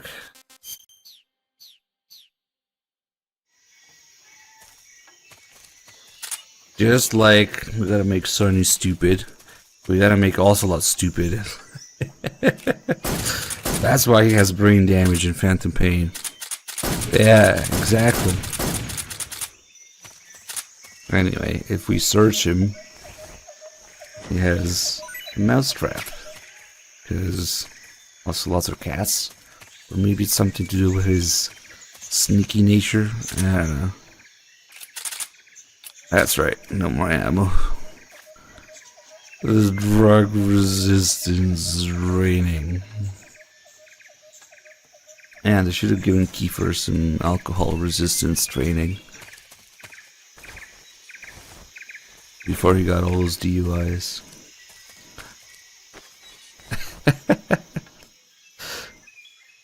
The darts move like they do at MGS2 when you pick up Olga. Nice.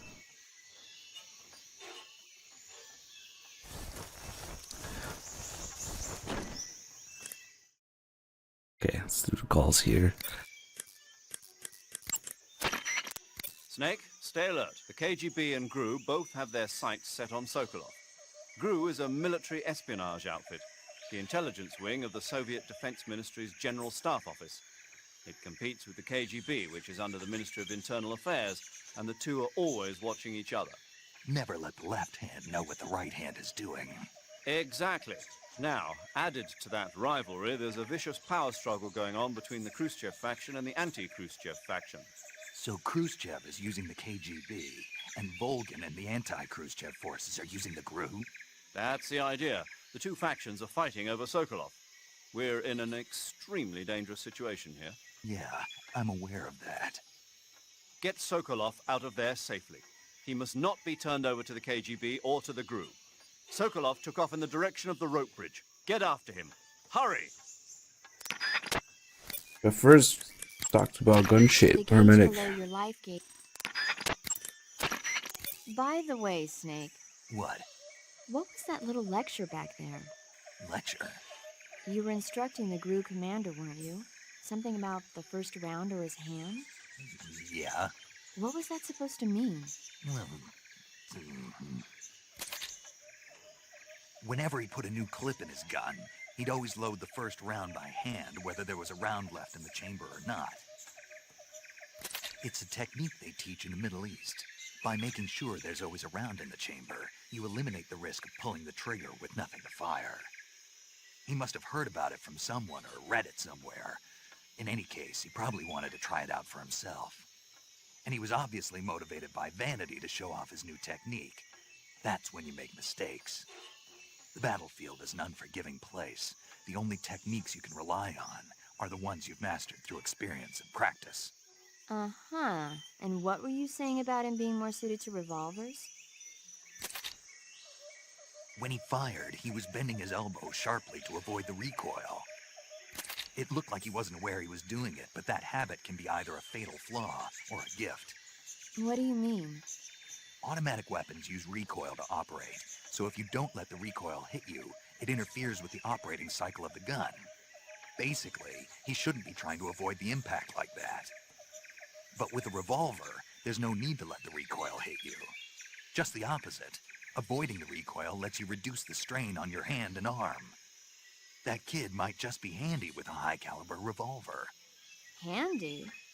Are you listening to yourself? What do you mean? He's the enemy. Why are you giving him advice? Snake. I don't know. For some reason, I couldn't help but point it out to him. Snake, are you all right? Yeah.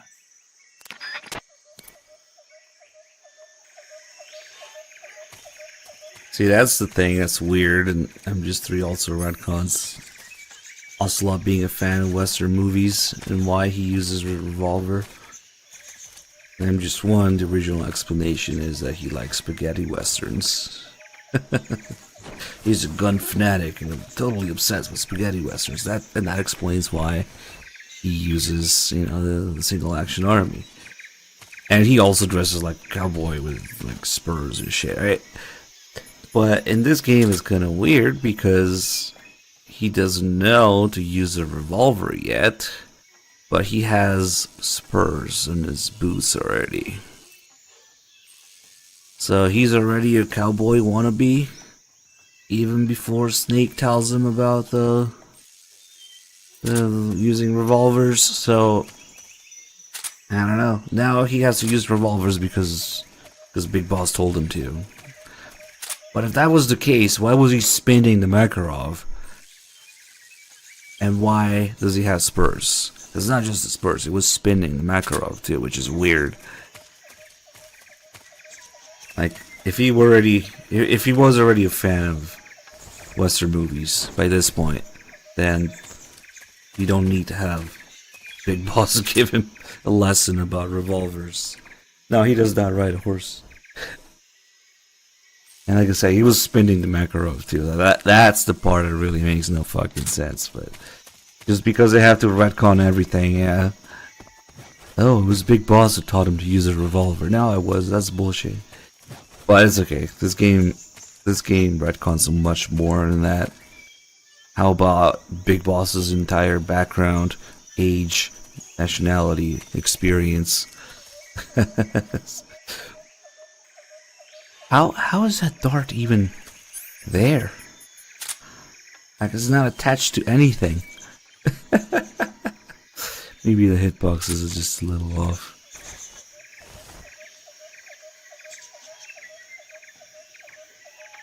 Man, who the hell spins Nagant revolvers?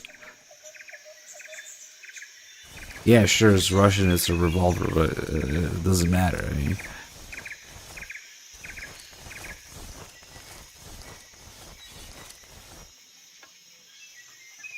Now that thing is just floating there. Nice.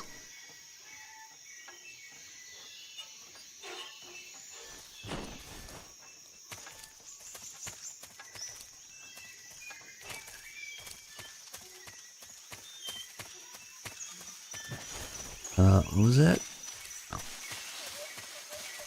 Let's see. Major, have you been able to contact the boss? No.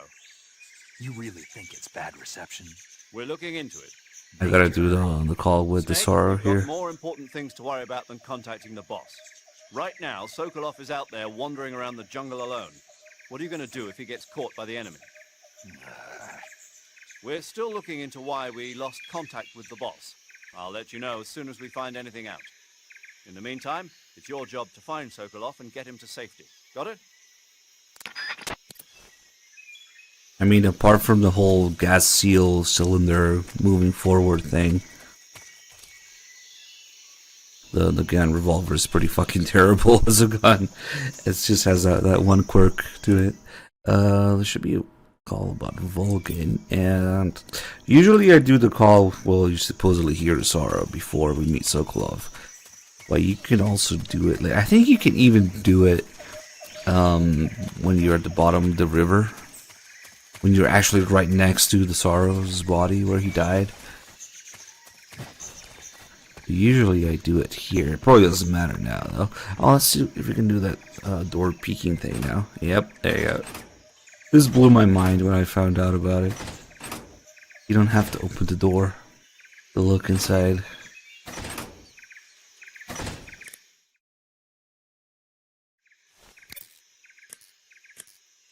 Let's see. This might be a little annoying to get.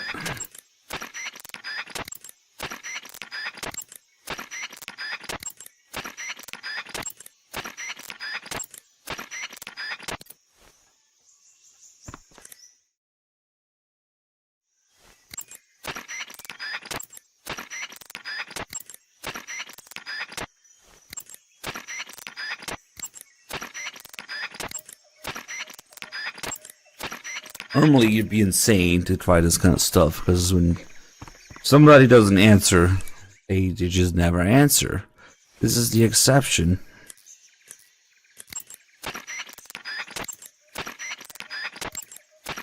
I have a Uberti single action army reproduction, Dim.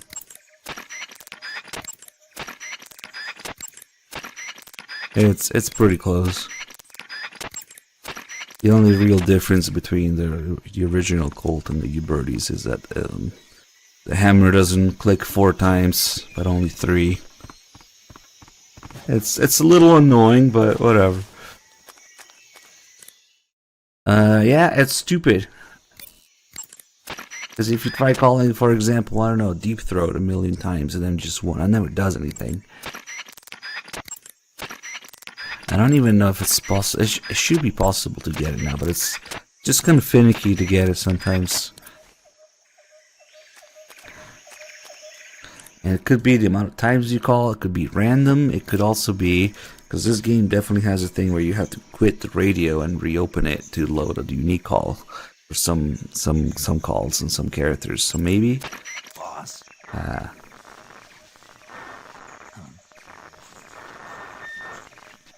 There you go. That's the sorrow picking up.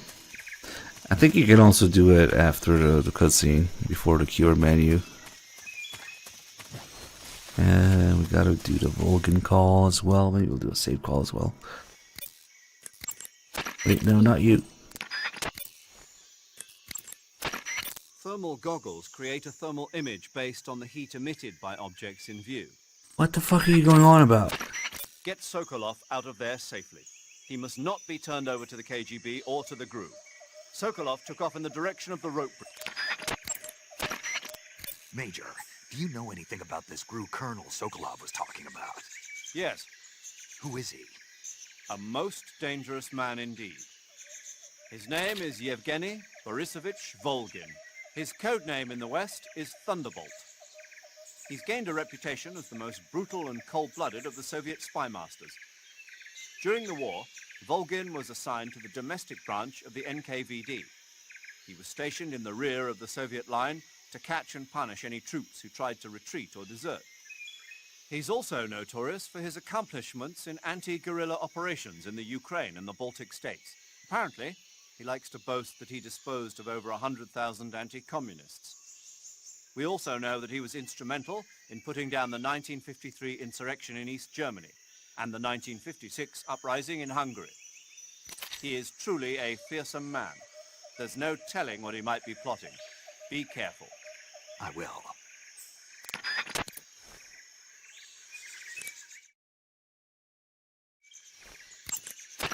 When you hold an enemy...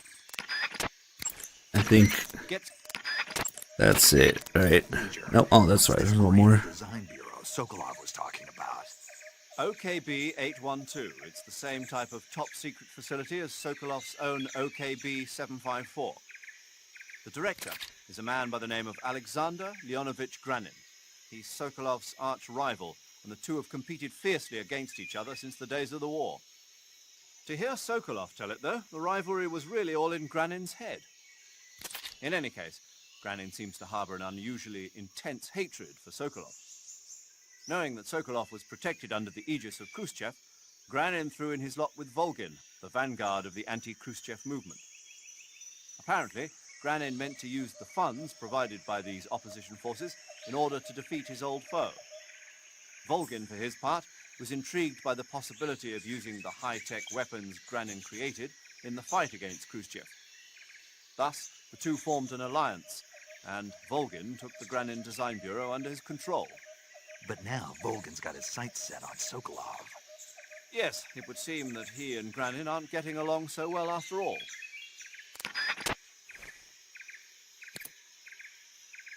Is the game volume a little low? I don't know. It's been a while, nobody's complained about it, but we can make it a little louder, sure. Just so you can hear Sneak's stomach a little better.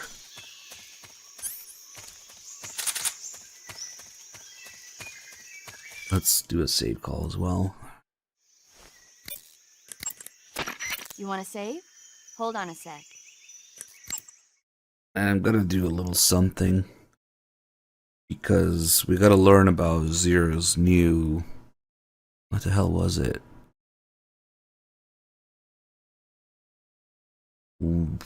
Dishwasher? Washing machine? I think it was a washing machine. Something like that. Yeah, you gotta do something very specific to hear about it. Hey, Snake, have you ever seen Forbidden Planet? No, can't say I have. It's about this expedition that goes to the planet Altair 4 in an ultra-fast spaceship. When they arrive, they meet the survivor of the last expedition, Dr. Morbius. Dr. Morbius was exploring the planet along with his daughter Altera and the versatile Robbie the robot. Ignoring the doctor's warnings, the expedition team is suddenly attacked by an invisible creature called the Monster from the Id. The special effects they used for the science stuff were really neat. I wish I had a robot like Robbie that could make anything I wanted it to. I'm more interested in that invisible monster. If I were invisible, I wouldn't have to bother hiding or wearing camouflage. Maybe someday you'll be able to turn invisible. Yeah, that'll be the day. Maybe. Someday.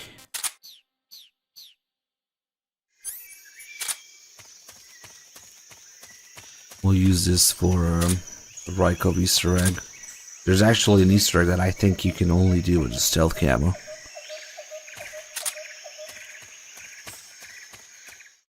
Get a little line of dialogue out of Rykov with it. If only it stayed in cutscene, it'd be kind of funny. You okay? Those men were from the Ocelot unit. Spetsnaz? Yes. The best crew has to offer. They're coming for me. I'm finished! Calm down. I'll get you out of here, I promise. And we've got some of the best backup we could ask for. Look.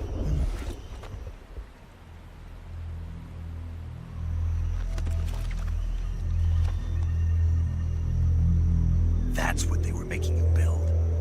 Yes. The Shagohod. The treading behemoth. A tank capable of launching nuclear IRBMs. It can launch nuclear missiles from that kind of terrain? Oh, yes. And without support from friendly units. A nuclear-equipped tank capable of operating solo.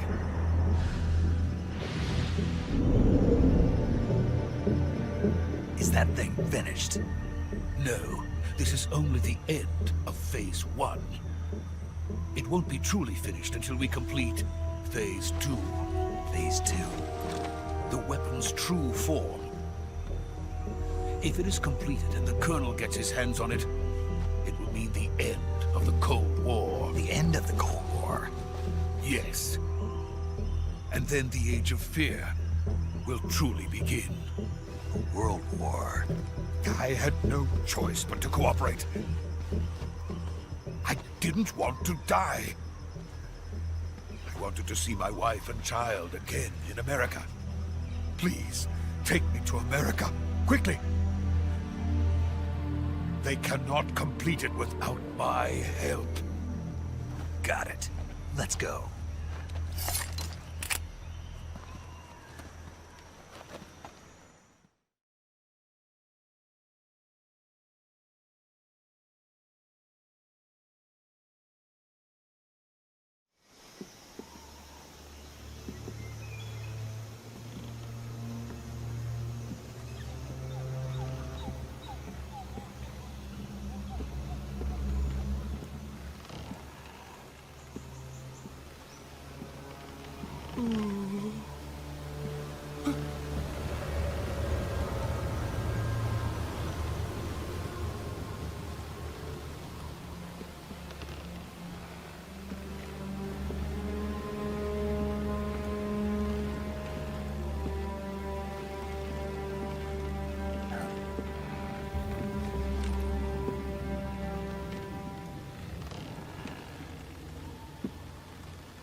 boss.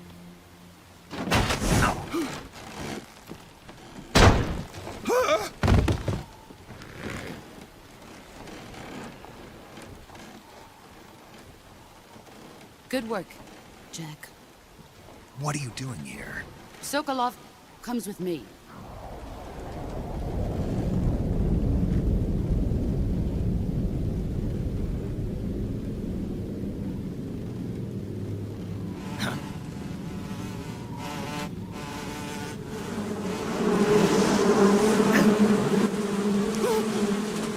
Hornets.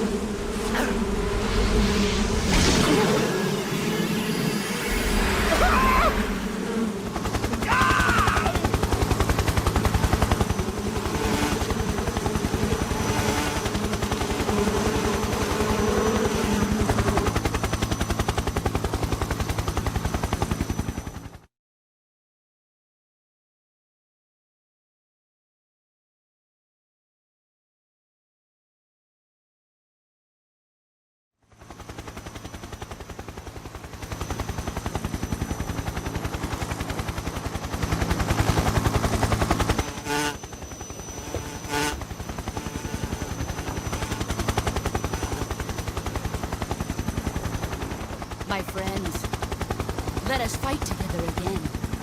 I have waited long for this day. We will fight with you once more. Welcome back, boss. Now that all 5 of us are together, it's time we go to the depths of hell itself.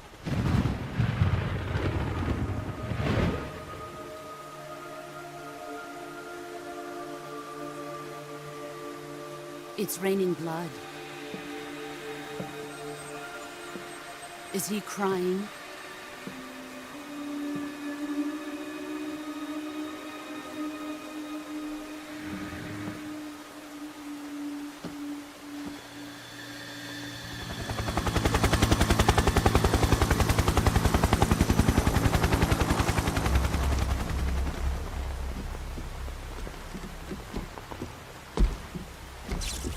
Kuwabara, Kuwabara.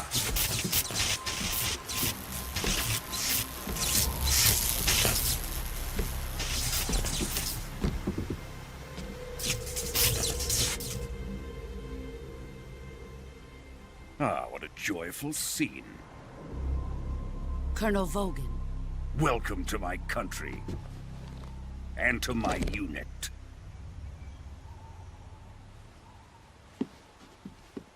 Boss, what is this? I'm defecting to the Soviet Union. Sokolov is a little gift from my new hosts. Recoilless nuclear warheads.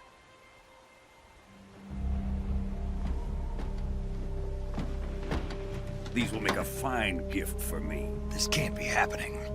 Who is he? Another one of your disciples? Are we taking him with us?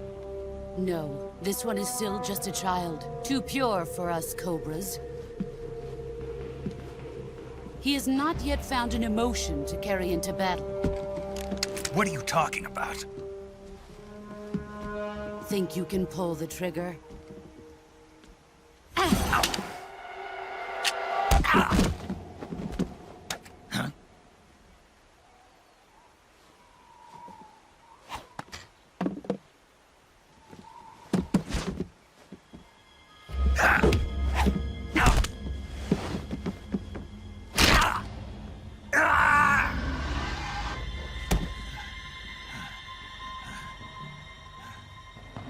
He's seen my face. We can't let him live.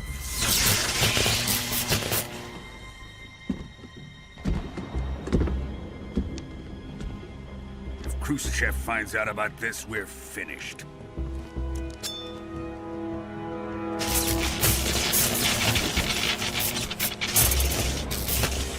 He must die. Wait. He's my apprentice. I'll take care of him.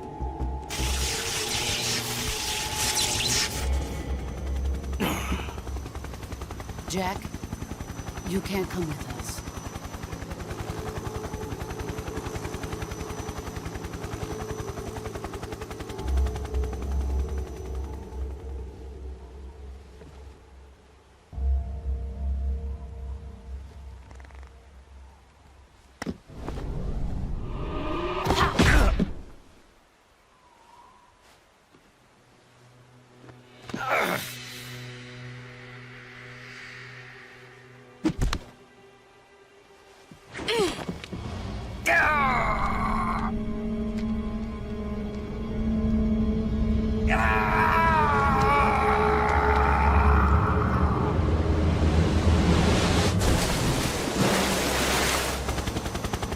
The new blood has been rejected.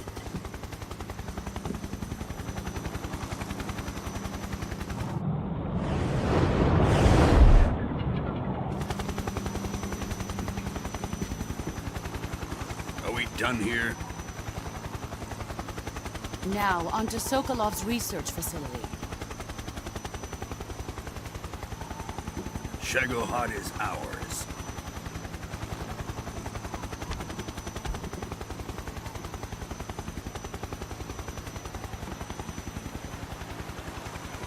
Drift away. My place is with them now.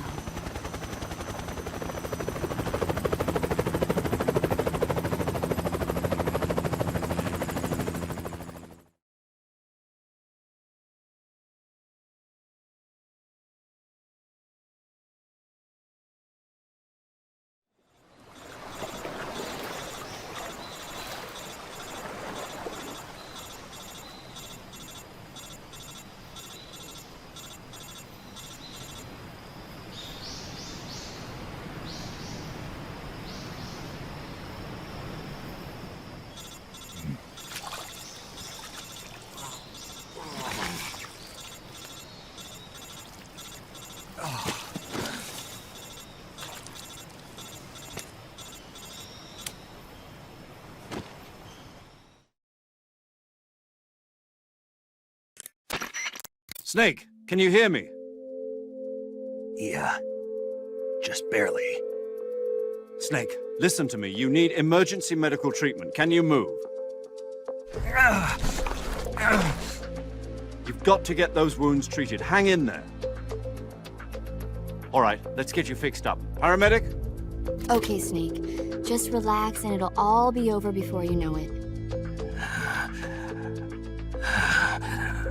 Stay with me. I've seen people in worse shape before. Think you can handle it? Major. The boss. She's defected. We'll talk about that later. First, we've got to get you patched up. Okay, here we go. First, open the survival viewer with the start button. If you select cure, you can start the treatment.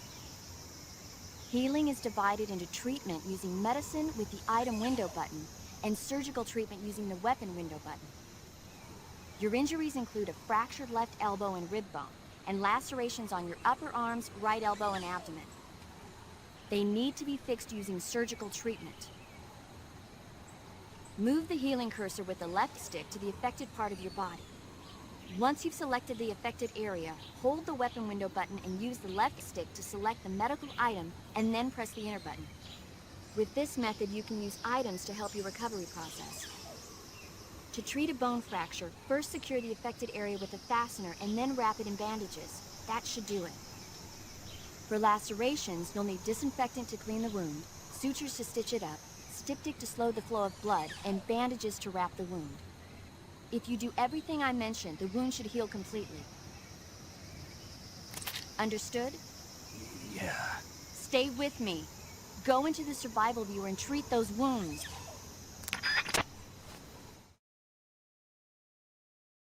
Full-Face jumped into the river right after Snake. Now you can see the Zara here. You can also see him with the default camera if you tilt to the left. And we can't really do anything. Oh, nice. We can still equip the stealth camera though. You can equip whatever items you have before it is. We can't really do anything. Nice. I don't think I've ever seen the stealth camo here though. Nice.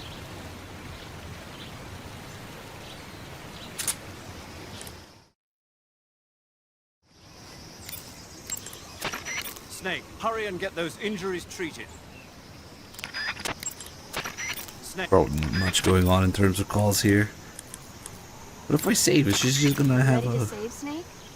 a calm conversation about movies? No, I think she's kind of acting like it's a boss fight. Let's see.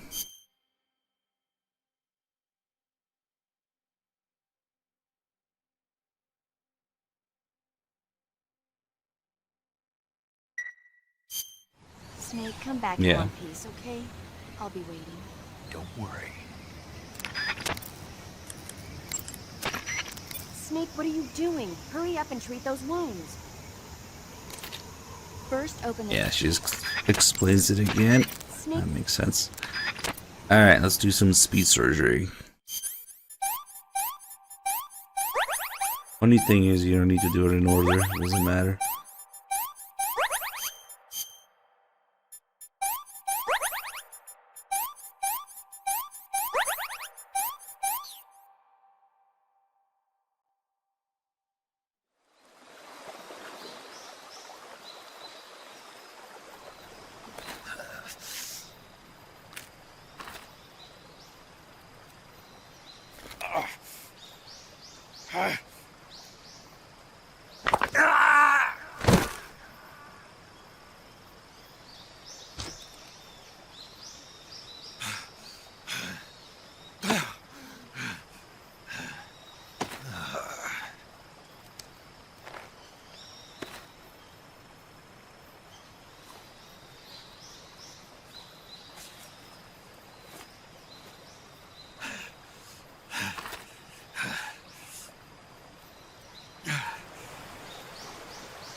Good job, Snake. We're coming to get you now. Just stay where you are. We'll drop a recovery balloon. Can you set it up?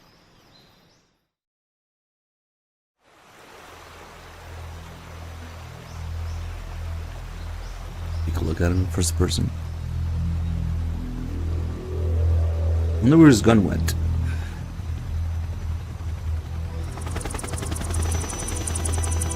Yeah, Snake has to set up the whole Fulton thing. It takes 20 minutes with one hand, injured.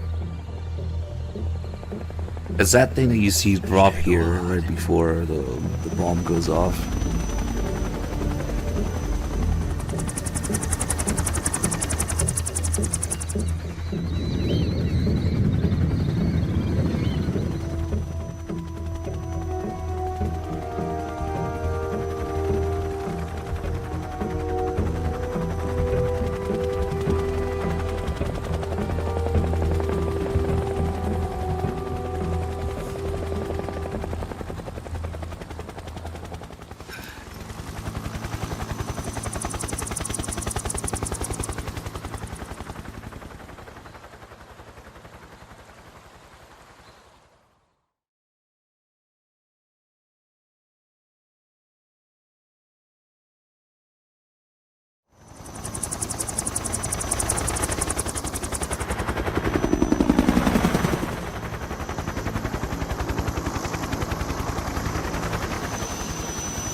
Excellent.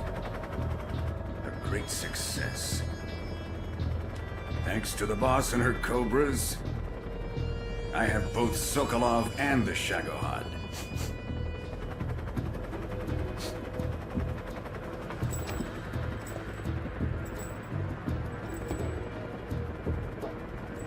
What are we going to do with the girl?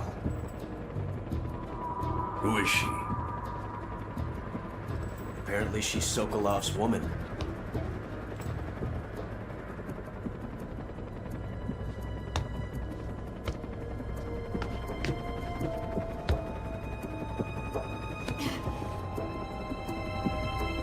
She's a nice catch. I'll take her.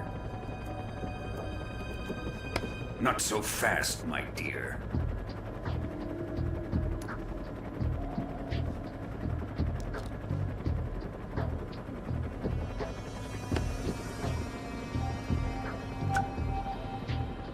A kiss of death. Are you KGB? We may be able to use her.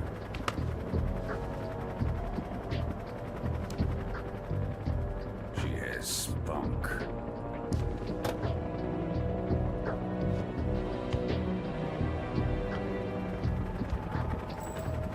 Shall we take her back to the base? Perhaps we should. We have no further use for Sokolov's research facility. I think it's time I gave this marvelous new toy a try. Colonel, even if they are our enemies, they're still our countrymen. But it won't be me that pulled the trigger. It'll be our friend, the American defector. You're going to nuke your fellow Russians? Remember the Alamo. Colonel!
Alright, guys.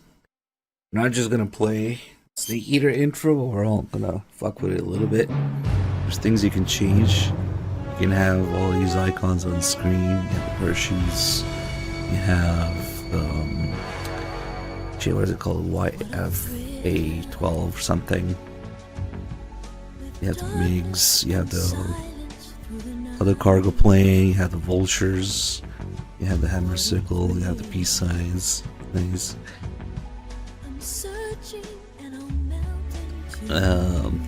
Some version of the A12 plane that they use exactly. I want to say it's the YAF or something.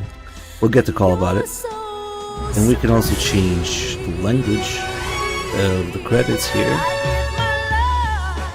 Left stick. And English, Japanese, Korean, Russian, of course. And also changes into snake scales, skeletons. I don't know. It's weird. And if you press, you can move the credits around. And then if you press R1, it whispers Snake Eater.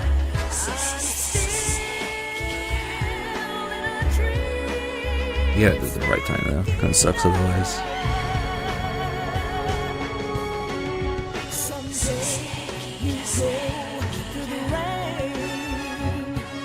Let's see from the trailer it never happened. Let's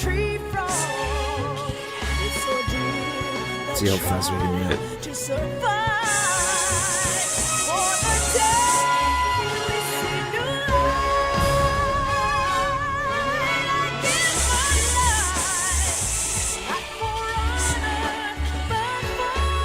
Yeah, I got a few buttons on it.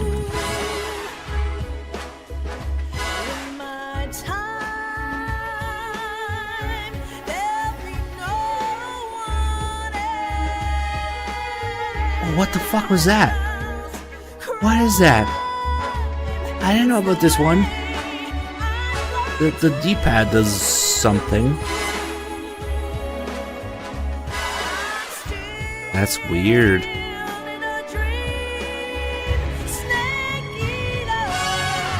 I'm scared to press triangle, square, circle. X definitely skips it. And the D-pad does this weird dotted thing, which I forgot about. That's weird. What is that even supposed to be? Oh well.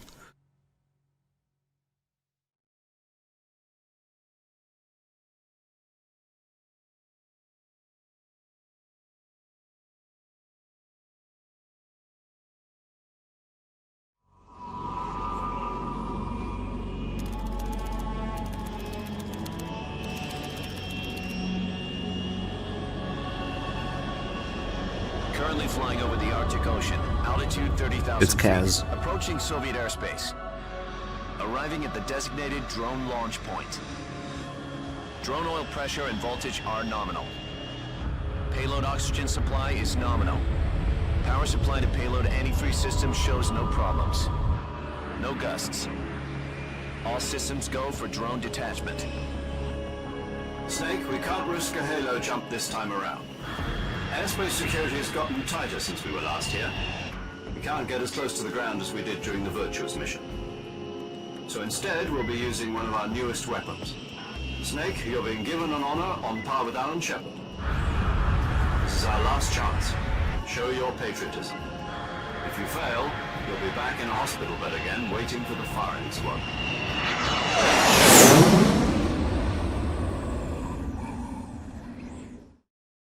So how does it feel to be a patient in one of the most advanced ICUs in the world? Would you do me a favor and tell the suits about visiting hours? I'll never get better with them assaulting me day and night with their questions. Must be part of the top brass's inquiry. More like an interrogation. According to them, I'm a traitor and an accomplice to the boss's defection. They're just looking for a scapegoat. Does that mean they're after you, too? Let's just say neither one of us is going to be made a national hero out of this. Does this mean Fox is going to die? No. This fox is still one step ahead of the hounds. The reason I came to see you today, Jack, it's time for Fox to clear its name. What are you talking about? The situation has changed. We've still got a chance to come out of this one alive. Yeah, what kind of chance? Don't get too excited. Here, have a cigar. It's Cuban.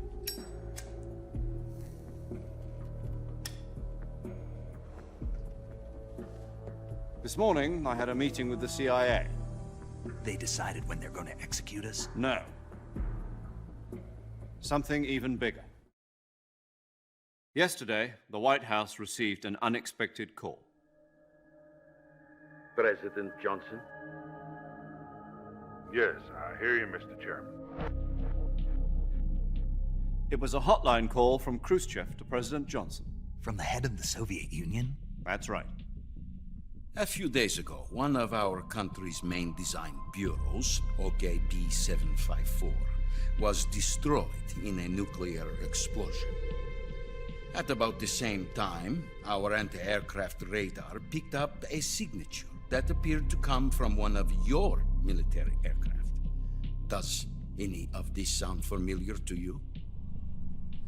In retaliation, I have placed our armed forces on secondary alert. Depending on your response, I may be left with no choice but to order the military to maximum alert and unleash Armageddon. With the help of your predecessor, I was able to survive the Cuban incident. But my power is not as great as it once was. If I am to survive this crisis, I must have your full cooperation. I should have contacted you myself. Did you know that one of our soldiers defected to your country a week ago? No. So you haven't heard then? The man who arranged the defection was a GRU colonel by the name of Yevgeny Borosovich Volgin. Volgin? Of the Brezhnev faction. Go on. Who is the soldier? Her name is the Boss. She's a living legend. During World War II, she was the one who led us to victory in that war. In Russia, you know her as Voyevoda. You mean the Boss? The mother of your special forces? Yes, that's the one. And she took 2 miniature nuclear shells along with her. The Boss took 2 miniature nuclear shells. I'm afraid so. I believe they were a gift for her new hosts. The Davy Crockett Atomic Battle Group delivery system was completed 2 years ago. Serious problems were found with the launcher's range and precision. Although they were mass-produced, they've never been deployed in battle. But Sokolov's research facility was completely wiped out. The whole area is polluted. I can only offer you my deepest condolences over this terrible tragedy. So, the Boss, with Colonel Volgin's help, stole 2 experimental nuclear shells and took them with her as gift when she defected. Then, shortly thereafter, Sokolov's design lab, a top-secret military research facility, was destroyed by one of these weapons. Am I right so far? Yes, that's correct. And the American government denies any involvement in the affair. Is that right as well? That's correct. We were not involved in any way. Then what was a U.S. military aircraft doing on our radar screen?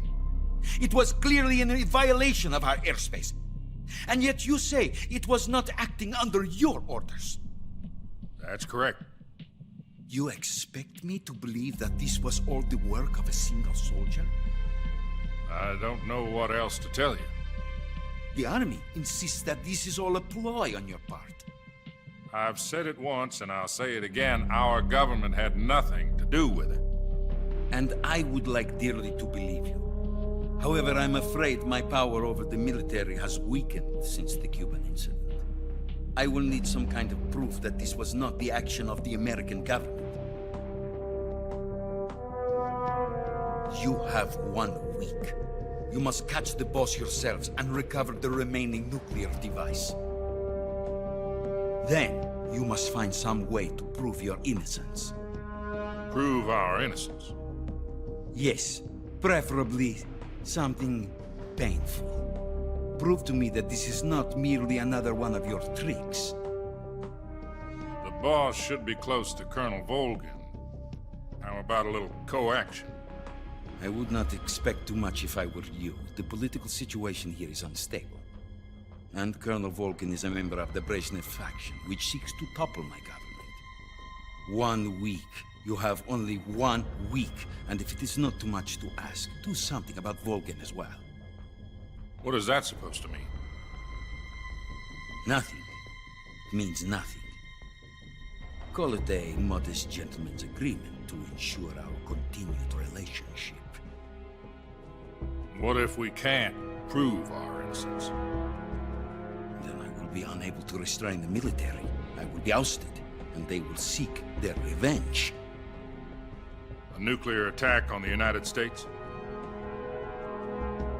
I leave the disposal of this situation entirely to your discretion, Mr. President.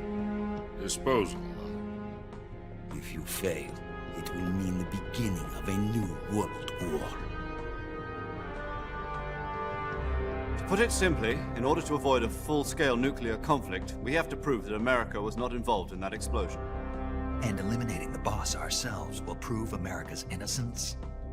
Right. The higher-ups have decided that you're the only one capable of pulling this off. You were her last apprentice. Screw this one up, and we'll both be 6 feet under. There's no choice.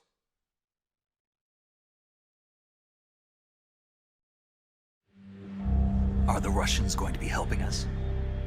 The KGB has promised to lend us one of their communications satellites so that you and I can talk to each other. That's it? They've also put us in touch with a couple of insiders. Insiders? There was a defection in September 1960. Do you remember it? You mean the 2 NSA codebreakers who went over to the Soviet Union? Precisely. Since then, They've apparently been training with the KGB for exactly this kind of situation. Their code names are Adam and Eva. I've been told that Adam has infiltrated Vulcan's ranks. I've also arranged for him to provide you with an escape route. You'll need to rendezvous with him when you get there.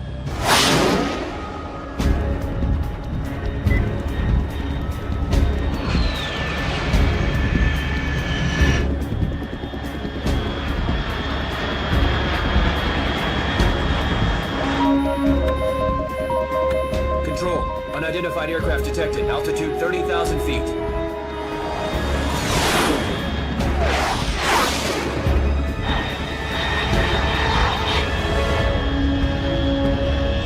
It's fast. Estimated airspeed exceeding Mach 3. Bearing south. I'm about to lose it.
This is Snake. Do you read me?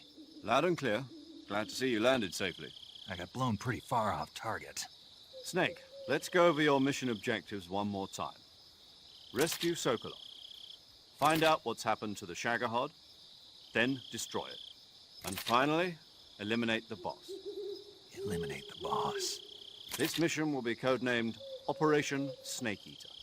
Because I'll be taking on the boss in our Cobra unit, right? Don't forget about Colonel Volgin. I'm not a hired killer. I know, but that was the Kremlin's demand. Demand? You mean it wasn't just a request?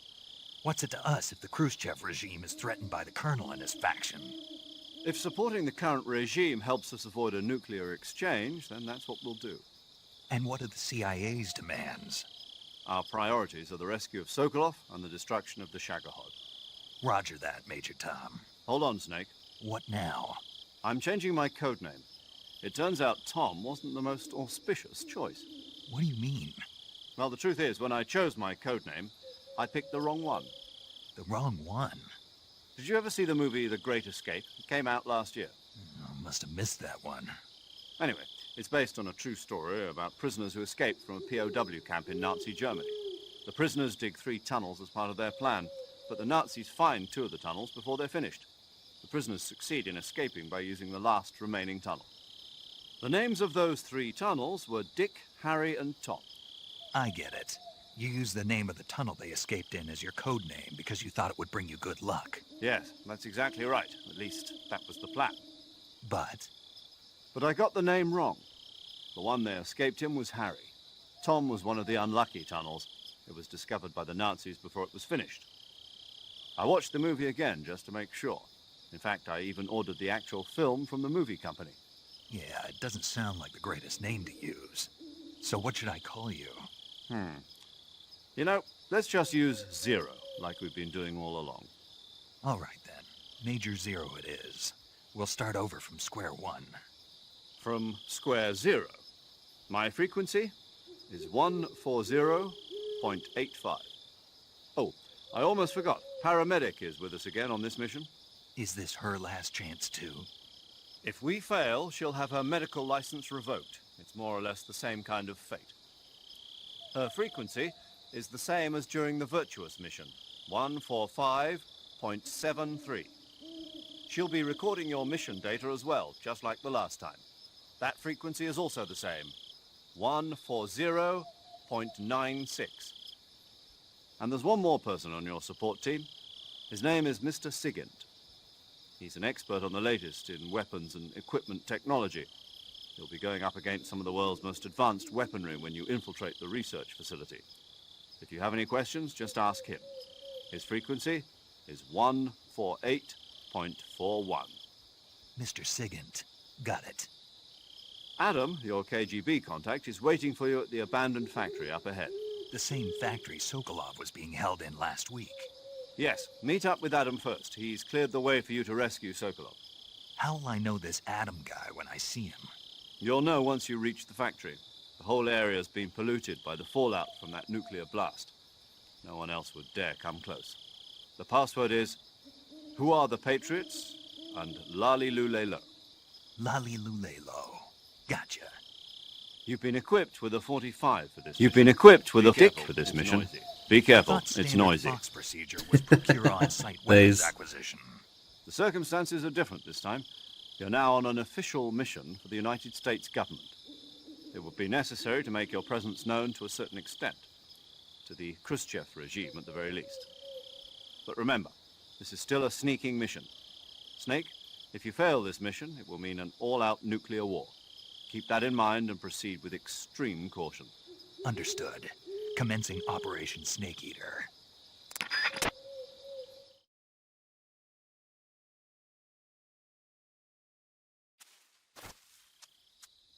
Alright, let's save here. Paramedic. Snake, it's so good to hear from you again. Same here. It's been a week, hasn't it? 4 days, actually. Huh? I visited you in the hospital. You were still unconscious, though. Then you must have seen me naked. Yeah, but you were all wrapped up in bandages and tubes, so I couldn't do anything but look. Better luck next time. Let's hope so.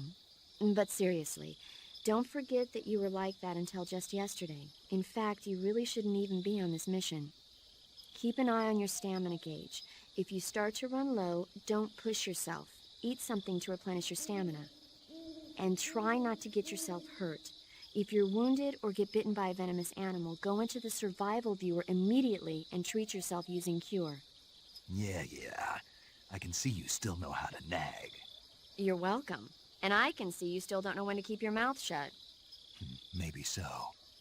By the way, I heard you're going to lose your medical license if this mission fails. Yes, there was talk of that, but the mission won't fail, will it? Of course not. Good. I believe in you. But you know what? I really don't care about my medical license. Didn't they use that to force you to participate in this operation? No, I volunteered. Why? So that I could watch over you. Huh. Snake, you're the best agent I've ever seen. But you push yourself too hard. You're reckless.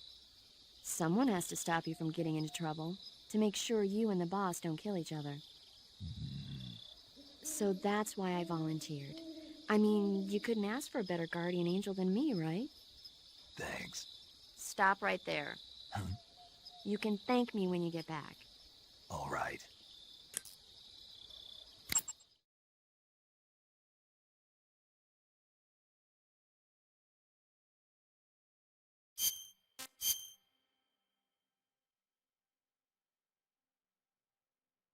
Should really change that date back to current year, but whatever. Okay, good luck, Snake. Thanks. Alright, bear with me for a minute here. We're gonna do a little something. Wait, real quick. Because we missed a little something you can't really do in extreme difficulty. But it's worth doing. It's a little silly interaction between Sigint and Zero. But in order to do that, we gotta listen to all the sensor-related calls. All 3 sensors that you don't get on extreme difficulty.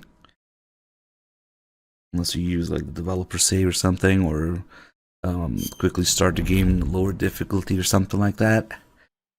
So we will do that real quick. You don't need to start a new game, you can just do this. Maybe I should just leave a save in the virtuous mission with it, but whatever. Okay, so somewhere in the virtuous mission, let's say here.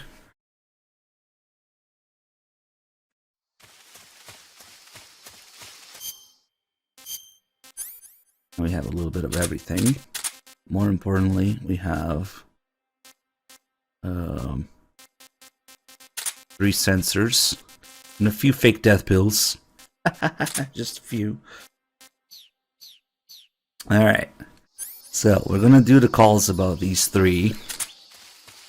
And then... oh god. Oh shit, you can have all the other weapons too. That's weird. Yeah, you have everything. 1911 Virtuous Mission. Is that the custom one? No, it's the basic one. But still. Okay, so we'll do the calls about these 3 sensors. And then if you do these calls with 0 in the Virtuous Mission, and then go into Snake Eater operation, then there will be a little interaction between Sigint and 0.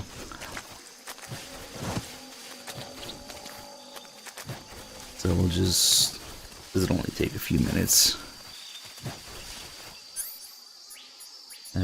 I should probably just stick to the tranquilizer so it doesn't fuck with things.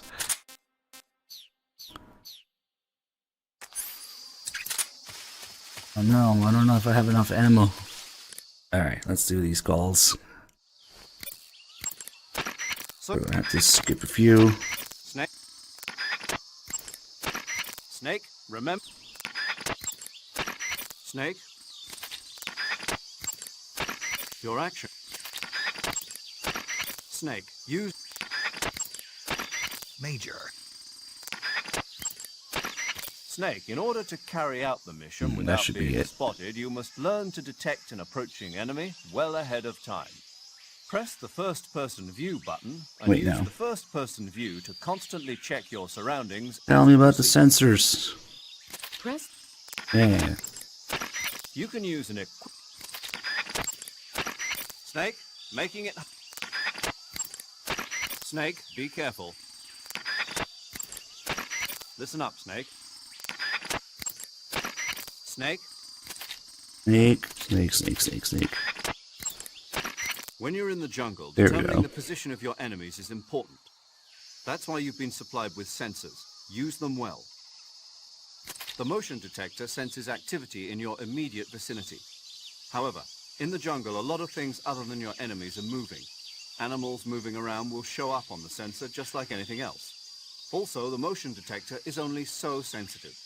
Don't forget that certain enemies and animals that make only slight movements will not be detected.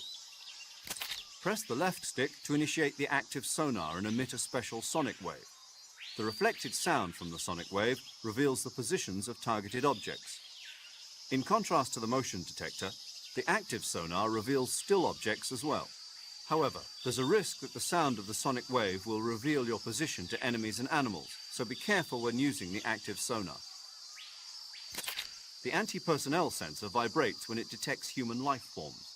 Unlike other sensors, the anti-personnel sensor has been adjusted to react to humans only, eliminating noise from animal detection. It can detect hidden, unmoving enemies, and the use of it doesn't betray your own position. But on the other hand, its accuracy lacks a bit, as it has trouble revealing the exact position of detected bodies. Keep that in mind.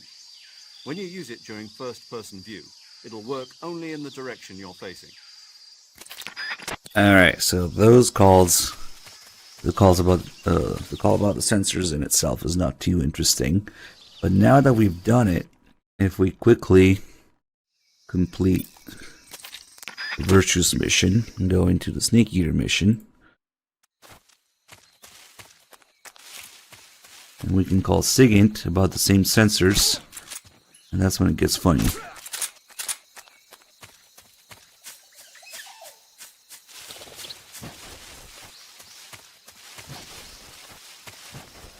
It's really quite insane how short the Virtuous mission is if you don't do all the extras. That thing's beeping.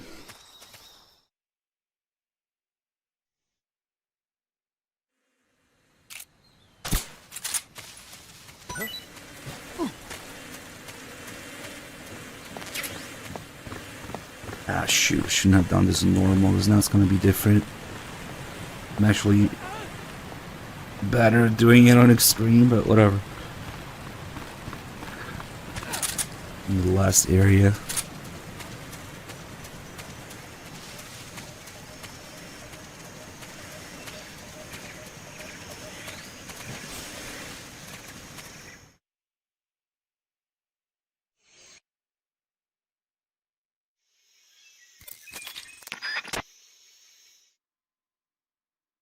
See, maybe it's not that bad. Because now this guy is facing the other way, but okay, it might be okay. Guy here doesn't exist, which means maybe take out this guy instead. Should be good. Okay, okay. Get in there.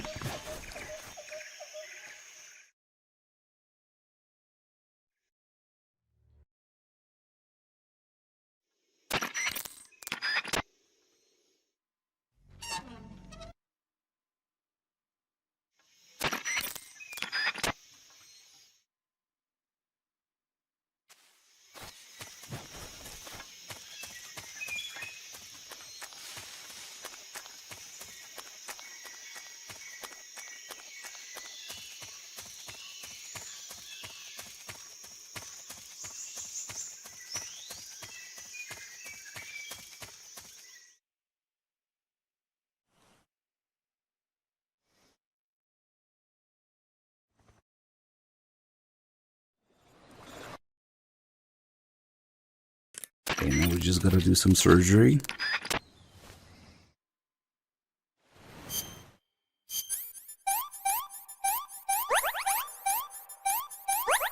Oh no, I might run out of healing items.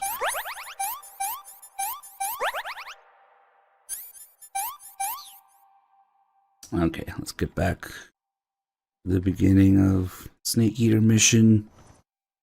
Now that we have done the sensor call.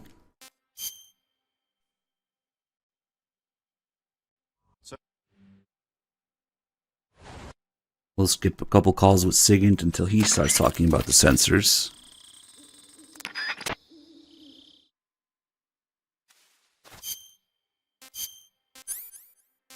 Okay, we already have them out here. Let's do these.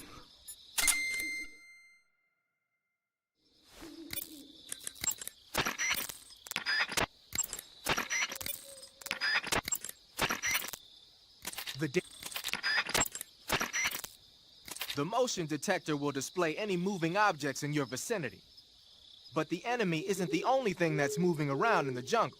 If there are animals moving nearby, the sensor will pick up those animals too.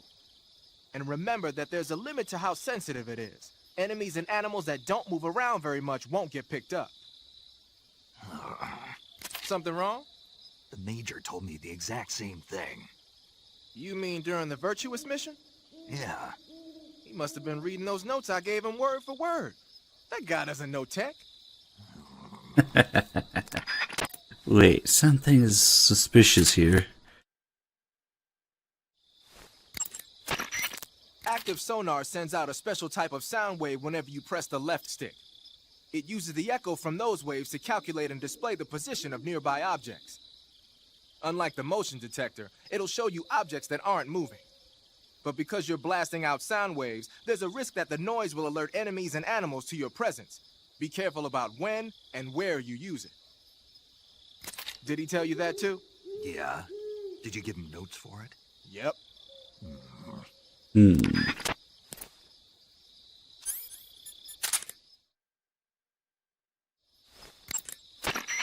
using the anti-personnel sensor I see. The sensor vibrates when it detects organic reactions from human targets.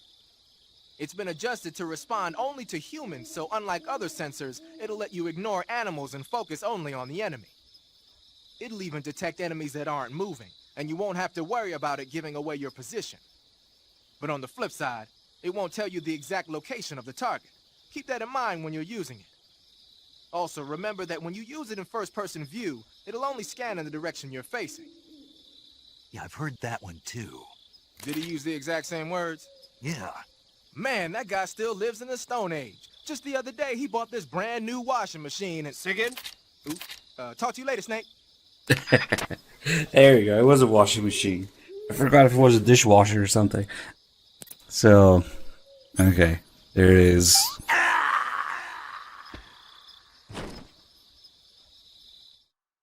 Zero can't figure out his new washing machine.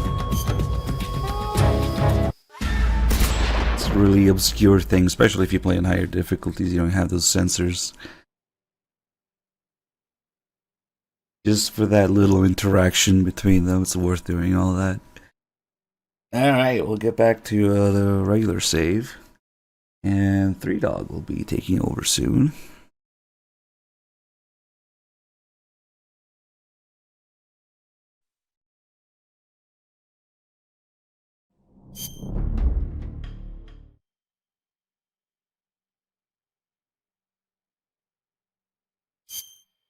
I guess we'll start doing the story-related calls. Sigint in his intro call. Where was it? Here. Man, 4 hours of fucking virtuous mission. Alright, we're back. Wait, I don't want to accidentally do the 1911 call. Yo! You're Snake, aren't you? And you're Sigint? None other. I heard that you're an expert on weapons, equipment, and cutting-edge technology. Close. Huh? I am the expert on weapons, equipment, and cutting-edge technology. Ah. I'm the guy that designed your trank gun, active sonar, and motion detector. If you want to know anything about weapons or equipment you find in the field, just send me a message and ask. Later. Sounds like the Cobra unit's members' names came from the specific emotions they each carry into battle. Emotions? Yeah. For unbearable torment, the pain. For true oblivion, the end. For infinite rage, the fury. For absolute terror, the fear. And for unsurpassed bliss, the joy. The joy? It's another name for the boss, because of the joy she feels in battle, I suppose. Ah. During the war, she had a partner named the Sorrow. Sorrow and joy. They say there couldn't have been a more perfect pair. The Davy Crockett's that the boss took with her when she defected are mortars that fire nuclear warheads. They're named after Davy Crockett, the hero who died defending the Alamo in the Texan War of Independence. Remember the Alamo? That's right. The warheads are equivalent to between 10 and 20 tons of TNT. Every building within 150 yards of the hypocenter is completely obliterated. But the warheads the boss had with her were some kind of experimental super bomb. So they're actually even more powerful than that. I don't even want to think about what would happen if she used it again. Snake, you know what you have to do. Yeah, I know. You're wearing the Tiger Stripe pattern camouflage, huh? Tiger Stripe is a forest camouflage. As you may have guessed by the name, it mimics the stripe pattern on a tiger's coat. It was originally worn by South Vietnamese Marines. Then it caught the attention of an American military advisor, and now they're thinking of introducing it into all kinds of Special Forces units. It works best in places with lots of trees and grass, but it should blend in with dirt and mud, too. Snake, your first task is to meet up with Adam, the contact provided by the KGB. The rendezvous point is the abandoned factory to the north of your current position. Head north. The abandoned factory? That's where I met Sokolov during the Virtuous mission. Correct, but we can't afford to have the same thing happen this time. I know. Like the Virtuous mission, Operation Snake Eater is a solo sneaking mission. There are no units in the field to back you up. Avoid engaging the enemy whenever possible. Your first priority is to remain unseen. Use the camouflage option in the... Unlike the Virtuous mission, this is a night operation. You'll get lost more easily in the dark, but it'll also make your camouflage more effective and make it harder for the enemy to see you. On the other hand, it will also be more difficult for you to see them. You'll also find that different animals are active. Some of these nocturnal animals are poisonous, so stay alert. Paramedic is with us again to provide information on the... Yeah. Operation Snake Eater is different from the Virtuous mission in that you won't be able to complete it in just a few hours. The time limit set by Khrushchev is 1 week. Within that time, you'll have to rescue Sokolov, defeat Volgin, destroy the Shagohod, and... I know. Good. In any event, you'll not be allowed to return until you've accomplished your objectives. Survival in the field will be critical in this mission, and the most important survival technique of all is, of course, finding food. You can get food in the same way you did during the Virtuous mission, by capturing it. The enemy presence in that area is still light. Okay, then we get the drone call. Thanks to last week's nuclear incident, the Soviet Union is now on secondary alert. We're one step away from a nuclear war. DEFCON 2, huh? In American parlance, yes. From what Western intelligence has been able to gather, the radical elements in the Soviet command are showing signs of impatience. They say we're on the brink of World War III here. And with Khrushchev's position getting weaker every day, I worry whether he'll be able to hold them back. 1 week. Yes. America must eliminate the boss by its own hand to prove its innocence. There is no other way to resolve the crisis. Everything rests on your shoulders, Snake. Failure is not an option. I know. Major, what should I do with this wreck of a drone? Just leave it there. Are you sure? Yes. But isn't this thing top secret? Yes, it is. After the U-2 spy plane incident 4 years ago, plans were laid out for future spy missions in Soviet airspace to be carried out by an unmanned craft. That craft was the D-21 spy drone, the basis of the one you came in on. The D-21 is launched from a craft called the M-21.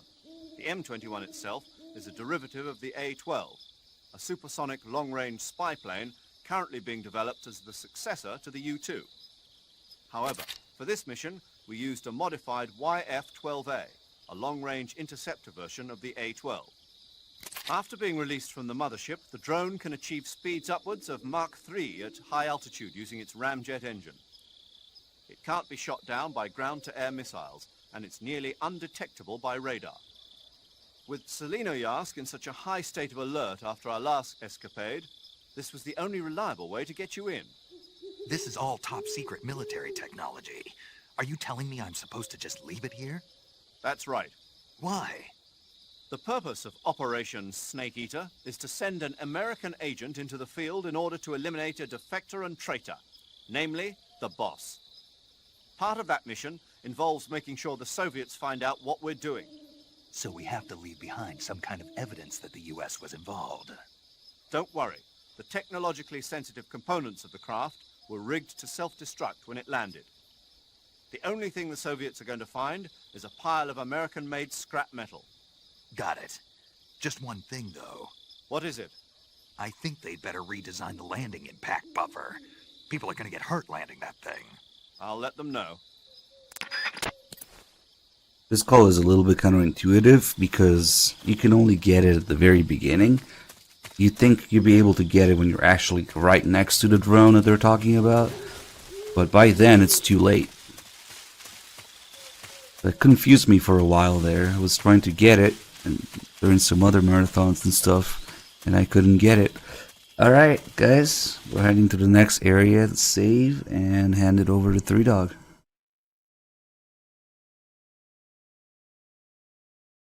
Been a fun little segment.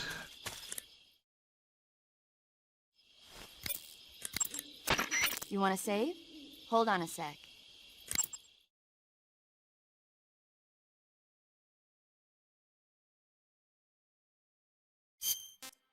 my 2026 save.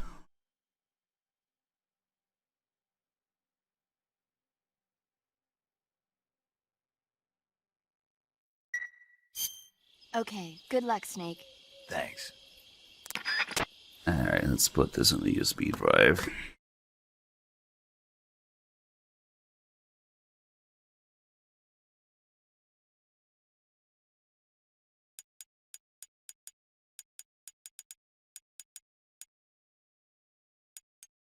Let's see.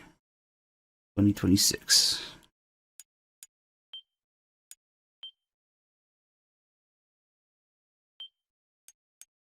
Alright.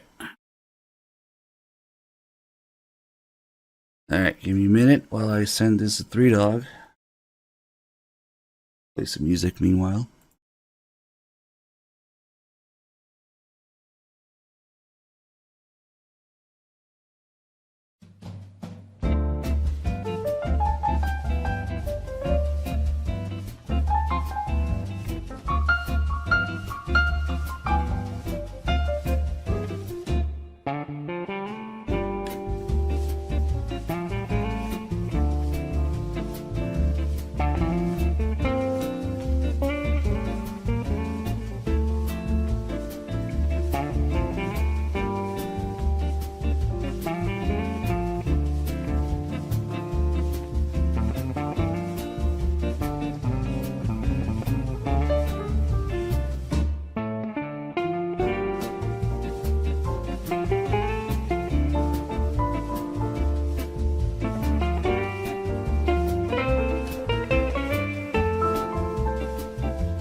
Oh, stupid thing.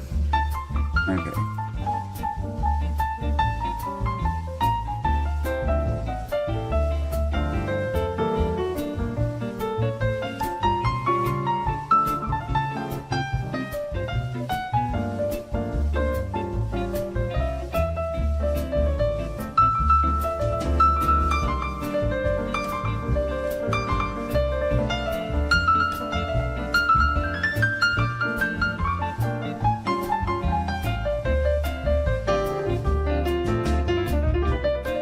Alright guys, we'll be ready soon. Just some save.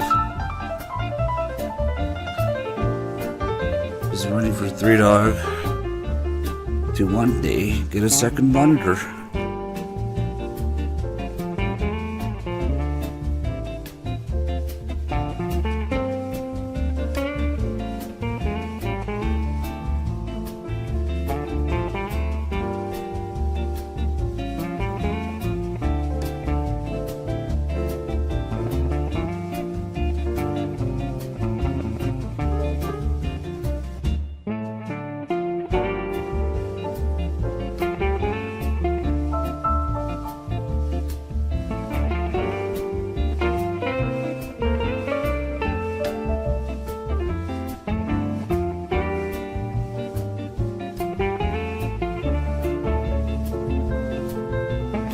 I think I would rip my hair out if I walked into 3Dog's room and looked at his setup.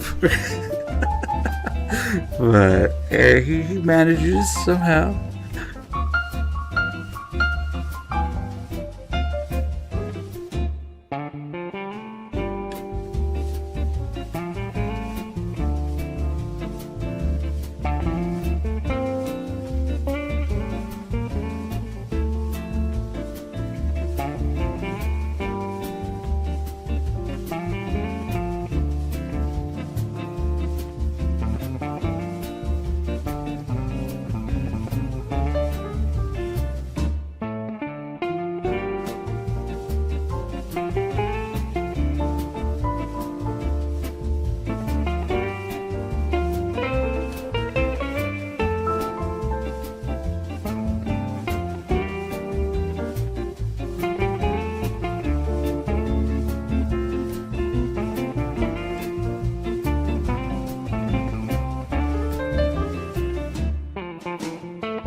I feel like listening to this.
Alright guys, stream is going to go down in just a few seconds. Don't go anywhere. Redog will be back.